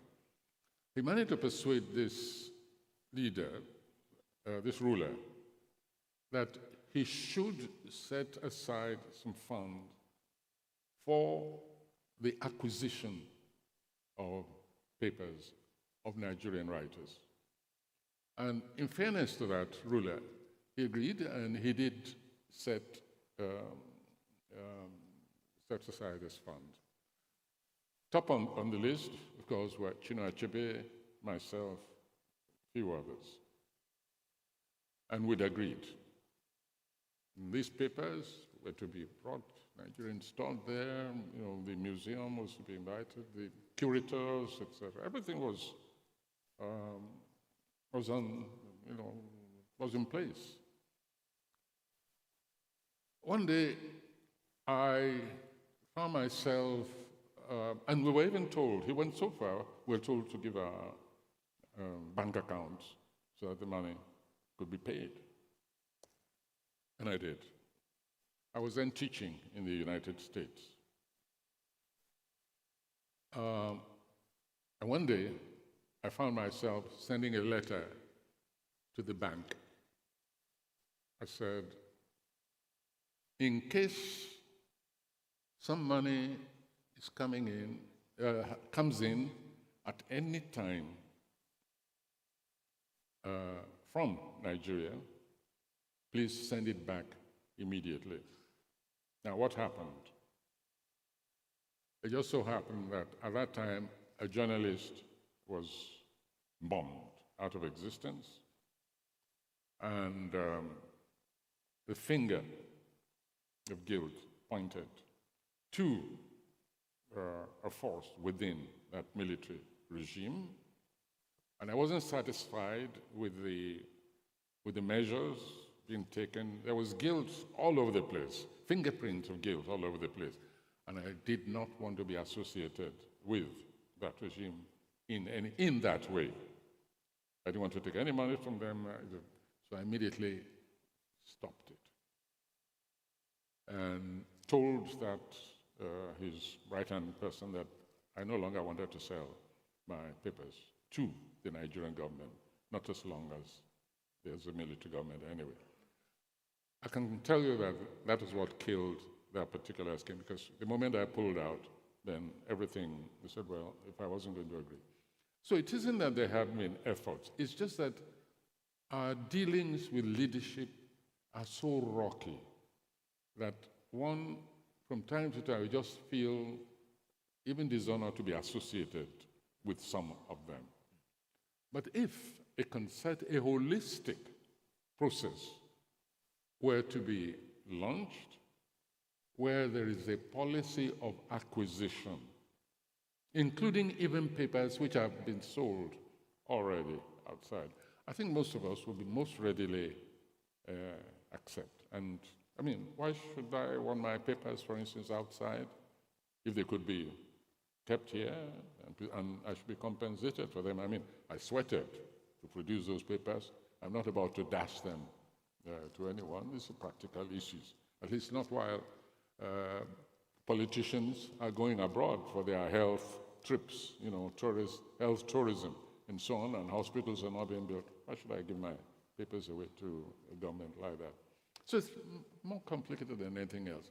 But now that you've touched on it, I think maybe as a kind of policy of the AU, principles should be laid down and funds should be set aside so that we don't succumb to the euros and dollars and sterling of the outside world. Yeah. Writers must eat.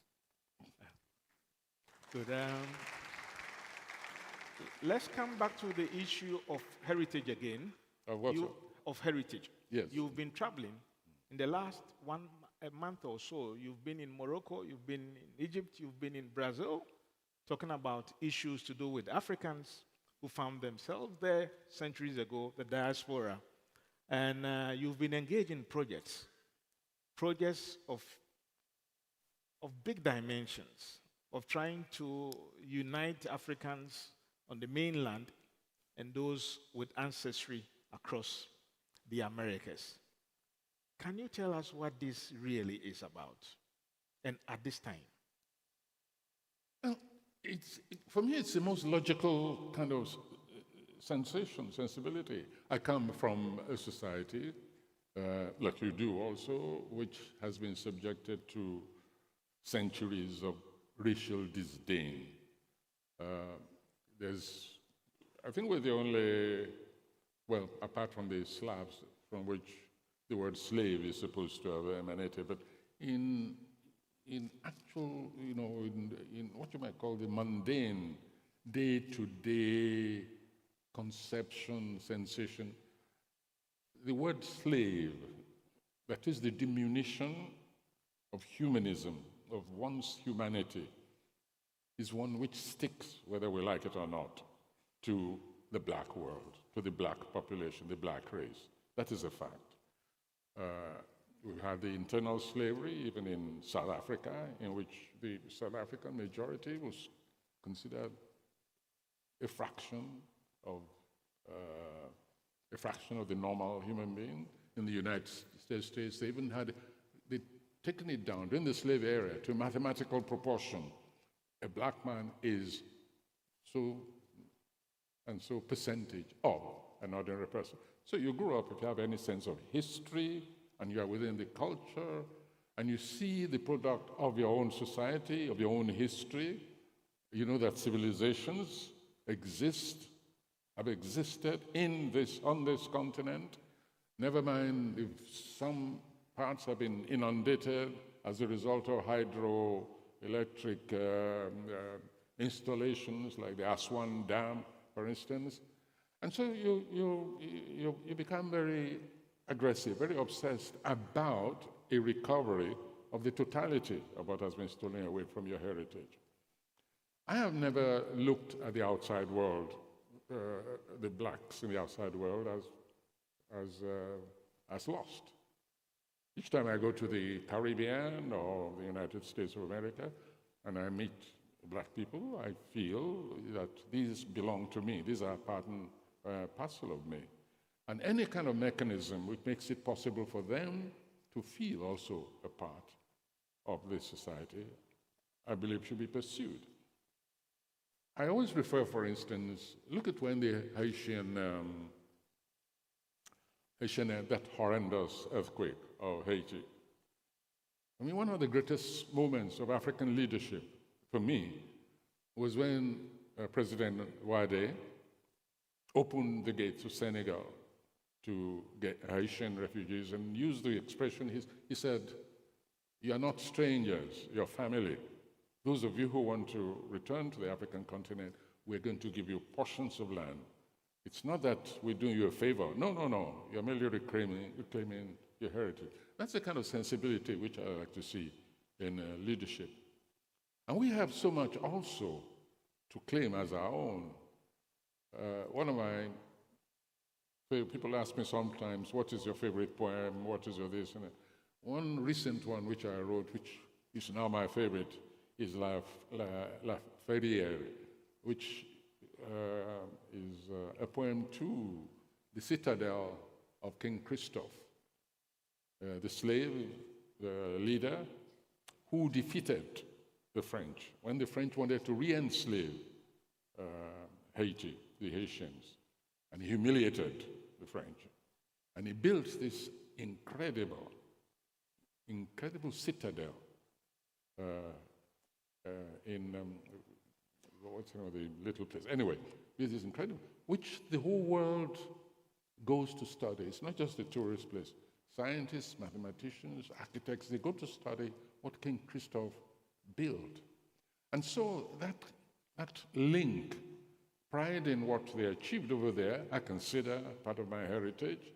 And so when they're in trouble, when they suffer such a devastating reverse, for me, it's the most natural thing in the world. In fact, it's a responsibility for Africa to open its gates to all those people. Hence my obsession with this grand voyage home, in which I wish to see this regular concourse between the African continent and the diaspora. That's why when we created the Union of Writers of the African Peoples, we moved immediately to create its sister scientific organization under Sheikh Anta Diop. And if you remember, we undertook a trip around the diaspora trying to entice back the scientists. He would have been 100 years this year if he were alive. And unfortunately, the leadership counts so much. The leader at that time, we're always fighting, but I always give him that credit, one general. I won't mention his name, but I always give him that credit, that he backed that initiative. And he provided the funds for Professor Jeje, who was a biochemist, and myself to travel through the diaspora, talking to the scientists to come to Sheikh Anta Diop sister organization. I believe that ultimately the salvation of this continent rests on our being able to associate in a very direct, productive, not just rhetorical level, but creatively, technologically, scientifically, with our extension in the diaspora. You once said, maybe some applause. You once said that you are very much at home when you go to Jamaica because you see Yoruba rituals side by side with Roman Catholic liturgy. And for you, that is one visible sign of what went on in the past in Africa and what got transported into the Caribbean and the Americas. I think you were then going to do a documentary of the Yoruba influence in Jamaica. No, it's not because you say I feel very glad, very happy. No, it's not because this Yoruba religion syncretized with the Roman Catholic religion.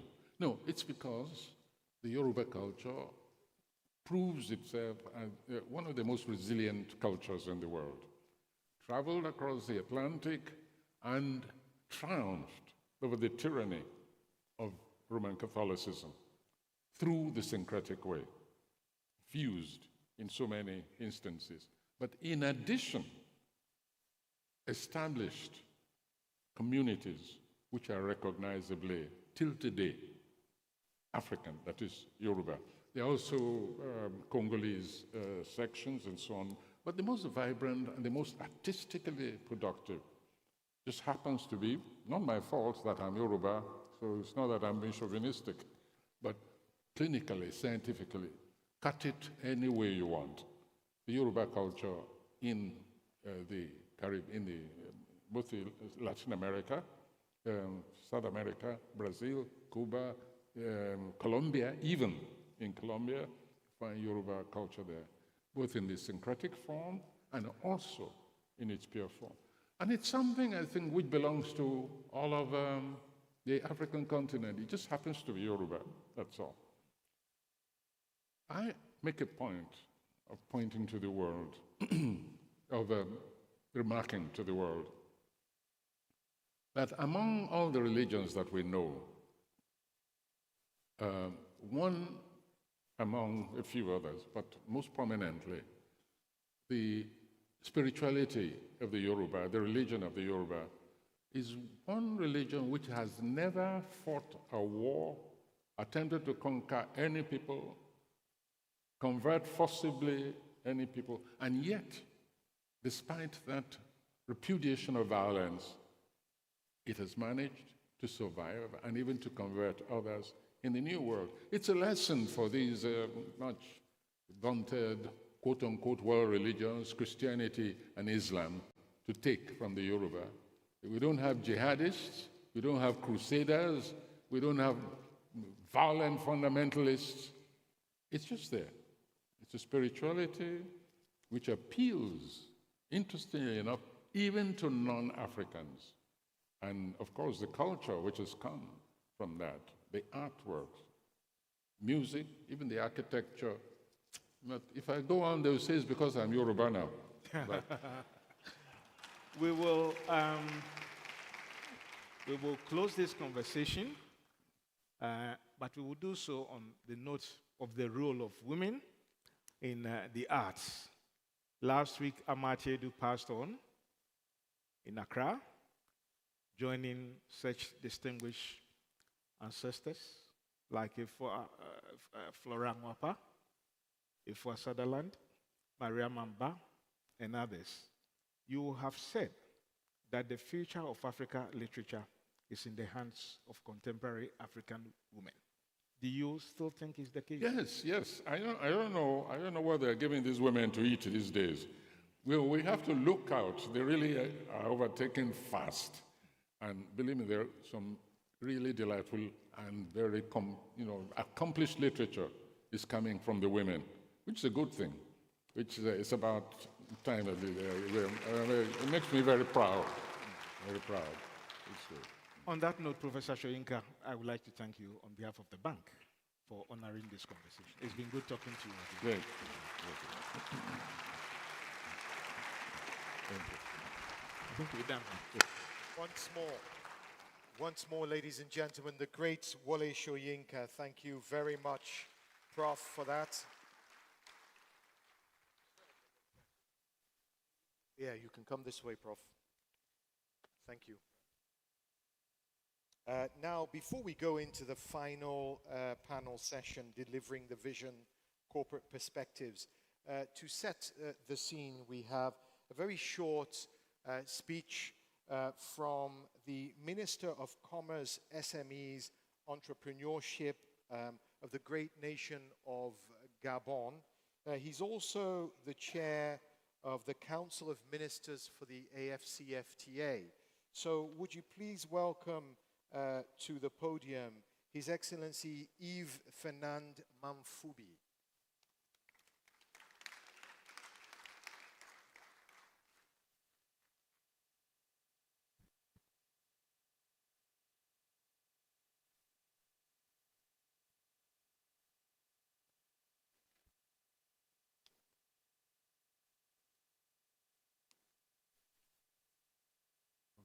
perspective, what is required? No.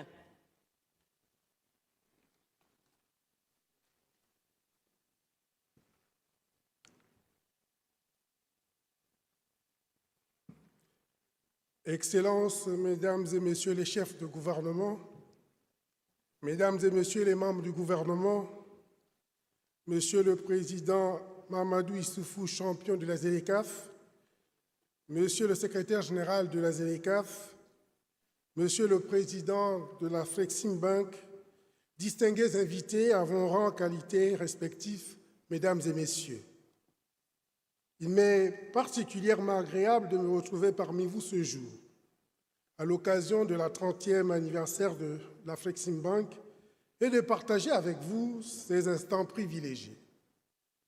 Je saisis cette opportunité pour remercier l'Afrexim Bank pour avoir invité le Gabon à prendre part à cet événement.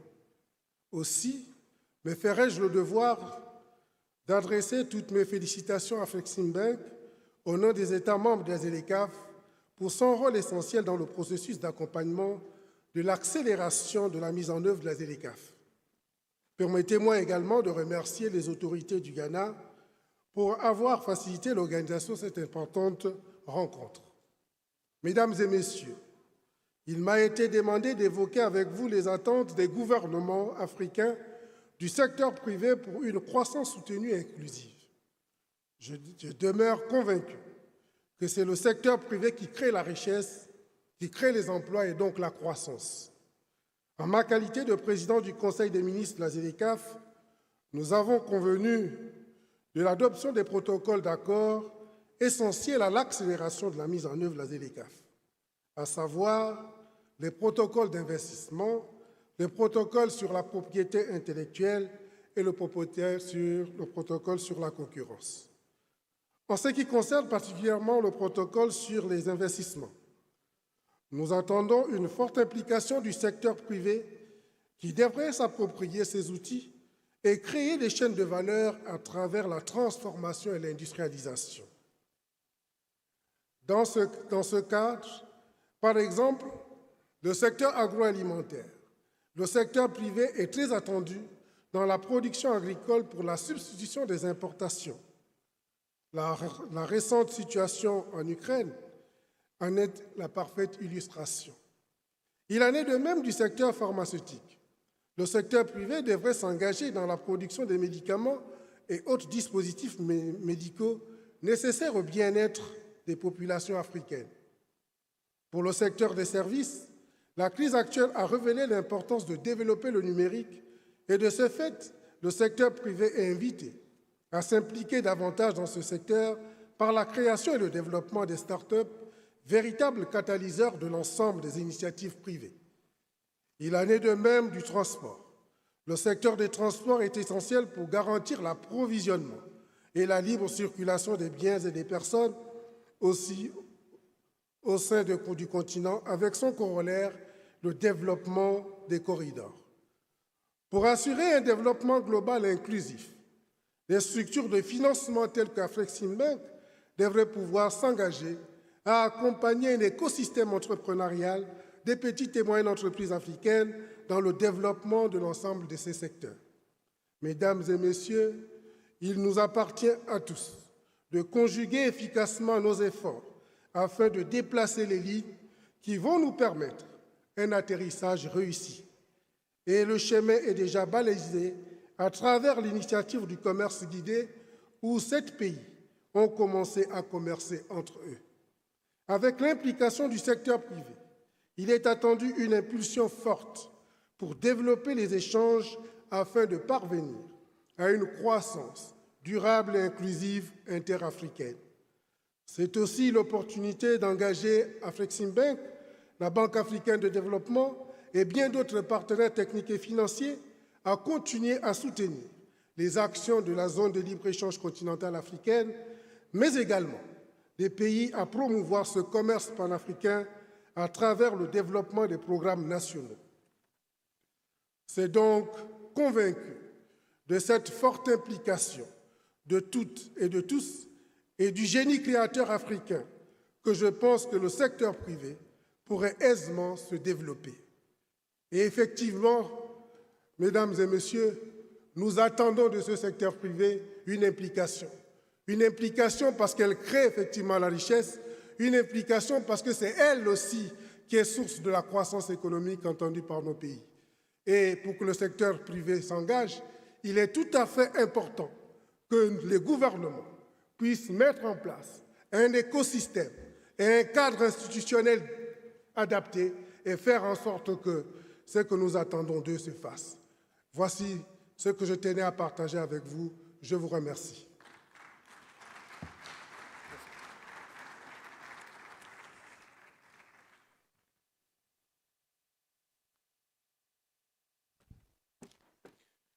Once more for Yves Fernand Mamfoubi, the Minister of Commerce, SMEs and Entrepreneurship of Gabon. Thank you very much for setting the scene for the final plenary session.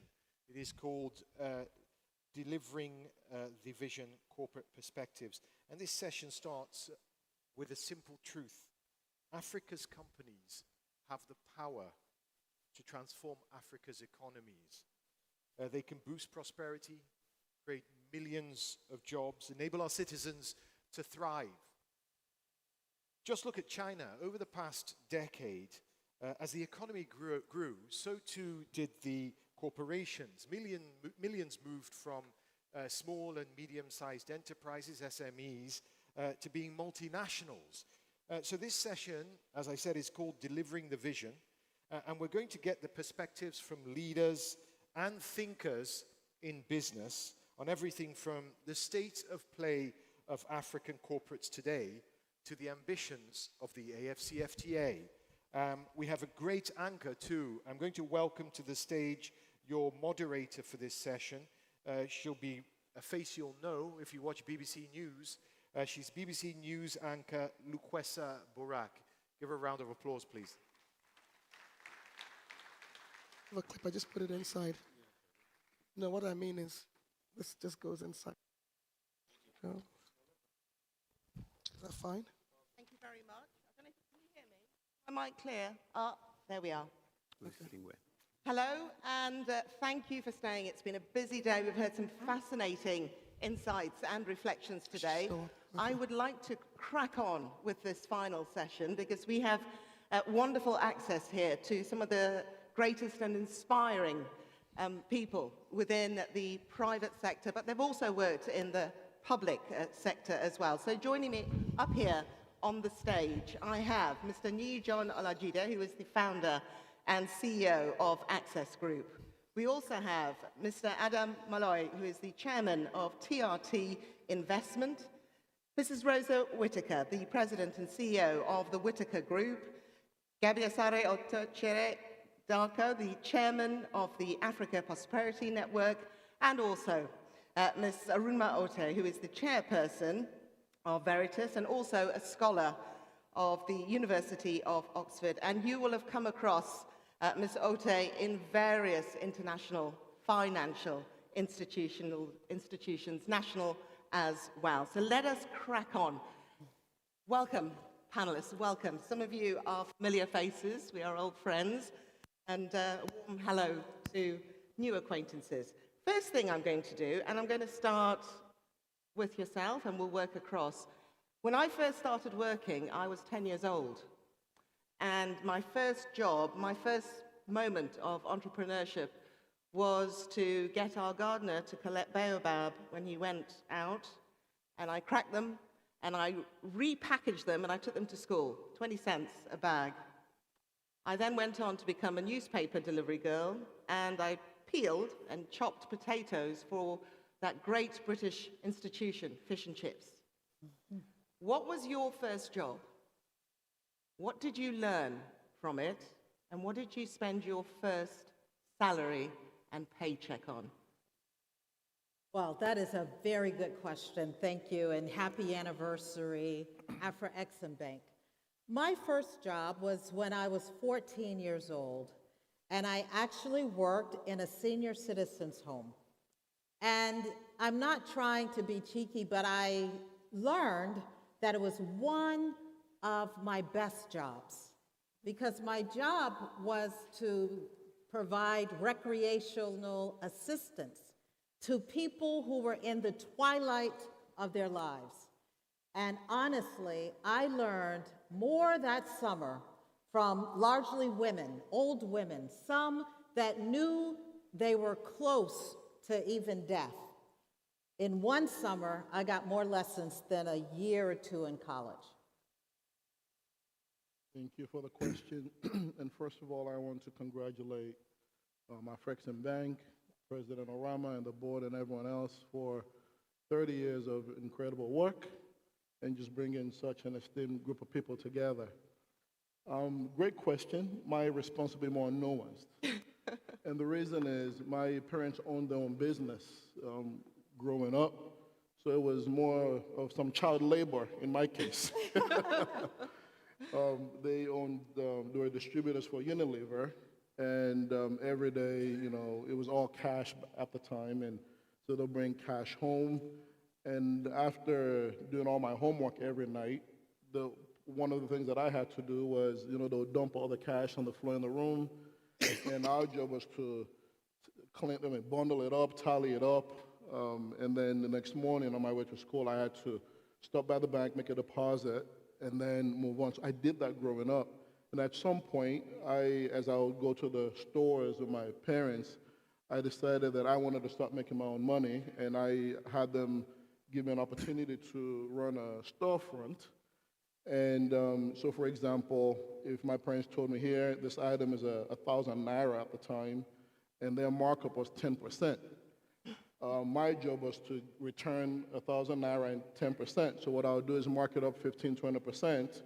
I'll keep the profits and hand my parents back. So I was 12 years old at this time when I was doing that. And so I've always had a feel for having cash on me all the time. So anywhere I go, there's always cash in my pocket. There's quite some cash there as well. So I did that too. And then about the same age, around the neighborhood in Nigeria, we do Christmas cards and turkeys for Christmas. So I started that business as well. I'll take orders way before the holidays from the neighbors and deliver greeting cards to them and turkeys to them. And as I reflect on all that now, I just realized on the stage that the seeds of my serial entrepreneurship were sowed a long time ago when I was a kid. So it's a nuanced answer, but those are some of the things that I've done in my life. So, Jude, thank you very much. Mr. Malloy. You know, I could relate to his child labor. That's how I was raised. Well, congratulations again to Afriexim Bank on this 30th anniversary. I think for me, I mean, I grew up in a small township, in a small agricultural town, and my father ran a supermarket.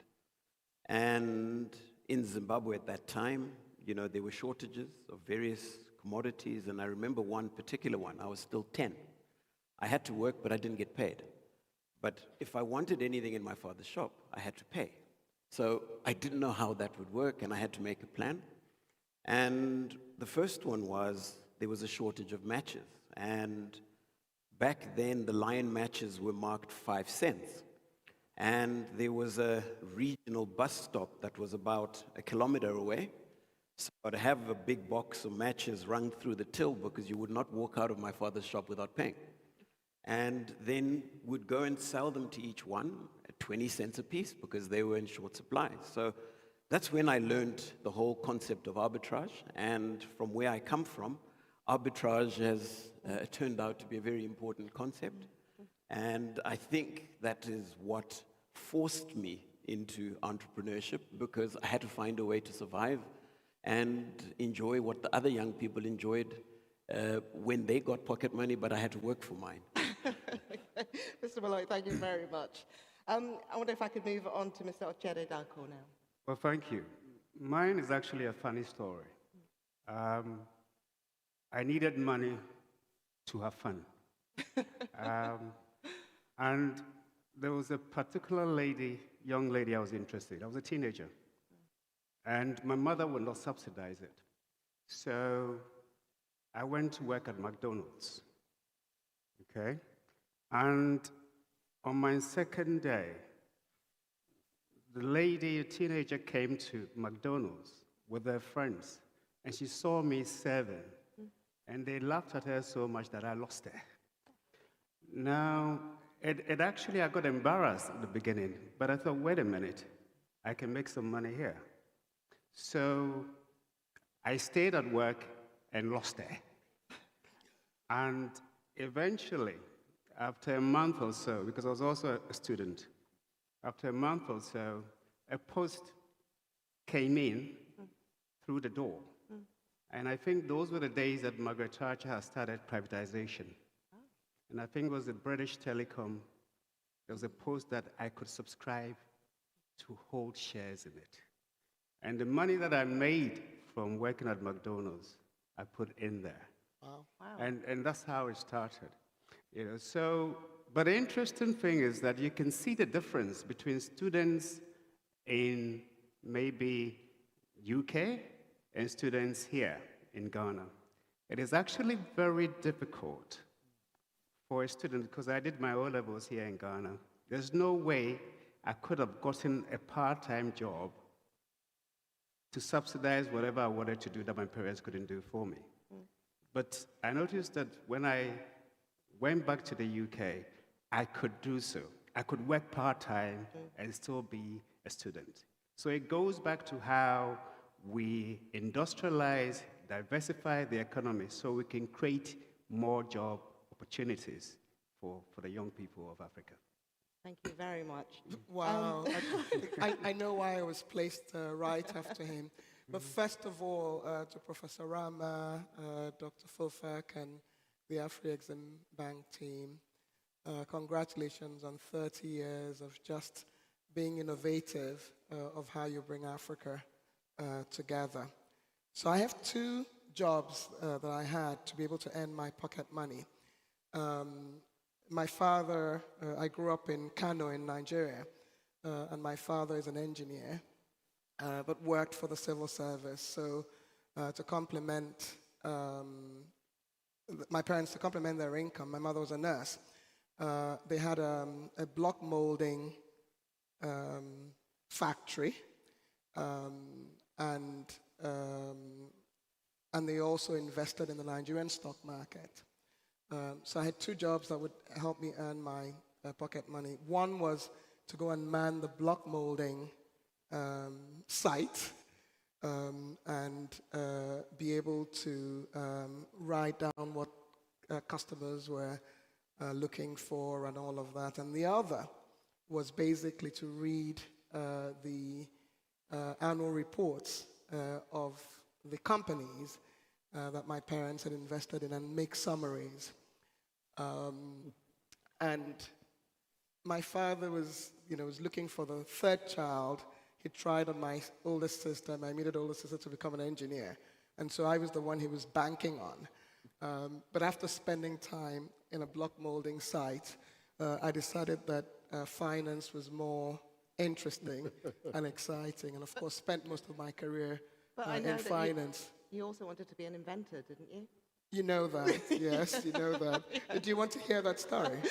I'll be very brief. Okay. So my mother wanted me to be a medical doctor. My father wanted me to be an engineer. And I said, in boarding school, I went to the guidance counselor and was like, I don't want to be an engineer. My father was like, everything was so logical. And I didn't want to be in a hospital. And I said to the guidance counselor said, okay, what do you want to be? I said, I want to be an inventor. Voila.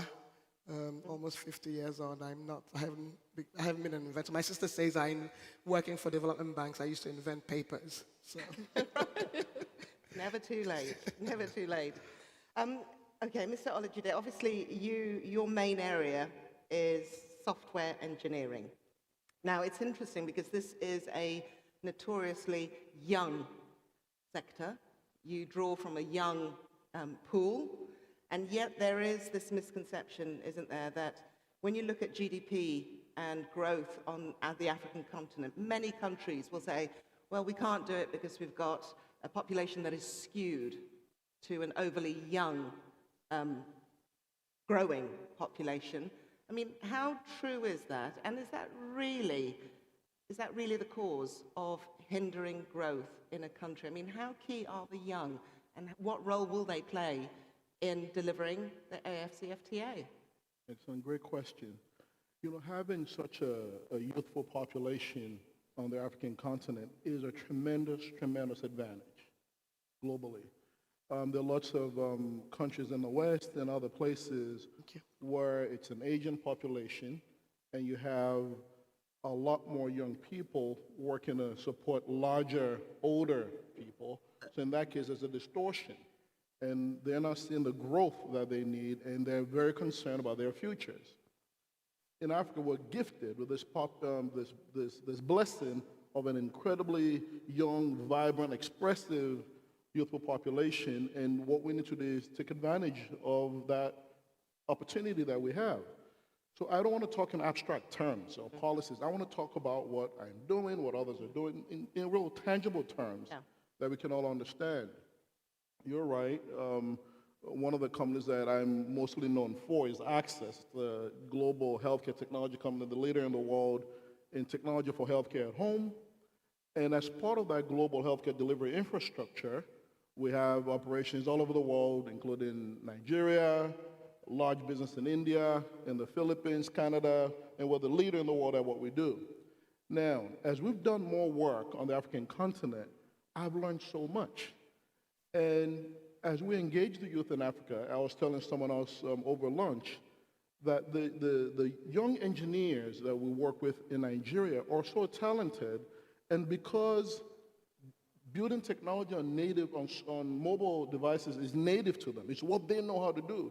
Believe it or not, in our global software delivery infrastructure, the best engineers that work on mobile devices are on the African continent in Nigeria.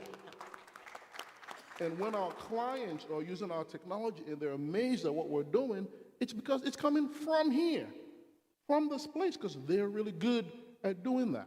And as we scale that team, I didn't realize that eventually, it's a surprise to a lot of people, we employ the largest number of software engineers in Nigeria. I didn't even know that. It had happened before someone mentioned that to me. So what I am saying is there's a lot of value, there's a lot of quality, there's a lot of excellence that Africa is contributing to the world. And in our case, our clients are benefiting tremendously from that. And what we're focused on now is how we can scale that. I've shared with folks that I am looking to employ thousands and thousands and thousands of software engineers on the African continent.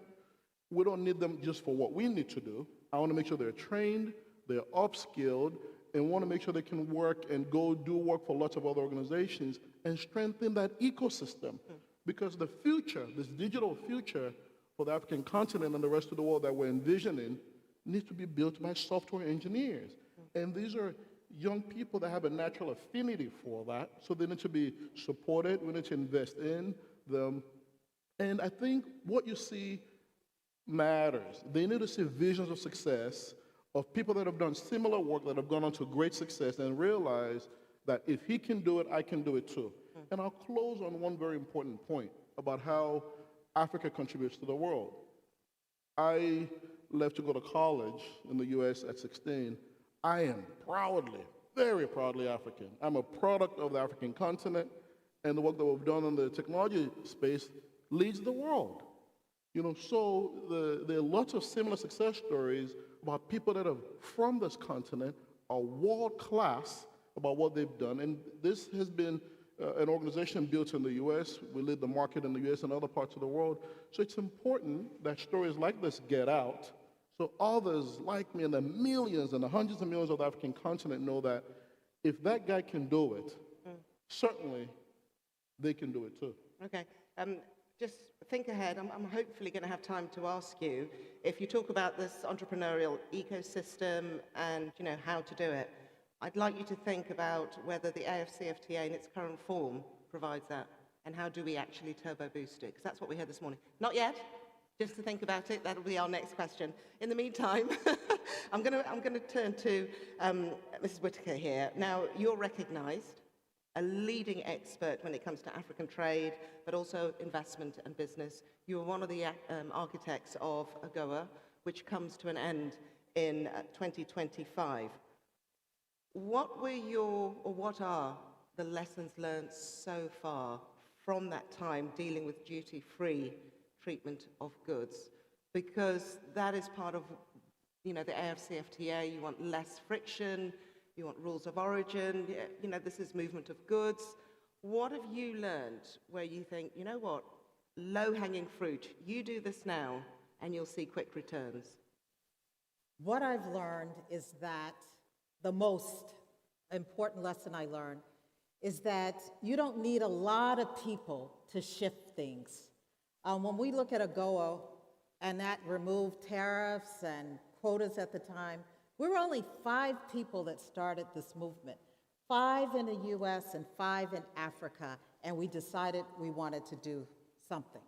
And the other thing that I've learned is that trade and market access is only a part of the equation.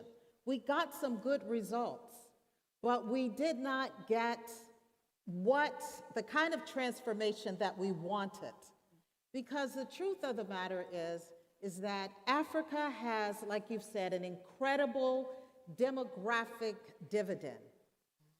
Today, as we sit here, 1 in every 3 children born in the world is African. By 2050, Africa will have more people of working age in their prime than China, Europe, and India combined.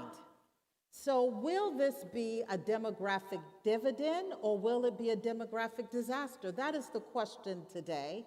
Trade access is only a part, and I think is the small part, because we did our part, but there's so much more to do.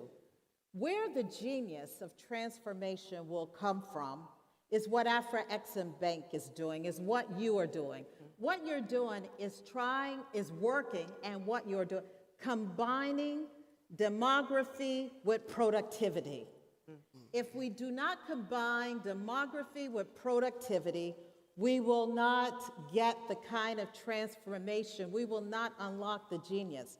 And what I learned from AGOA, it's going to take market access, it's going to take the power of examples, it's going to take the kind of commitment that many of you are doing.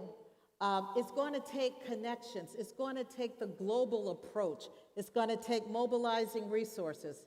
Because I'll end here, what has confused me about all these years in having a company, we have worked with some of the biggest companies in the world, bringing them into Africa, and now we're investing ourselves.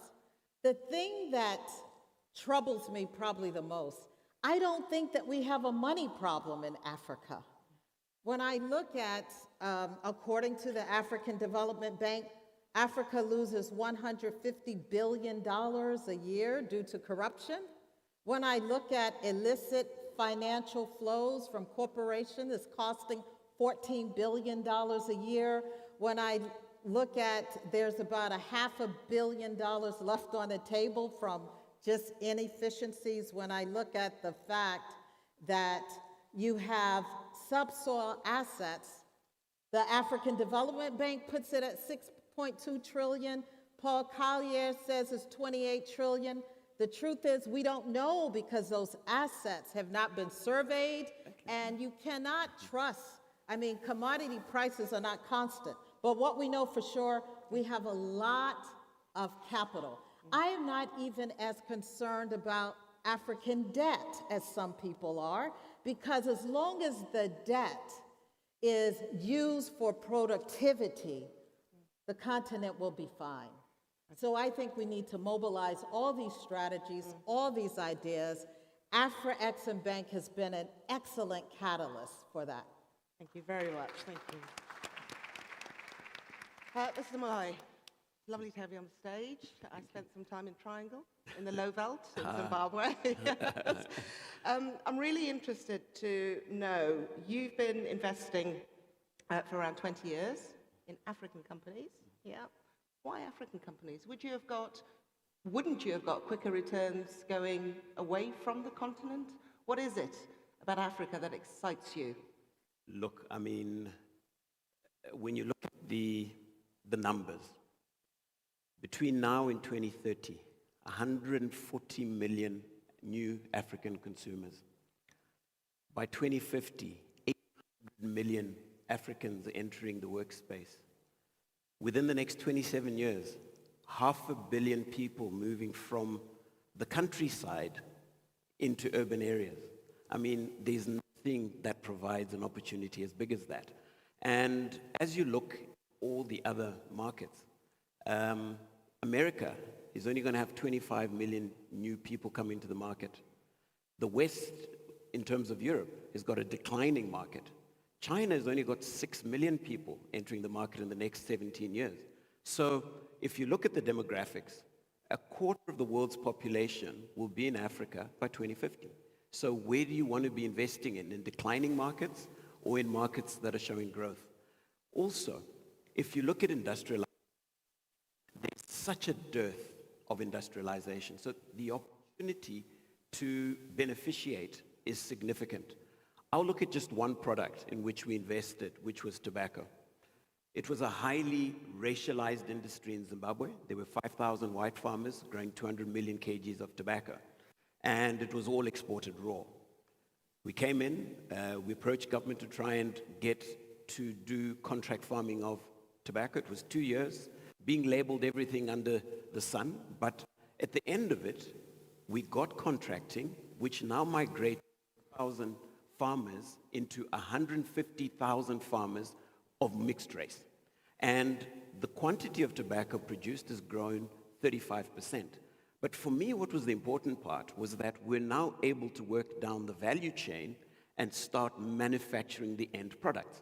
So Africa has always been an importer of finished goods and an exporter of raw material. And I think that's what we need to look at changing on the continent, because just looking in the tobacco sector, there's a 15 times value multiple between raw tobacco that we exported and cigarettes. So if you look at Zimbabwe with 1 billion of exports of tobacco, as cigarettes, that's $15 billion per annum. So those are the opportunities that we have on the continent. And if we start working on different value chains from an agro perspective, from an industrial perspective, I mean, what we can do in terms of the 2.7 trillion, I think we can very quickly leapfrog it to numbers much more significant. So Africa is the continent of the future. Okay, thank you very much. I'm going to turn to Mr. Ocheredako now. And you work with the Africa Prosperity Network. When we're talking about prosperity, we've heard that there isn't a money problem on the continent. There are issues, though, with trickle down, down to sort of the nation's citizens. What's happening? Why isn't that prosperity spreading out? It's going to have to. I mean, can the AFCFTA deliver that? I think so. My understanding of capitalism is that, first of all, you have to have the capacity to capitalize on opportunities. And I think that's why education is important. Because once you educate the people, once you give them the skills and the ability to think beyond maybe their limitation, they themselves can do stuff for themselves. But then you say, how does it trickle down? We heard the story of Dangote. It took a president to see that he's a winner and to support him. Imagine if you share Dangote's wealth, which I don't know, but if you share it among 50 million Nigerians, I doubt it that after a month, you can feed them after a month. You can't. So I think it's important that we should not be afraid to aggregate wealth in the hands of people who can create wealth. And I think really it's important we do so, because that money could have trickled down and it would have just vanished. But because it was allowed to concentrate on a few hands, okay, hands that are productive, they managed to then industrialize. Because at the end of the day, if things are going to trickle down, there are about 2-3 things that we need to do. And I said the first one is education. So I think we should encourage governments to educate their people. It's expensive, but it's absolutely critical. The second thing is that if AFCFTA is to work, we must have things to sell to ourselves. Okay? And I would take the example in Ghana. And I think if that example is supported here in Ghana and even emulated across the continent, it will work. They have what they call one district, one factory concept. What happens is that you have a president who came with a vision that he wants to industrialize. But in order to industrialize, let's look at the raw materials in the various districts of the country and find a way to add value to them. But to do so, he was also lucky because the president before also brought in a law called the Ghana Exim Bank, or which created the Ghana Exim Bank, and which takes about 0.75% of what they call the Export Development Levy. So that goes straight into an Exim Bank, which then gives low credit, sort of interest rate credit to entities that wants to go into industries across the country. And within 4 or 5 years, they supported about 278 factories. 104 of them are working and have created over 150,000 direct and indirect jobs. So there must be a deliberate effort to industrialize, and that should come from policy and also the preparedness of the private sector to take advantage of those policies. So for me, yes, education is important. Yes, industrialization is important. But even when it comes to industrialization, what can Africa's corporate sector do? The rules of origin has been put in place by AFCFTA. But it means that we must be able to find the raw materials within the continent.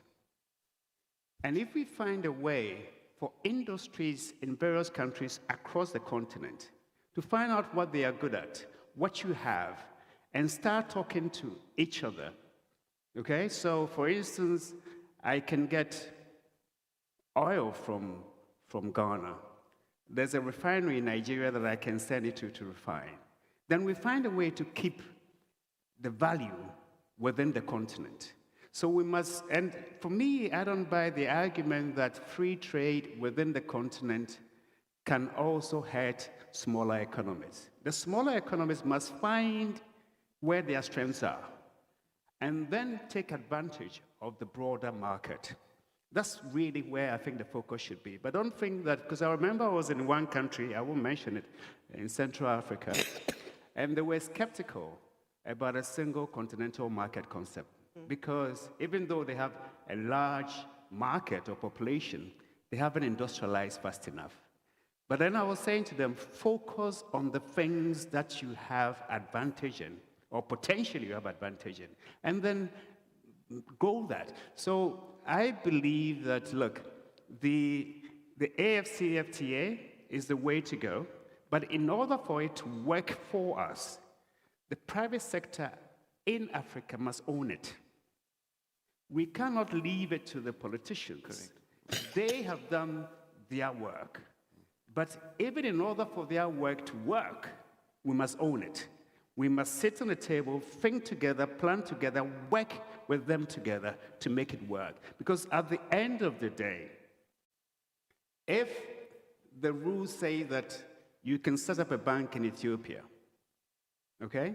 But then the domestic rule in Ethiopia says that you must be Ethiopian in order to set up a bank in Ethiopia. Then you have a conflict between domestic law and then the continental law.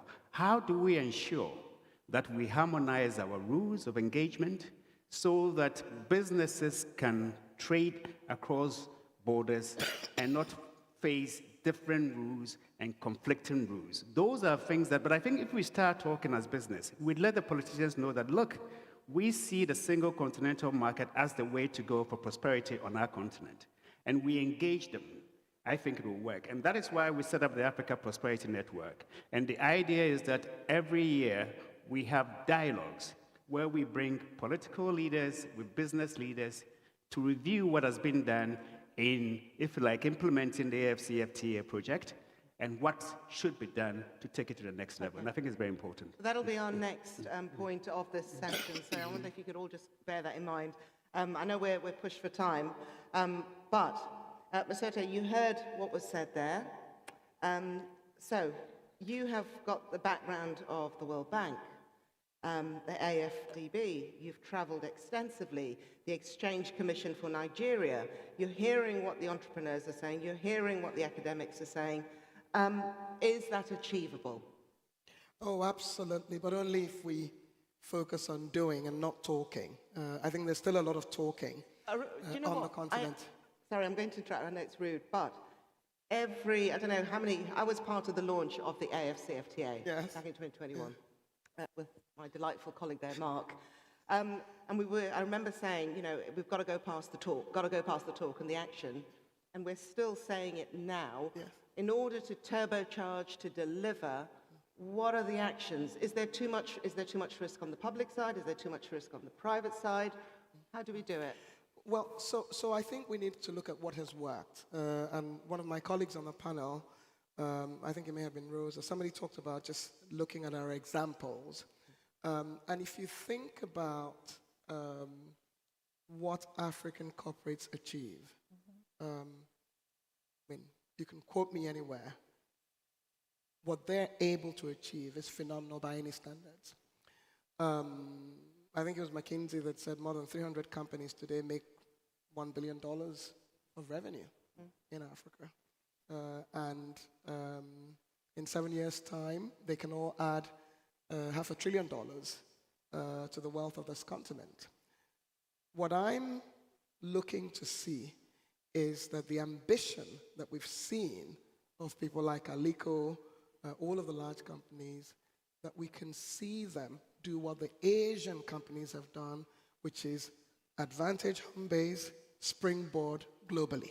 And some of them are doing it. I was speaking to Mark earlier and I was like, I mean, Olam, which everybody knows is an agro-processing, is a trading conglomerate with Chanrai, Chalarams, and others, was founded in Nigeria more than 100 years ago.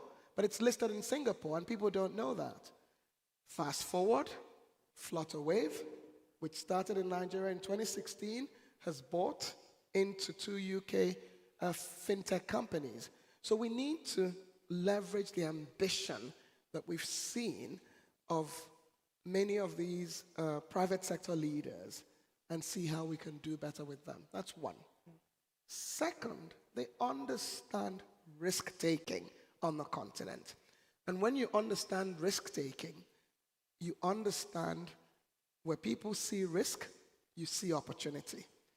And so what I want to see, and hopefully, and a lot has been done. I'm not trying to diminish what has been done.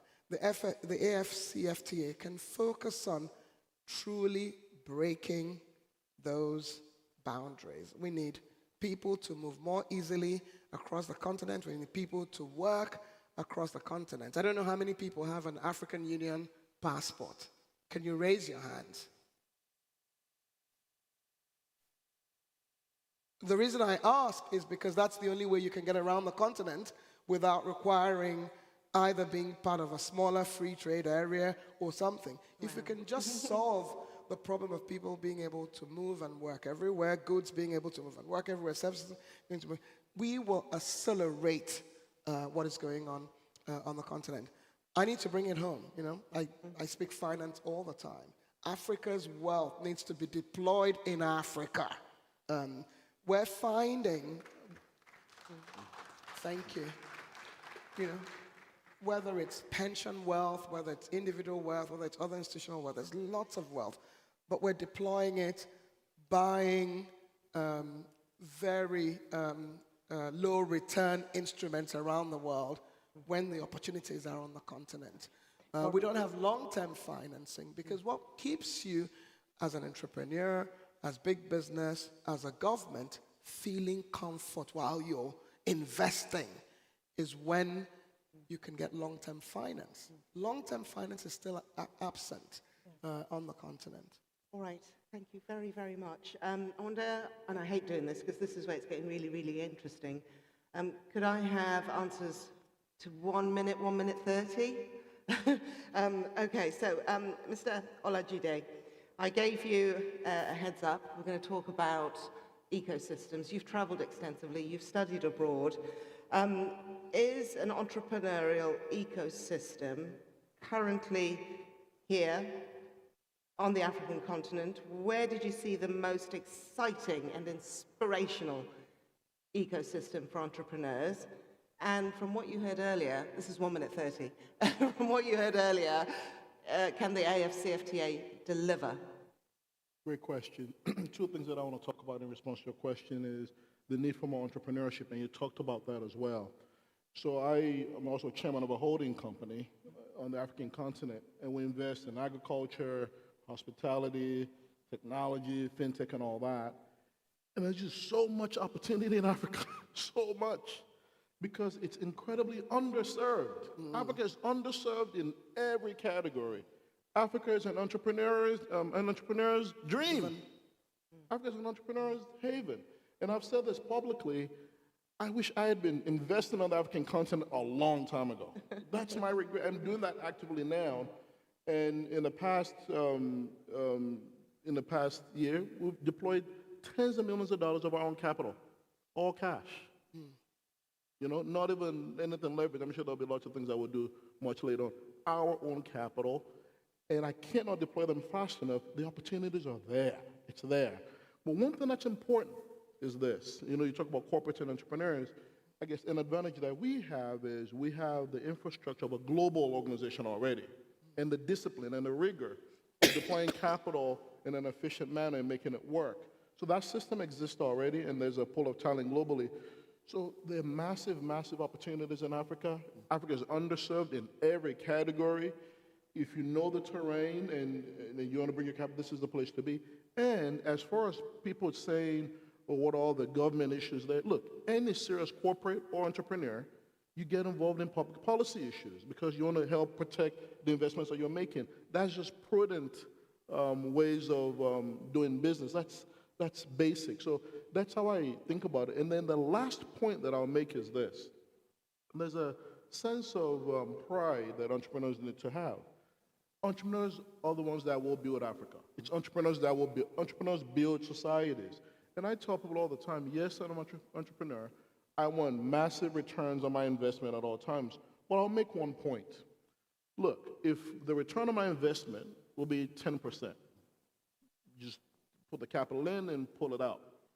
Will I take 9% or 8% or 7% to see societies thrive and have this place be more conducive overall? Yes, I believe that business is a force for good. Okay. So beyond making profits, businesses should make societies better. And I think that sense of responsibility that entrepreneurs have will make a difference on the African continent. Thank you. Mrs. Whitaker, we've heard about entrepreneurs and the environment.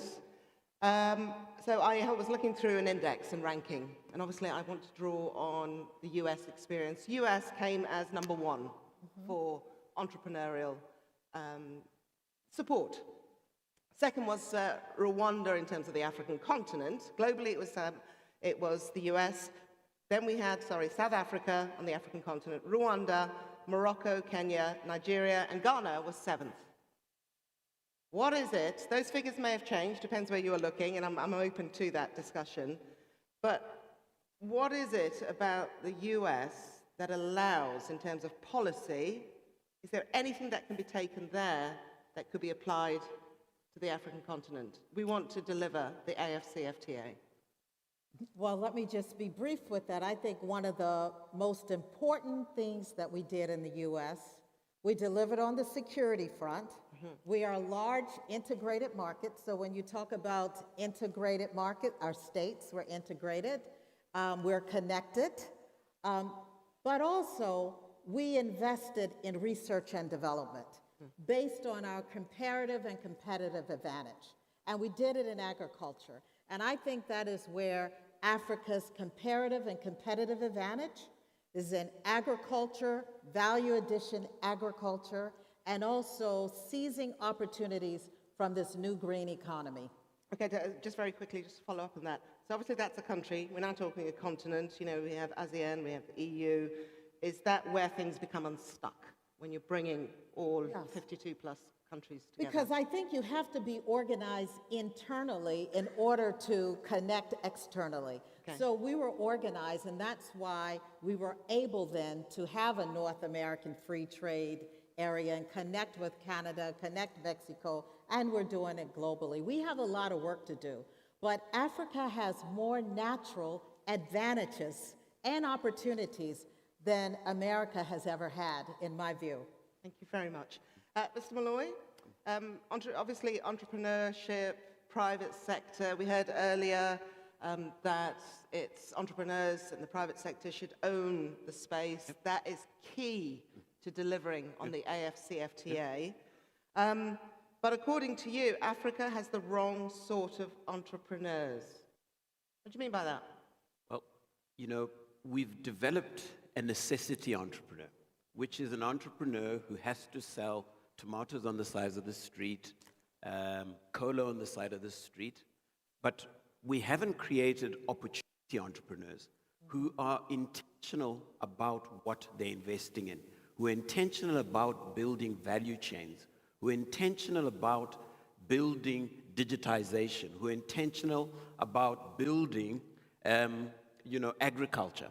So until we have more Dangotes who actually look and say, what are we going to do with petroleum in terms of developing it into multi-products, we'll continue to face the challenges we face. So really, where I take that is, if we look at the free trade, we have a great opportunity or we have a great threat. And the opportunity comes from investing in local entrepreneurs so that the FTA creates local industrialization.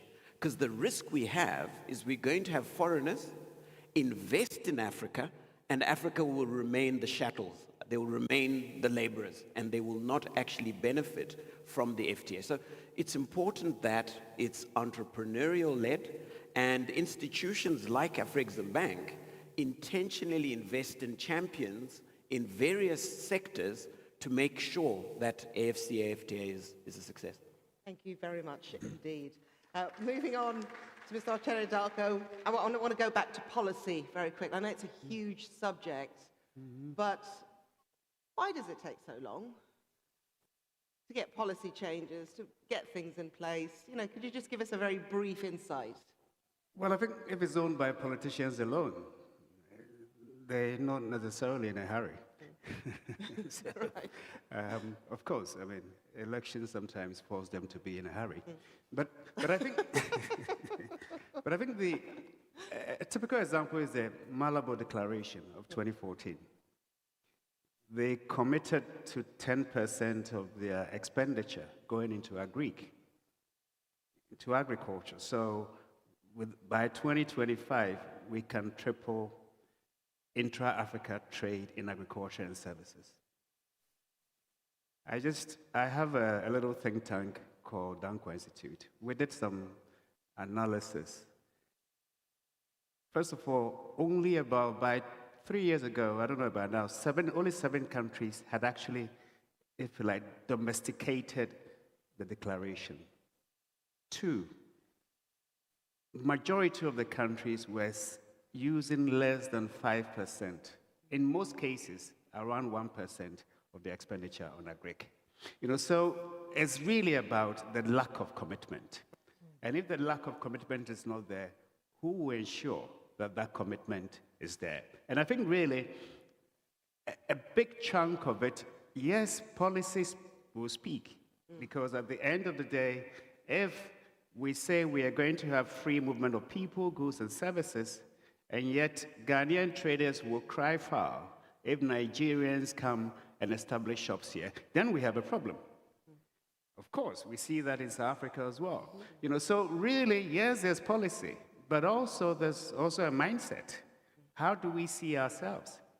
Because when you are in Europe, they don't necessarily ask you which part of the continent you come from.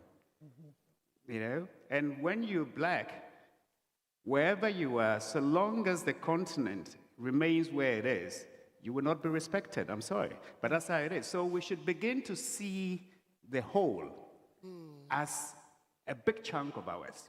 that we are part of the whole, that Africa's destiny and prosperity is linked to our individual well-being, and our individual well-being is linked to the prosperity of Africa as a whole. So I believe that yes, policy matters, but at the end of the day, first is our mindset. Do we see ourselves as Africans first? And do we see it as an advantage? Because there is an advantage if we see beyond the borders. Those borders were not done by our ancestors. In most cases, they were not. Okay? So if we see ourselves beyond those borders and think that, look, you have something of value that I want. I have something of value that you want. How do we aggregate? If we look at it, and you know, now they talk about the critical minerals. Just 30 seconds. The critical minerals. Right. The critical minerals or the green minerals are here in Africa. Okay? We have an opportunity to change the rules so that we maintain more of it here. A typical example is lithium. Okay?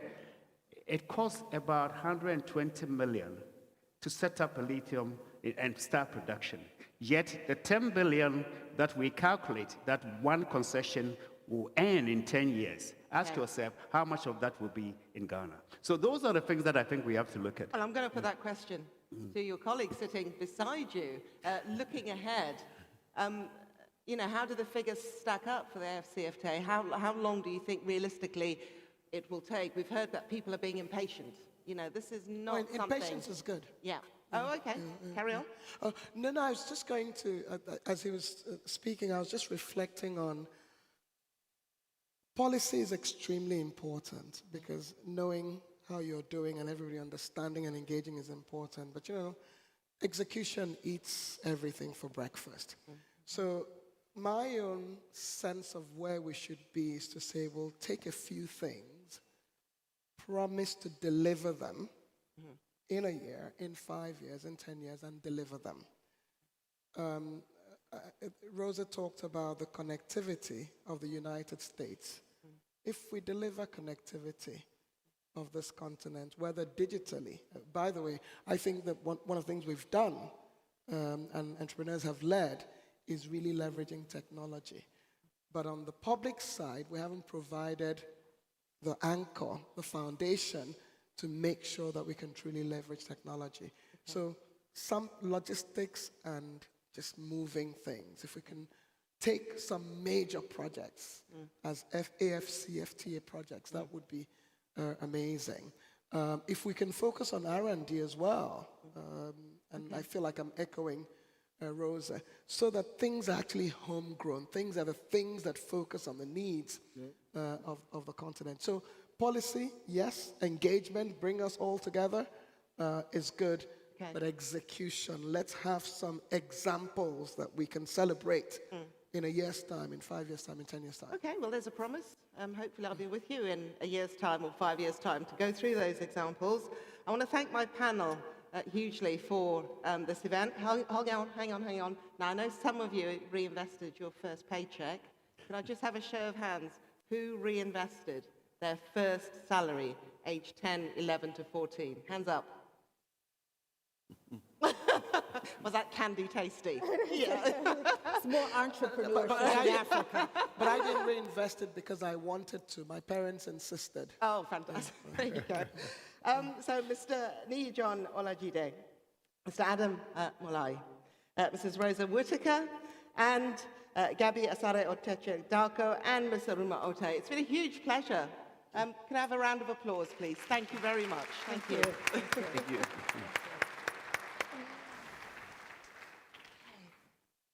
Thank you, and a round of applause for Lukwesa Burak of the BBC. Wonderful end to a very, very full day. The first day of 3 days, of course. But for those of you in the hall here, you've certainly earned this. You are welcome to the Akwaba cocktail reception at the Kempinski Hotel this evening. It starts at about in 30 minutes at 7 p.m. and shuttle buses will shuttle you to the Kempinski Hotel. If you go out, straight out the doors, the ushers will direct you to the shuttle buses to the Aquaba cocktail reception. Tomorrow morning, please be back here early, 8 a.m. if you can be, to grab your seat for the opening ceremony, where we have several heads of states, including not just from across the continent, but from the diaspora. The Prime Minister of Barbados, for example, Mia Mottley, will be joining us. I'll be back here bright and early, but for now, that concludes day one of the Afriexim Bank Annual Meetings 2023.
Energy is responsible for making everything happen. It lights up our cities, creates jobs, powers schools, and transports our people.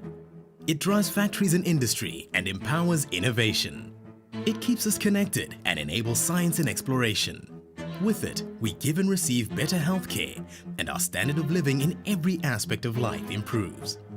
Energy really is the cornerstone of the African economy. But what will we do if this precious resource runs out? How can we protect and develop this lifeblood of our beautiful continent? The African Energy Chamber will host African Energy Week at the Victoria and Alfred Waterfront in Cape Town. The interactive exhibition and networking event will run from 18 to 21 October. The 4-day conference will unite Africa's energy stakeholders, drive industry growth and development, and promote Africa as the destination for energy investments. Recognizing that energy transition is shaping global conversation, the week promotes the continent's position and the future of its energy sector. African Energy Week 2022 will be critical for the continent and its people.